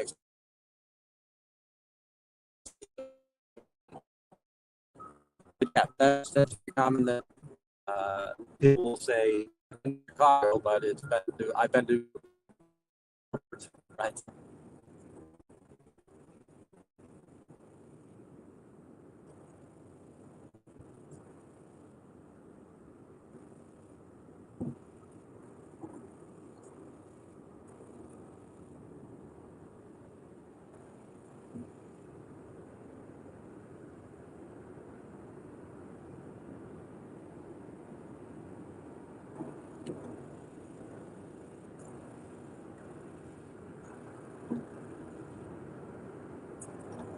Yes, Nancy Alley. So, right, the third largest city in the U.S. We're also considered a flyover state. So, we often get shunned by the other two large cities, New York and L.A. They have no time for us. It's got the nickname of Second City, right? And then we know Second City mostly through the comedy elements, but it had been known as the Second City long before that. And it was like, it's not quite New York, is really what that was kind of the kick in the teeth about why it was called Second City. The population of Chicago proper, so if you were to think about the Chicago boundary areas, you're right, 2.7. And it's probably been stable or declining ever since COVID because we've been able to have urban flight. Now, it's strange to me that while we have been declining, we still build a lot of new residential buildings in the city center. And that always was surprising to me.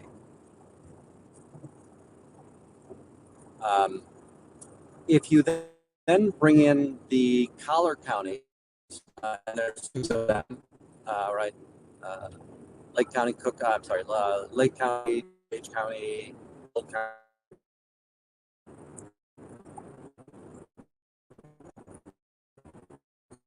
And other counties. I can't remember what all are. Now you're talking about area is about 8 to 9 million. But again, you're seeing more more people live outside the city than live inside the city. And then in most big cities, it was intentionally designed that way, right? That the city was the work hub, and you went into the city to do work, and then you went out to the suburbs to go live and have a life, right?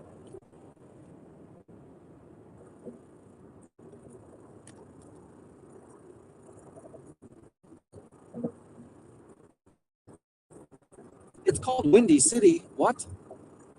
I will tell you, very funny. I'll have the Windy City garage or the Windy City towing. And I'm like, man, I put my name on all this stuff a long time ago. Second city, city of broad shoulders, right?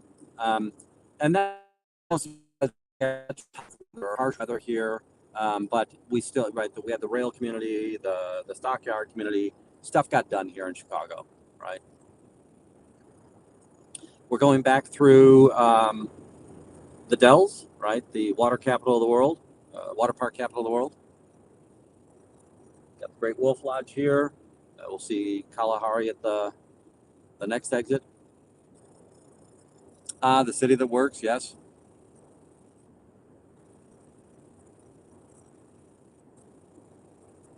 If you ever look at the Amtrak map, so the rail system across the U.S., almost everything goes through Chicago, right?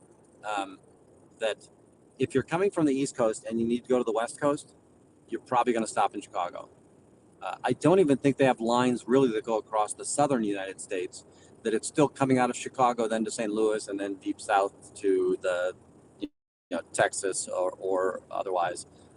But you get the, oh, darn it, the Lakeshore is DC and Boston. I'm sorry, DC, New York to Chicago. And then you've got Empire Builder going from Chicago all the way out to Seattle.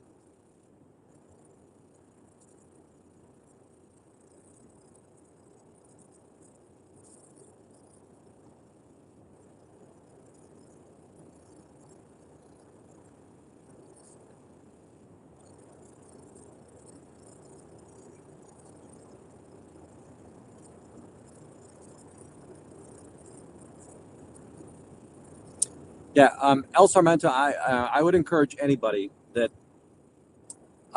whenever you visit Chicago, your number one thing should probably would be to call Windy Wanders the city and get a personal tour. But if Windy Wanders isn't available, the architectural tour is the number one thing that I tell everybody, that if you miss everything else, take that architectural tour. The docents are very, very knowledgeable about it. You're going to learn an awful lot. You're going to be entertained. They're going to tell their own little stories and jokes. It's fun to kind of hear the banter that goes on there. It's an easy element, right? That you sit down on a boat for the whole time. If it's really sunny out, make sure you've got a hat.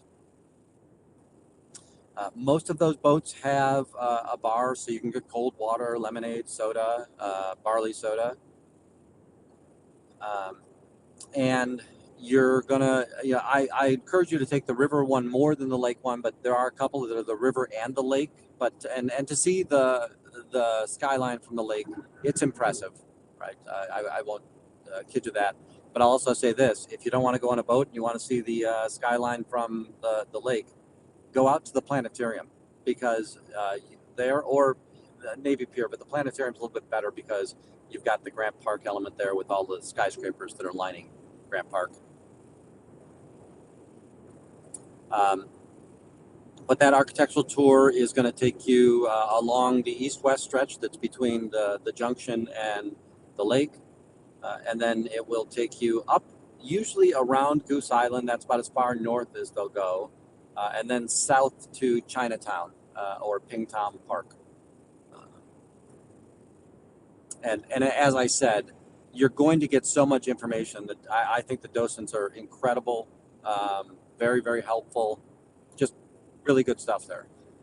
The other one that, another thing that's enjoyable if you've got a more adventurous appetite, is they have the kayaks, which means that you're the horsepower on this. but there are kayak tours where one of the kayak members is a docent, and he's going to be talking through a loudspeaker, and you're basically taking the same tour as the those big tour boats do. It's just that you're the one providing the power. Usually, you can't cover as much ground, right? Because that you can usually only the group can usually only travel as fast as the slowest member in that group.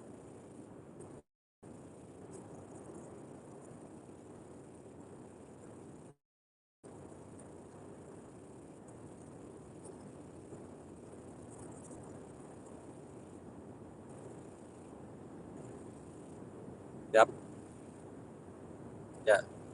Chicago, right? The smelly place because of all the wild onion that grew here.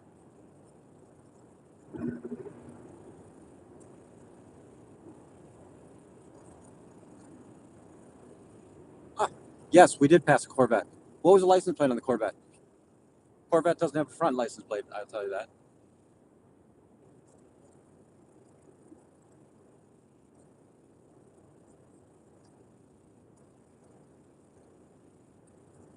Hey, Scooter Mom, have a great day.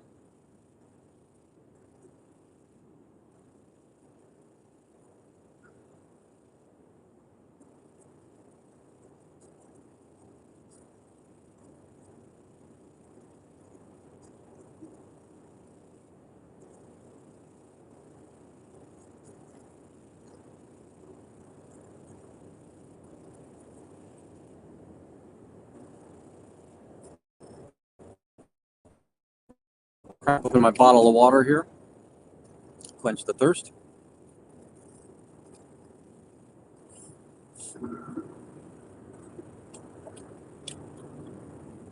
Last night was fun too. I get to spend some time again with the Clearwater crew and Natalie and Mama Opal, and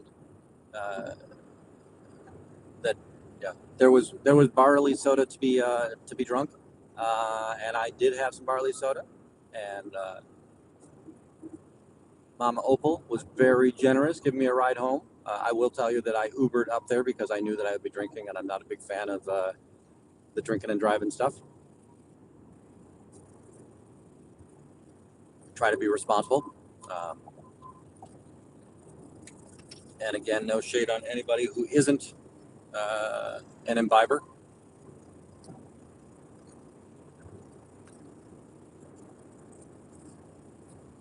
Definite shade on people who are imbibers and still choose to get in the car.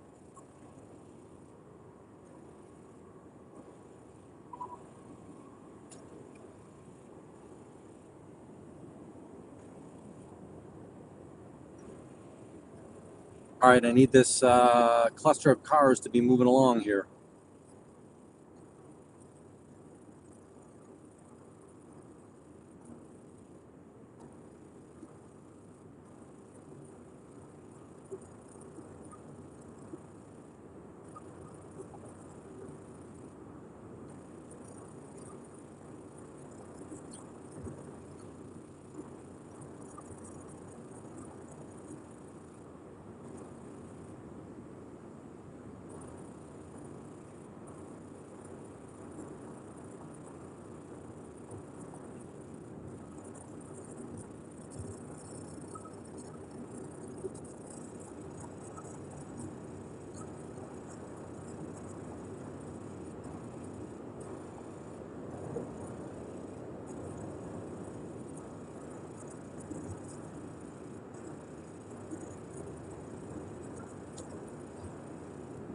Yeah, thanks, Nance. McCormick Place is, I'll say it still is the largest convention center in the Western Hemisphere. It does not attract the same business. Now, it was one of the things that would attract a lot of tourism to the city of Chicago. And then again, Chicago had all of the restaurants and bars and music that would help do entertainment of those conventions that came in. Now, we still have a big auto show. Now, Detroit's got a bigger auto show, and there's going to be an East Coast auto show and a West Coast auto show. McCormick is an interesting Chicago and Illinois native. So McCormick was the person who invented the steel plow, and that was out in western Illinois. I think it was in Grand Detour. I'm not positive, but somewhere out that area is where you'll see him. And John Deere was also, an Illinois person. But so John Deere, I'm sorry, McCormick invents the plow, and then goes on to invent the company International Harvester. Now, International Harvester doesn't really exist anymore. It was split up, boy, 85, somewhere between 85 and 90, somewhere in that time, into Case International, which was the tractors would continue to be made there. And International Harvester also made trucks and buses, both the engines and the frame of trucks and buses. So Navistar got the bus and truck business, and Case International got the tractor business. And he was very, very wealthy, and therefore was able to start that.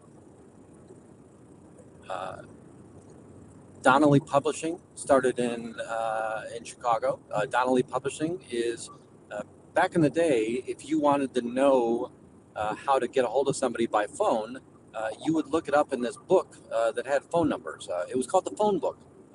Interesting little thing. It had a white section, which would have white pages section. Sorry, that sounded terrible. White pages section, and that would have all of the residential phone numbers in there listed in alphabetical order.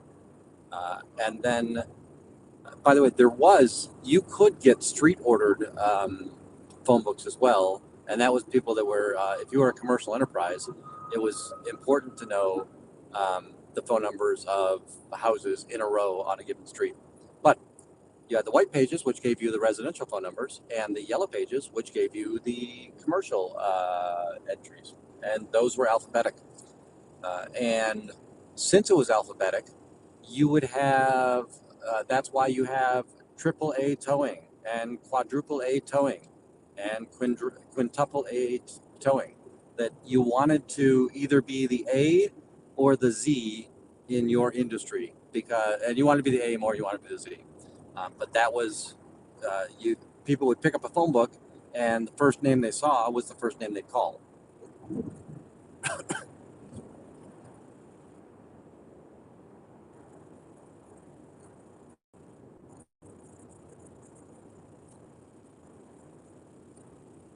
Yeah, the phone book did hurt when you got hit with it. I think that it's, oh, darn it, just an urban legend that if you hit somebody with a phone book, it won't leave a bruise, but it hurts like crazy. I was bruised every time I was hit with a phone book. The other thing that's always interesting about a phone, the phone book pages are made of a very, very thin piece of paper, almost the lightest weight thing that'll stay together.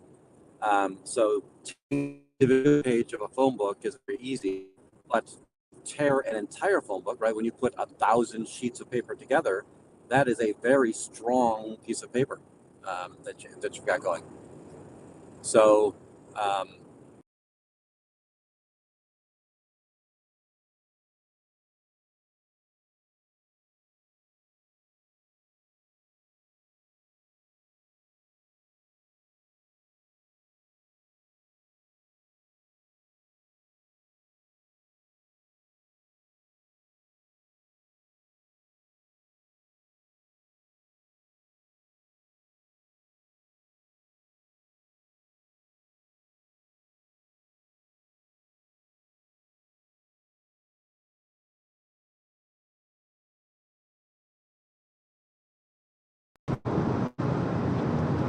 Phones are jerks. Let's see what that's.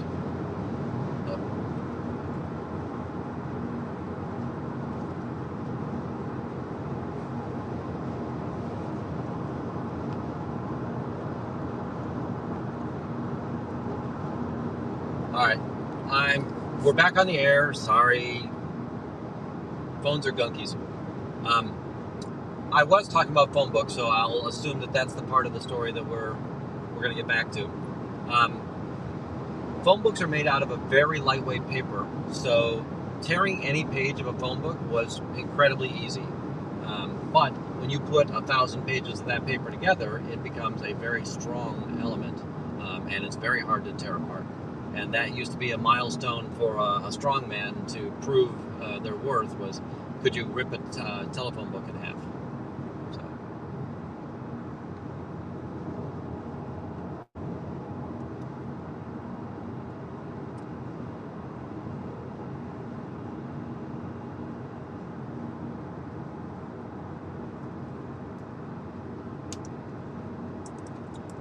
Hello, MD Media and friends.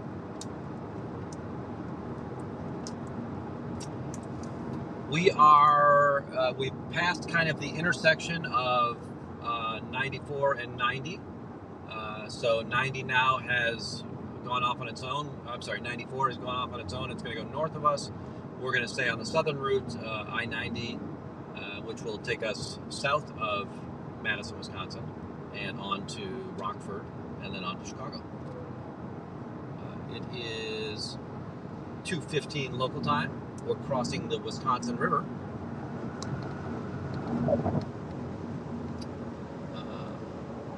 A lot more traffic than we saw on the way out.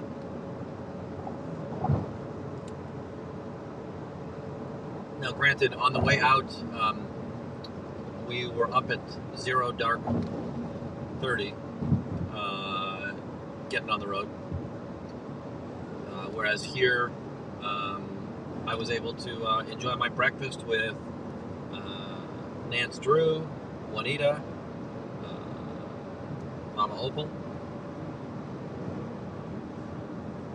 Folks, we said it earlier in here, if you ever get a chance to chat with Mama Opal, it's a treat. Great person. Has an attitude of servitude. She volunteers for a couple of channels. We know her mostly from Natalie, but I think that Natalie and Nancy do Nora as well. And let's see if we can boost those channels, help those channels out a little bit. Everybody, I know that you're probably not subscribed to Natalie or Nora, so please go over and do that real quick. And hopefully you understood the sarcasm in that statement. Howdy, J-Bat, welcome back. Hey, Pup Groomer. So Pup Groomer has an additional service, right, to the community that she holds a repository of all kinds of printable material. So ideas for flyers, ideas for business cards, pamphlets, stuff of that nature. And she helps share that out so that other people in the community, whether you're a creator or you just want to go out and help the community with some literature or paper to hand out, she's got some great opportunities there.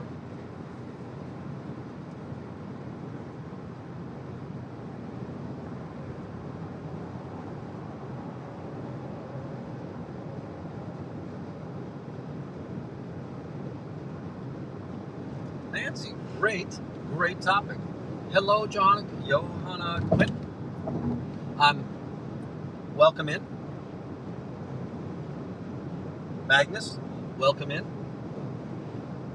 Siskel and Ebert, to me, they were the movie reviewers, and it was funny. They were independent from one another, and they sometimes did not agree, and they would sometimes not agree to the point where one was as absolutely negative as you can be about a movie, while the other one was the best movie ever.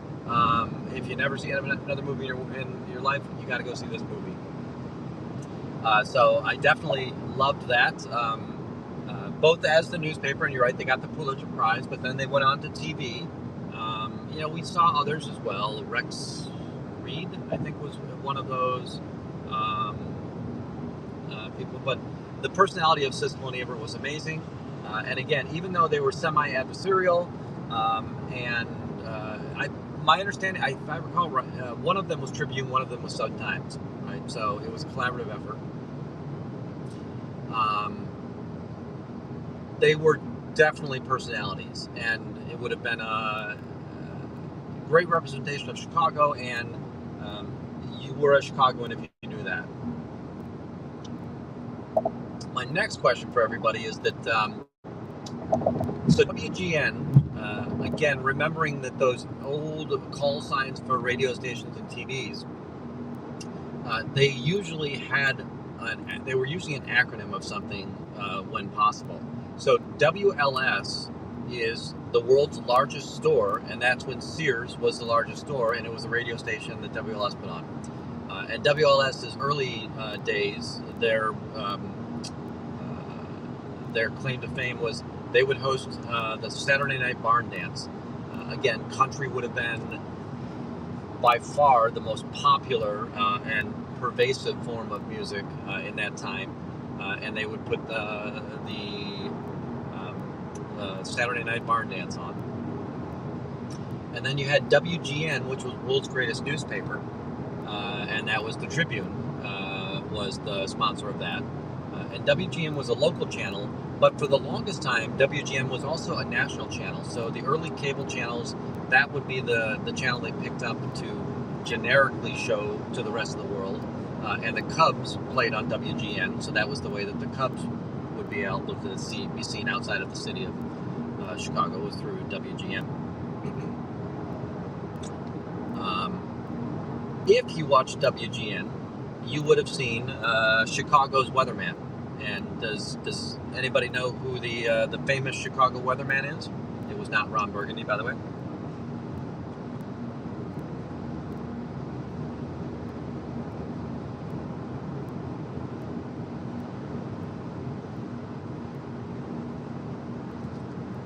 Hi, Style Audit.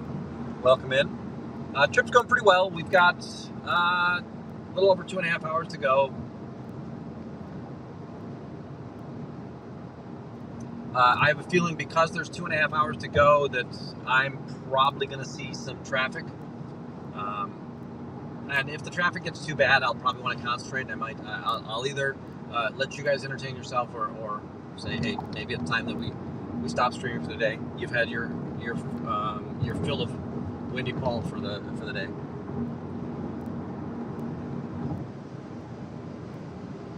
Absolutely, Style Audit, crushing it.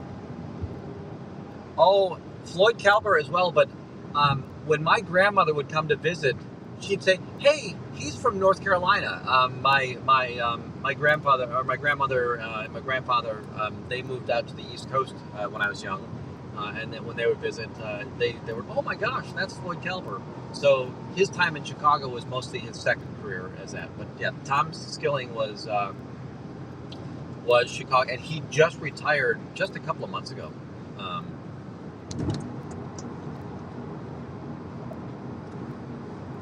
Just well known, and he would be on like the Bozo Show and other news shows and other talk shows.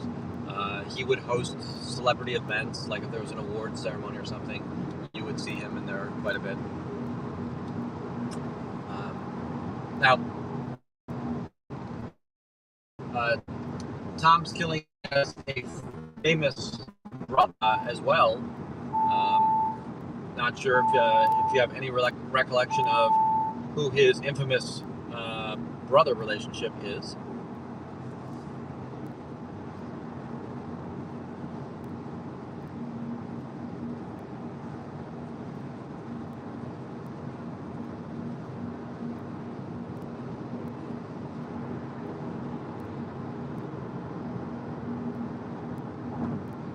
Nice fact, Nance. I love that.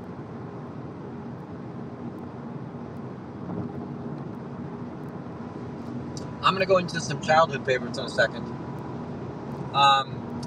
So, Tom Skilling's brother was one of the chief players. I think he was the chief financial officer. He might have been the chief information officer at Enron, and Enron was the company that they went belly up, and they brought Arthur Anderson, or not Arthur Anderson. What was it called before Arthur? Yeah, Arthur Anderson. Sorry. Arthur Anderson was the accounting firm, and Arthur Anderson had potentially not correctly done some accounting work and all that fun stuff, and so much money was lost on Enron, and that's where we got the Sarbanes-Oxley, where chief officers of a company have to actually sign the quarterly reports and acknowledge that everything on there is true and correct.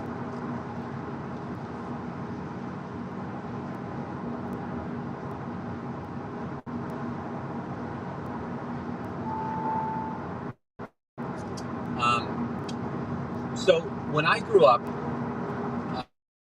I think we talked about on the way out, we have the Lincoln Park Zoo in Chicago, and I'm going to say that I know that some people have different opinions of zoos. I don't love to see animals caged up. I do think it's an incredibly good educational opportunity for people. It does get children interested and curious about animals, and it's probably a great gateway to people who want to be conservative shepherds of both the land and the territories for animals. But growing up, we had a show called Ray Rayner, and I don't know if anybody remembers Ray Rayner,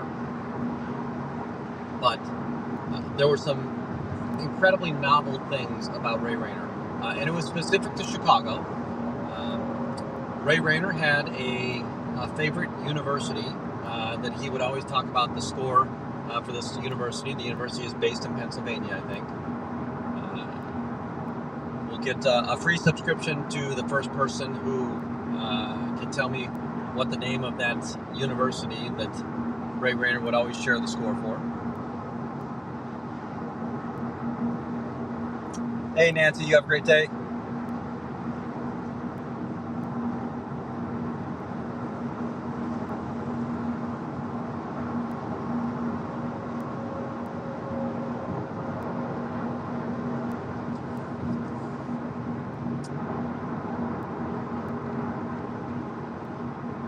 So Ray Rayner would always tell you the score of a small little school called Slippery Rock, Pennsylvania. You'd always get that. Now, he was a charming older gent. He actually was one of the earlier bozos in Chicago.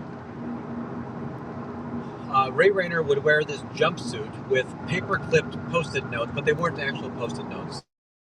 They didn't have the sticky on it, and Post-it notes didn't exist yet, but it looked like that. And he would pull these off, and that would be the next topic he would talk about on the show.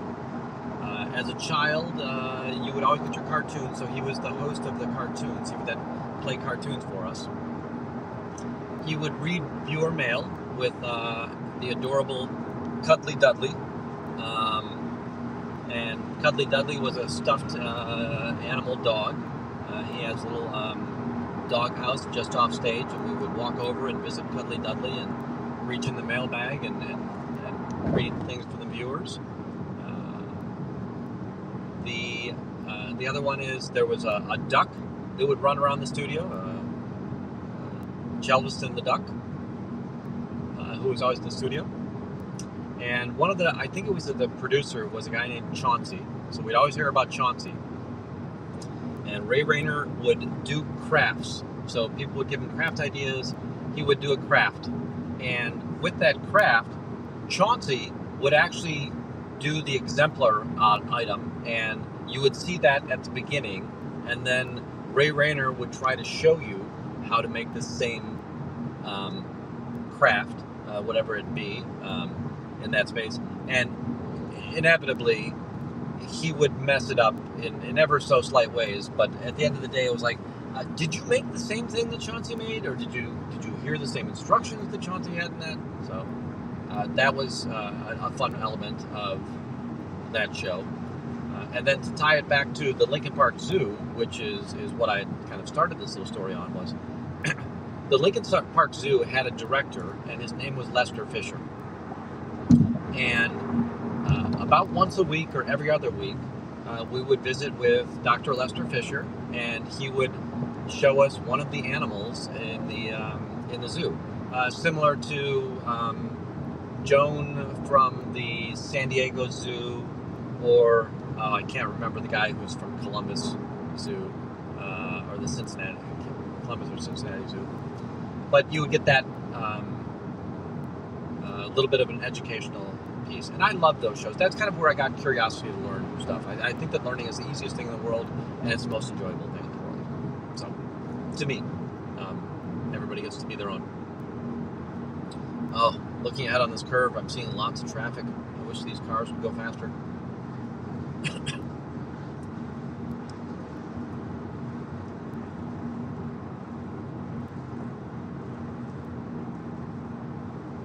Wasn't it Chelvison the duck? And I might be misremembering that.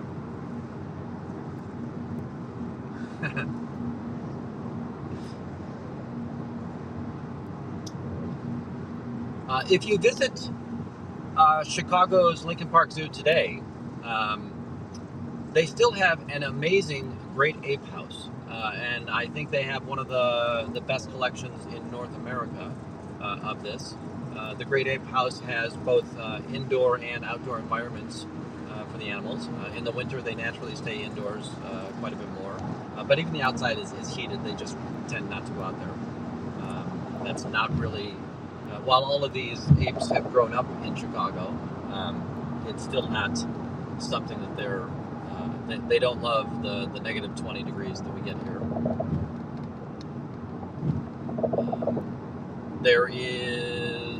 There are no more elephants in either of the Chicago zoos. Lincoln Park and Brookfield Zoo used to be independent zoos, but at some point Lincoln Park became less feasible to manage on its own. So it was folded into the Brookfield Zoo, but it was still kept as a free zoo. Now the Brookfield Zoo is much larger, has much more green space on it. It has larger enclosures for most of the animals, and it is a pay zoo. But Lincoln Park has been kept as a free zoo, so I love that. And many times, like if I'm running in the morning, we've taken Windy Wanderers has gone over there as well. But if I'm running along the lake, there will be times where I will stop near the zoo, and I'll buy a coffee and then just walk through the zoo. It's very quiet there early in the morning. Drink my coffee, have a fake conversation with the zoo animals, and then give myself a little walk home.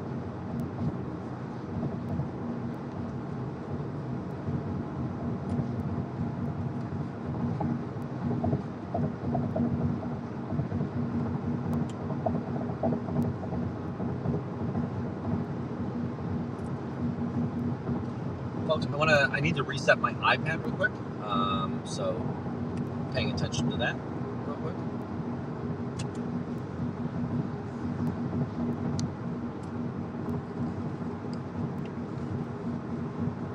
Seeing a sign here, Chicago is 157 miles away.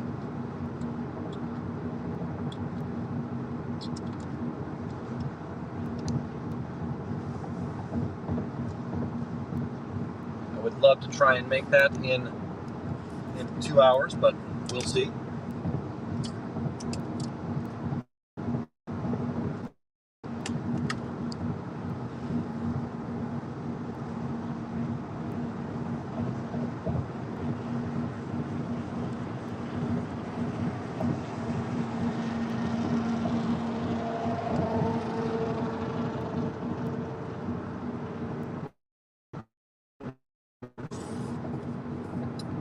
Need to do a quick battery change as well.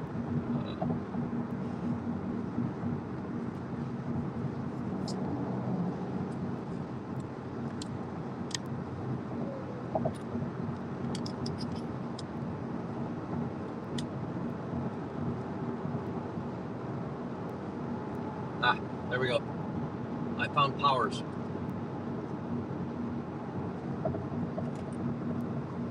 All right, where were we?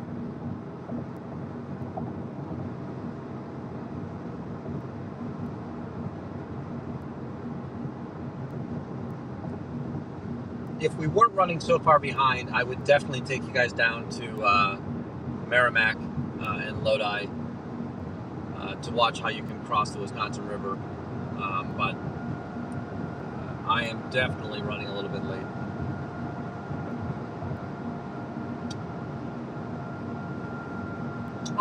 Some of the other animals. So they have rhino at the Lincoln Park Zoo, polar bear, penguins, giraffe. There's a couple of fun indoor exhibits. So the African house, when you go into the African house, then you're in the same environment with some of the birds that are flying around there. So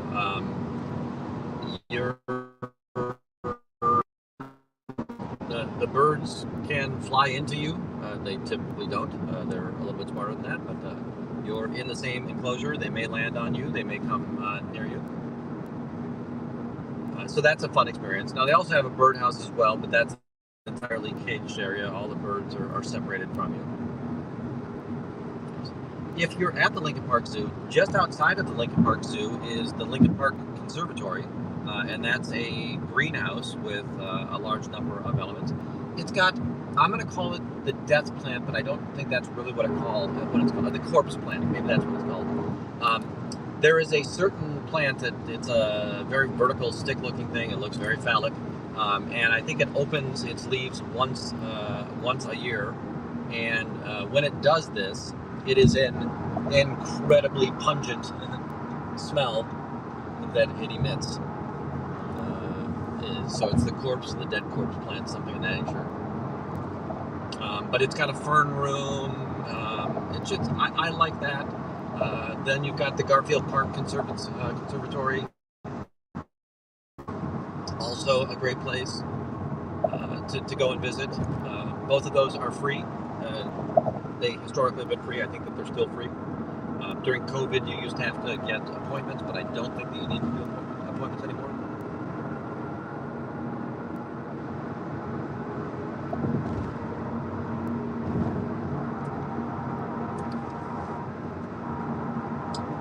Brookfield Zoo, almost everything is just bigger there, but they also have a dolphin exhibit, so you can see, they'll do a dolphin show there.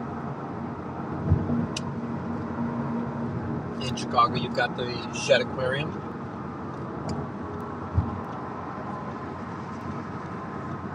Sorry, trying to give the truck some relief here. The car behind me didn't want to give relief.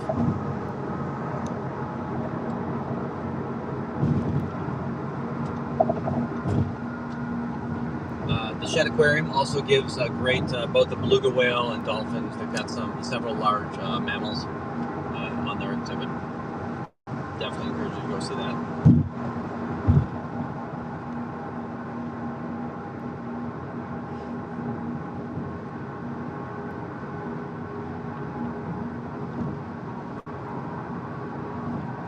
Kind of excited to get back to the city. My hometown org has been able to, well, I will say that I know that we saw Korn and Heligear out yesterday. They were helping to frustrate the efforts of Chicago's Ideal Org. But now that I'm back in town, I'm going to get back on the horse and start frustrating the organization again. I think I did learn something. I learned a couple of things, and I don't know if we've talked about it on the channel yet, but Aaron has an awful lot of contacts and people that feed him information. I've asked him to please help give me that information, and I think that that'll be a little bit more forthcoming. That there have been people that have been moved away from the organization, so that's a known element.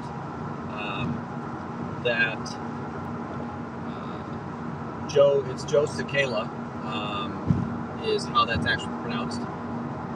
Some of the people that we have seen on video are no longer with Scientology, so that's definitely a positive element. I'd like to say that a lot of that has to do with we as the protesting community. helping educate them on that, helping them wake up, as Tori reminds us.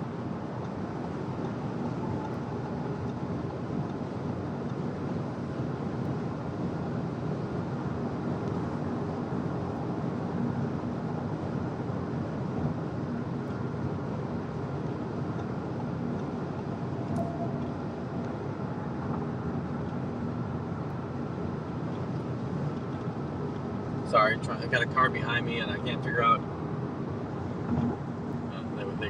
They wanted to kind of stay on my right quarter.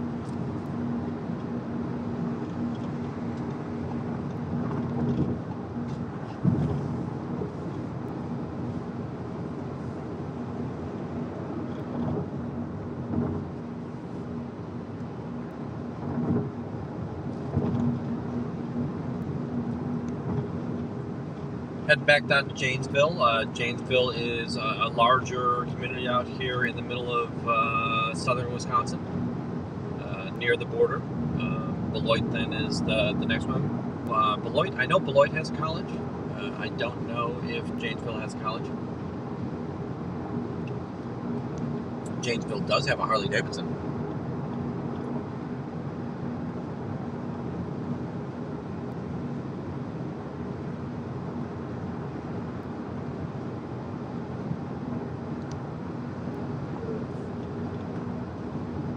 Sorry, the iPad just reset. I want to see if I can get that back to normal. There we go. Howdy, Audit Golden Era. Thank you so much for being a member. So today we're traveling back from the My Tony celebration. Really enjoyable time. I will say that Fuzzy has already heard this, and I apologize to her, but she gives me a lot of grace. So just a great time. Was able to spend time with Natalie, surrounded by many of her friends. It was great to see her smiling and laughing. It was a joyful experience for her, and I'm very happy that I was able to be a part of that. We saw a lot of people of the anti-Scientology community, right? Aaron Smith-Levin, Jenna Muscat.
Okay.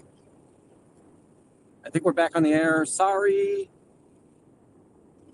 I don't know what happened there.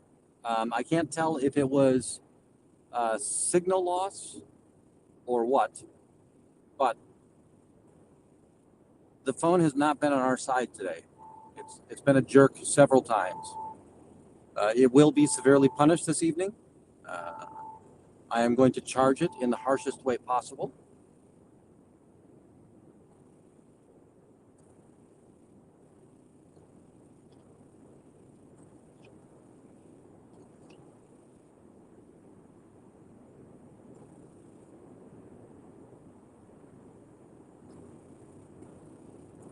All right, let me read a couple of these comments.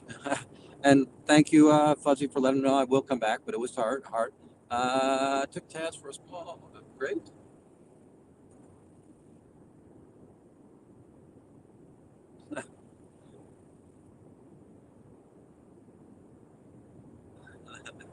Yes. The phone got mad at me when I cussed. See if I can bring that back.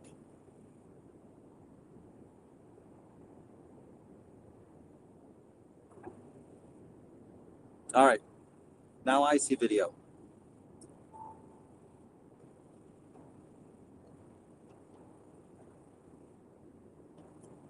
The traffic is breaking up a little bit, so that's nice. I think I've got you. Oh, I guess I do have you back on telephoto. So, yes. Yes. I made the phone mad. He was harboring a bad temper against me. So we're 40 minutes away from Rockford. And Rockford is the border town. So once we hit Rockford, we're back in Illinois.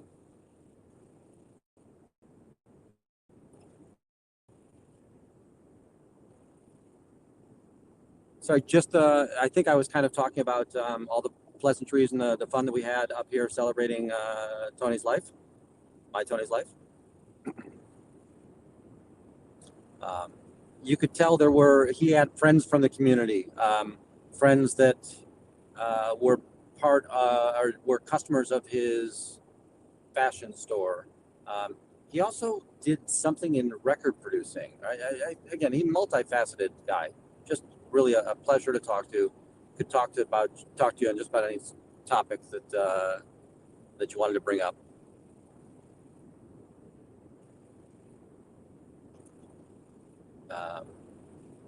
I think that Natalie was very much comforted by all the love and caring, both virtually and in person. A lot of people showed up. Big kudos to Mama Opal for all she did in helping set this up and paying attention to the details so that Natalie could just be present on these few days.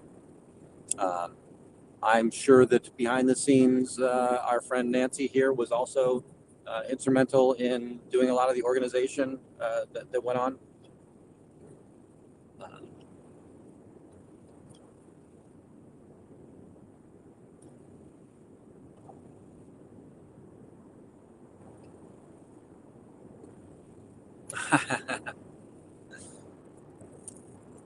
Yes, there was a zoo and a lot of monkey business. No. What else did we see here?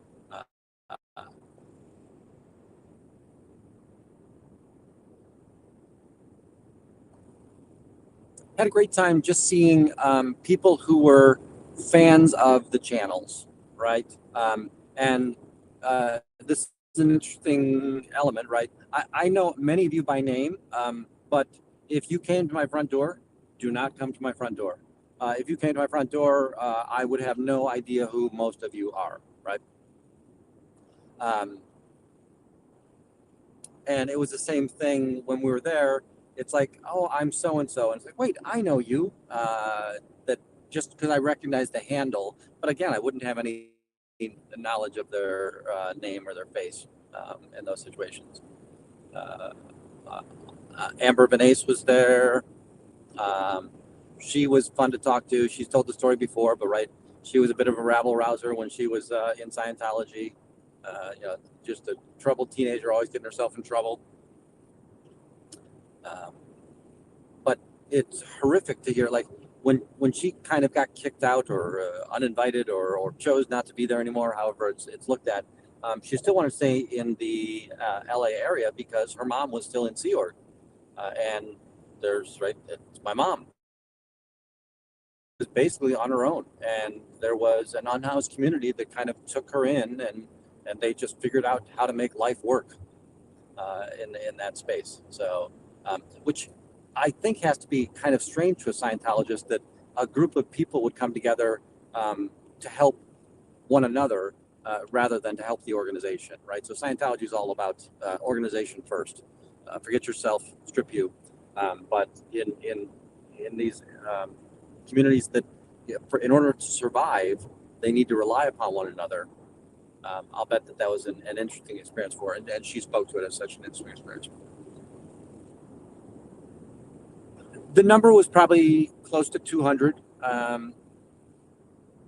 Most people were there the whole time, but some people would come and some people would leave. There were family members, extended family. There were, she's wife, the brother was there, and it's a very amicable relationship, right? Between Natalie, Tony's ex-wife, and the boy's mother. Aunts and uncles. Lana was there. We saw Lana do the hulu. I do have a static video of that, but there were so many people streaming it that no need to compete for everybody's eyes showing the same thing. That gives you, by the way, my hope is that some people during that live would do video scans of kind of the porch area that we were doing the video around.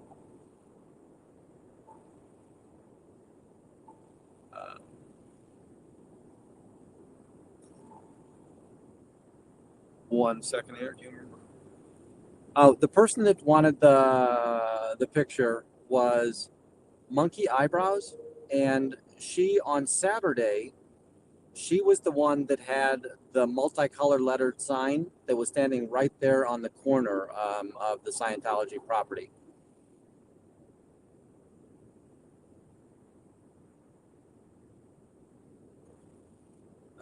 Then again, we had an awful lot of the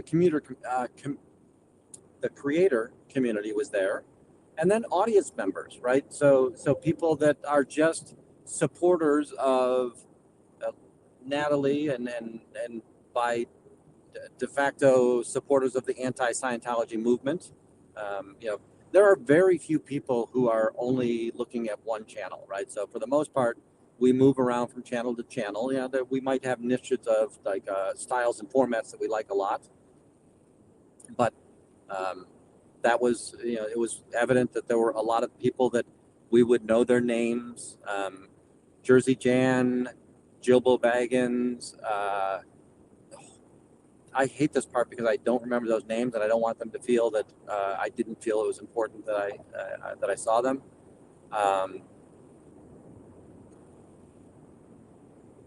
Just really enjoyable there. We on Saturday there was a gentleman there before I got there at the lunchtime chat. His name's Ted S, and he has a new channel. I guess he had been encouraged by several people to start a new channel. He's I don't know, but spending a couple of hours with me, it was like, well, boy, this doesn't seem that hard, and I live nearby, and most of why I do Chicago is it's opportunistic, right? The idea that I can be at the org anytime I want to, giving them a hard time, and he lives nearby this Twin Cities org, so it's very nice for him to give the Twin Cities a hard time.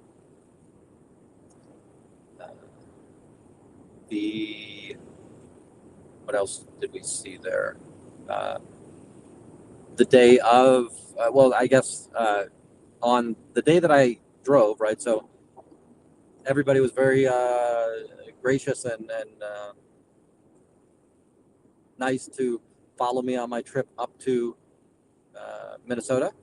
and then we did probably, what was it, 9:30, maybe, we did up until about 11 o'clock or 11:30. We did a video, and that was mostly just scout the area. And we scouted the area to look at what the building was, where the parking lots were, kind of give people who were heading in an idea of where they might want to park or stop or stay.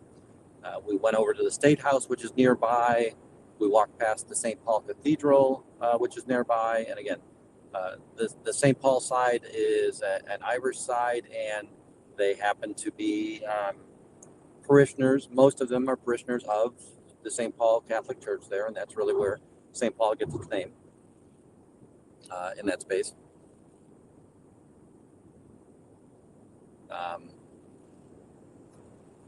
What else did we see there? Howdy, Mandy.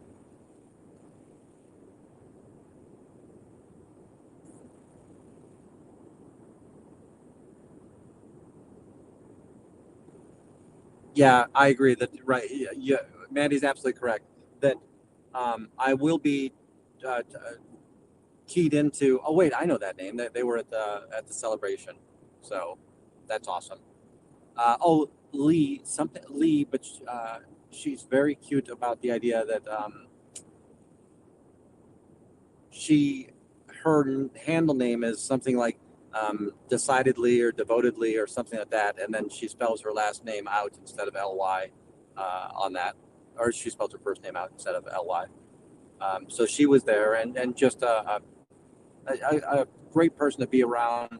Wanted to do whatever she could and help. How can we help the channel? Yeah, just really nice to talk with her. Xenu's Free Xenu project. They were both there as well.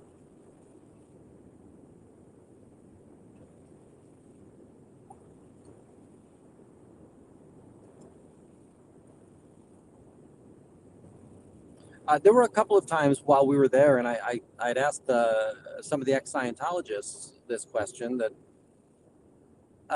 as family would come and family would go, and friends would come and friends would go, there was this narrow walkway that kind of was the exit to the event space, and you would see people hugging and wishing one another well and saying, "I love you," and "I love you too," and "I'll see you again," and all of that.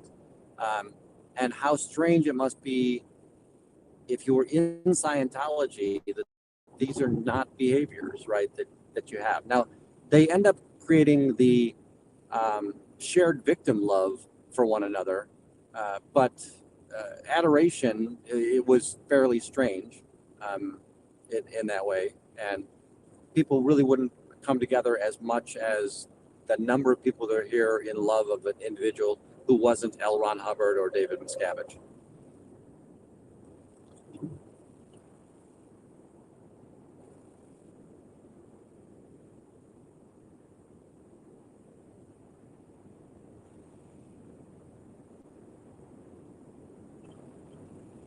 And there were many people, like I was at Oh Hell No, right? Basically did the lit candle all day yesterday, just to let people come in out of remembrance. So that was nice.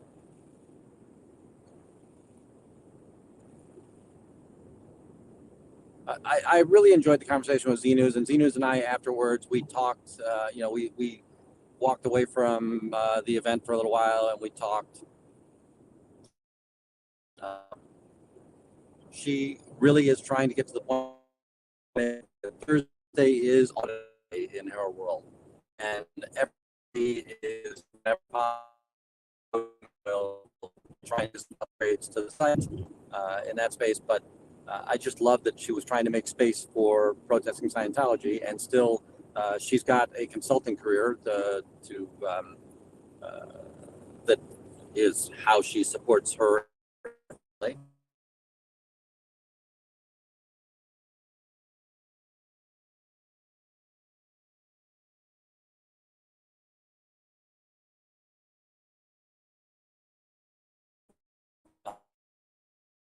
We're probably coming up on Janesville very quickly.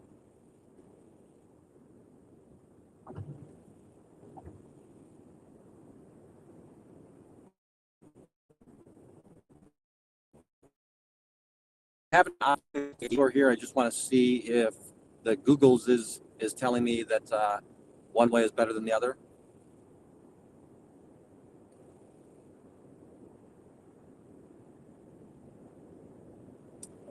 Yeah, this is still the optimal path.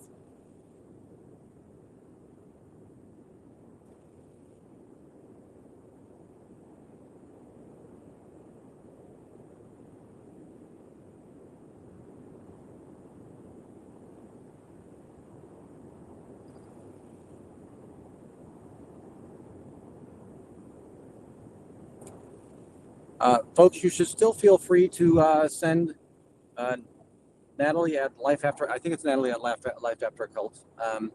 Send her a note. Let her know your thoughts and prayers are with her, or thoughts and empathy. Send her a positive, uplifting note, right? Let her know you're thinking about her.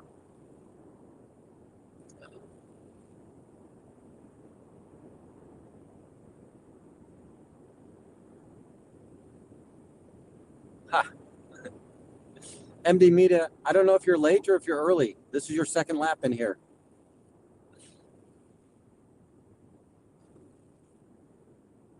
Folks, if you're not already subscribed, make sure you're over and hitting up MD Media as well. Big fan of the way that he's out there and so consistent with his protesting.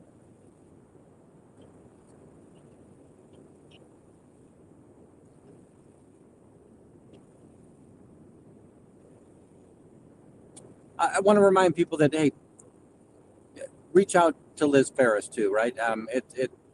My understanding was there were rumors that, you know, terrible things may have happened. And by the way, something did happen. She had pulmonary embolism, which I believe is a bubble in the lung, right? A bubble in the blood vessels in the lung. And by the way, it's very dangerous, right? That if that moves, it goes to the heart and does really, really bad things. By the way, I'm not a doctor. But it was good to see she had rumors of my demise have been greatly exaggerated, but she's under great care. It seems like everything is going well. I think that she's going to come through the other side of this with a very positive outcome. But share a positive thought with her. She's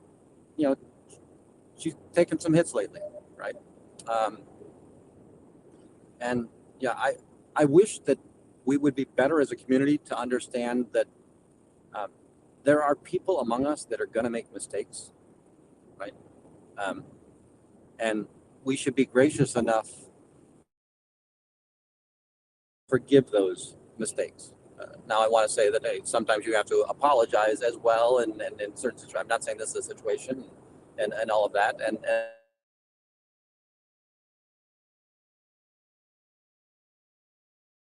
a bad or having bad acts, it makes it very hard for people to forgive. But I've always found that it's always the people who choose not to forgive that never come out of their tailspins.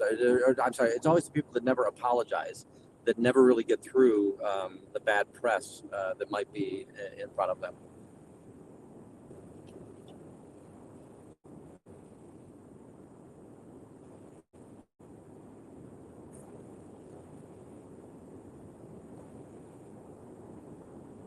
And if you're somebody that has her email address or has her text or her phone number, again, send an affirming message, right? It's not that hard to be kind. And just so everybody's clear, I'm somebody who makes mistakes. I understand I make mistakes. My hope is that people are gracious enough to forgive me when I realize that I've made mistakes. I mean, heck, you all watched me yesterday in a live stream where I didn't have any access to my chat for the longest time. Why do you all follow such a foolish creator?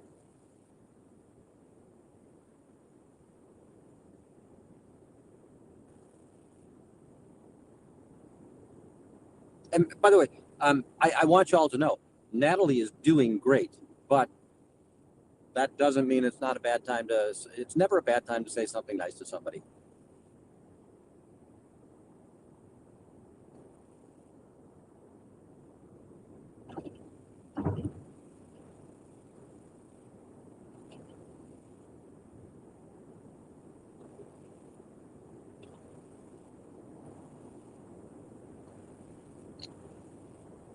And I want to say that I also understand that when people react poorly when people react abruptly to a mistake that's been made against them, it's understandable. They've been harmed, or even if they feel like they've been harmed. If we're talking about SA or uh, pedia stuff and all that, that's not they feel something. They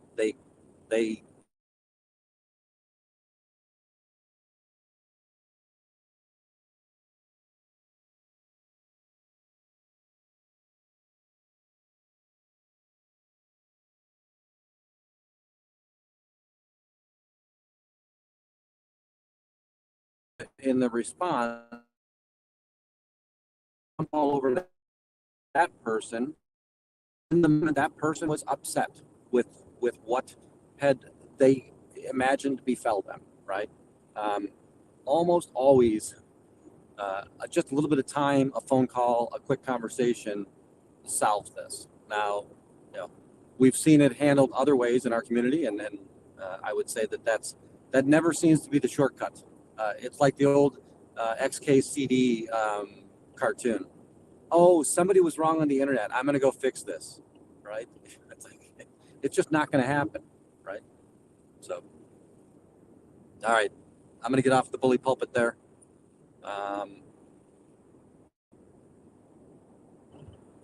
Coming up on Beloit, this will be our last Wisconsin town.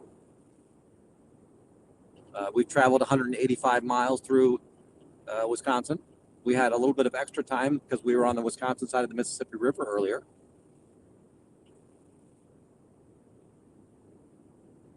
Today, and I'm so disappointed.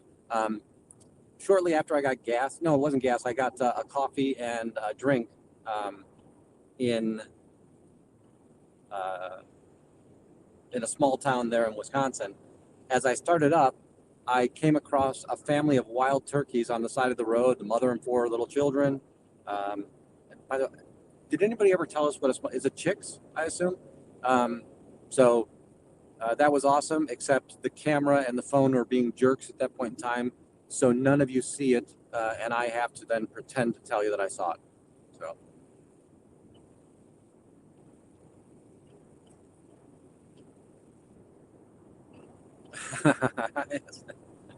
I was very selfish.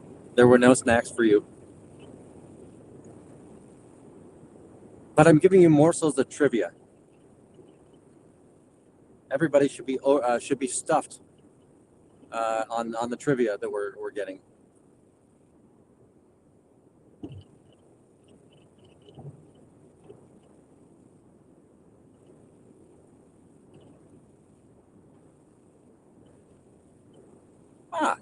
Holt.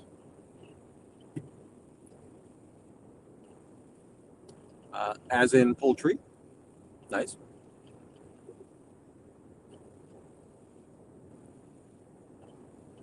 I will tell you that I do a lot of things very extremely right. The stupid long distance running and ultra running and cycling and motorcycling long distances. The idea that I got in a car for 12 to 14 hours this weekend so that I could go be in support of Natalie and celebrate the life of my Tony. I was the person that I used to get coffee and beef jerky, and that was enough for me to be in a car and drive for hours and hours and hours. I knew it was a terrible meal, but I was like, you know what? I'm getting salt. I'm getting a little bit of food in. I feel better about it. Not like I'm burning a lot of energy sitting here in the car seat. And I got my coffee.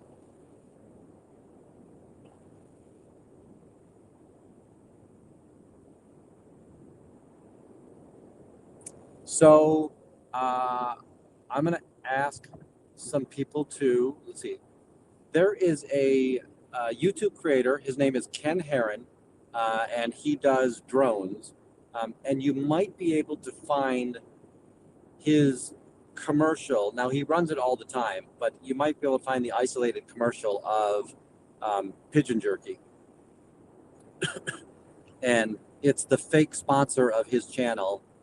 He's a radio DJ as well, so he is very good on the YouTubes as a radio personality. But he's got a love for drones, and that's one of the things that I also do for fun. And so there's he's got the pigeon jerky, is again just and their song. He's got a song and lyrics and pigeons dancing, right?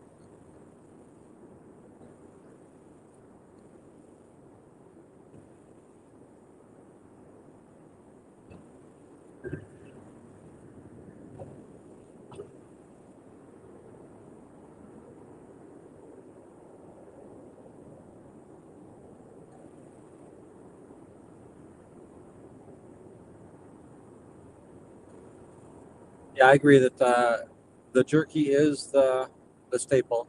Now, what it is, it's a very compact food, and it's somewhat nutrient dense, but not the best nutrient dense snack. One time I ran across the Grand Canyon from one side to the other and back. It's about 48 miles round trip. And in preparing for it, I took both beef jerky as well as Slim Jims. Well, the problem with beef jerky is while it tastes great and we love it, it takes so much energy and effort to actually chew beef jerky that as you're running, it's just not doable, right? Because, and I'm a mouth breather when I run. I don't breathe as well through my nose. It just doesn't work that well. But Slim Jims or whatever, those spiced sausages or however they're talked about generically, but the Slim Jim is something that almost melts in your mouth, and you're always craving salt when you're out there doing those endurance sports.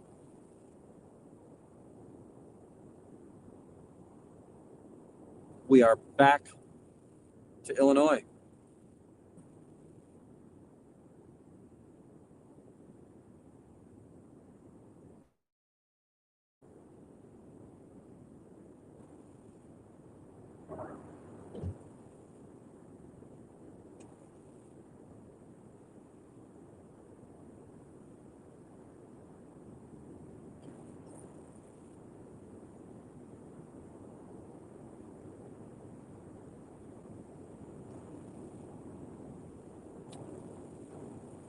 Oh boy! While we've been on our fun little road trip, I've gotten several voicemail or texts that I haven't been responding to. But whoops!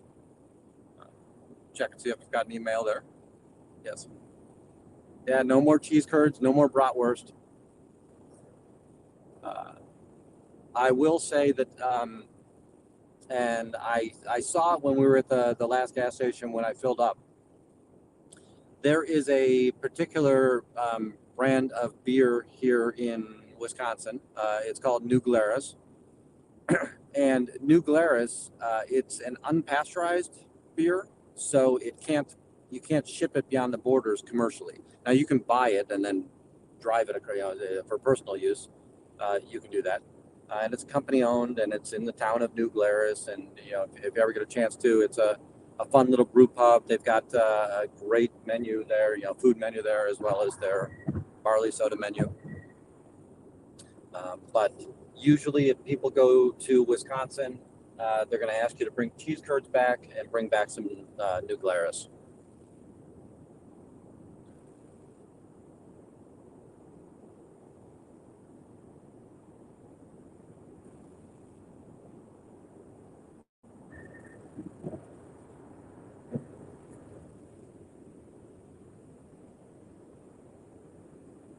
Sorry, I'm trying to read a few of these.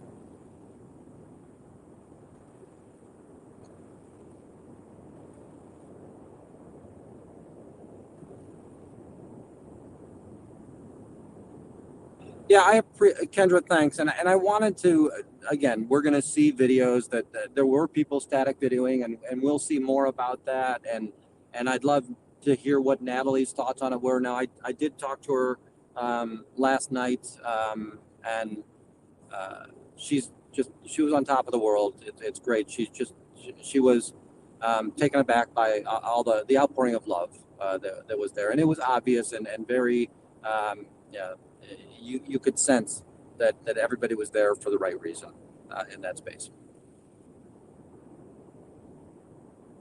Ha. Yep, spotted cow, moon man. I think they have something like flying squirrel, which again kind of intersects with our crazy little community.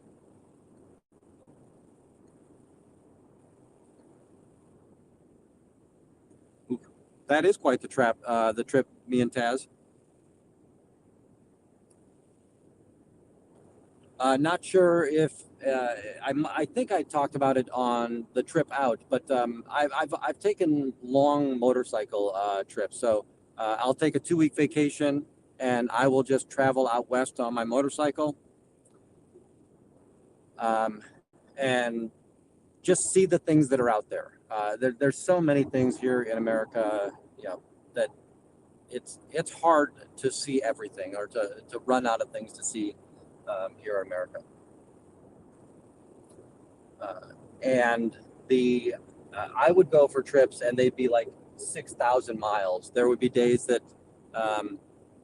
in the early days, of the trip, I'm trying to get as far away from Chicago as fast as possible. So, like I remember the first day, and we went basically by route of 94, which is the opposite of what we did this morning here. What I did is I think I made it all the way to Chamberlain, South Dakota, which is where the Missouri River crosses I-94 on the first day. And that's, I'm going to say, 750, 800 miles. So it's a long day. Then you get your sleep. And the reason I did that is because I'd already seen Minnesota and I had already seen Wisconsin. So, hey, I got to get to the stuff I haven't seen in this space. And then I would kind of slow it down. But there would be times when you're like between the Powderhorn Mountains and Yellowstone National Park, you've got a lot of empty space there. So yeah, I'm going to accelerate, make distance, or make hay while the sun's out, type thing. And then when you get to something that's got natural beauty, it's we're going to slow down and spend a little bit more time here.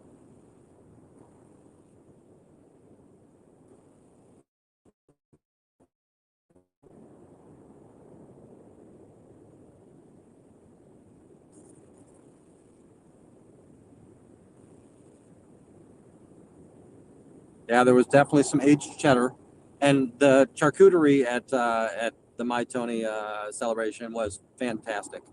They had a spiced ham. Oh, they also had spam, but they had a spiced ham that was phenomenal.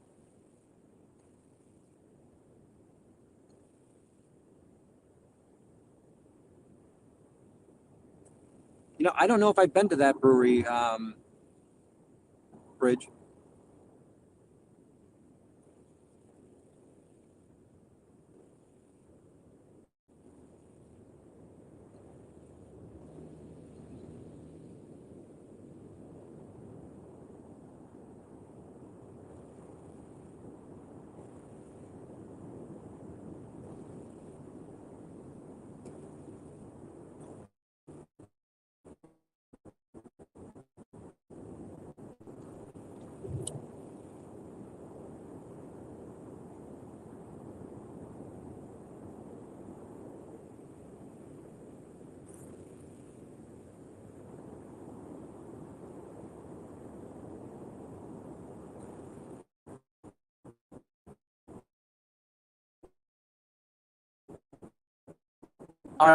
Illinois, this is not going to be quite as exciting. We've been on for quite some time. I really appreciate that everybody's been here. I think that I see Eric Rader, but I'll ask if Fuzzy Pink, I'm sorry, if you see you can go to the room, I would appreciate it. Hopefully, I've been able to provide you with some information or given you some very fictitious facts that you'll always mistrust me for, but Hopefully we had fun.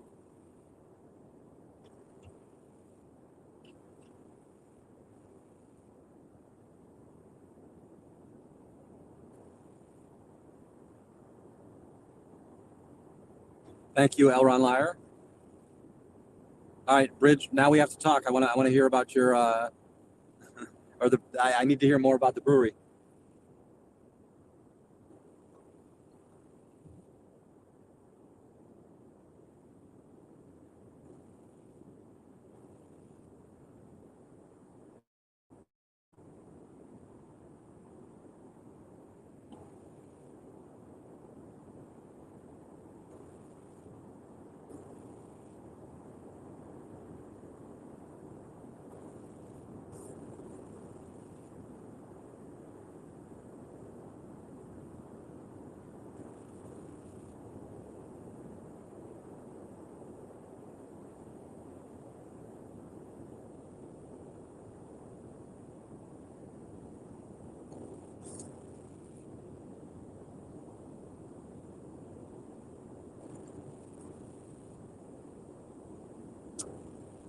Thank you, Fuzzy Pink Handcuffs, and you've been great today.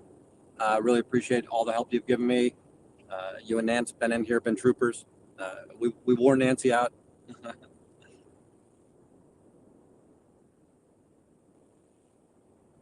But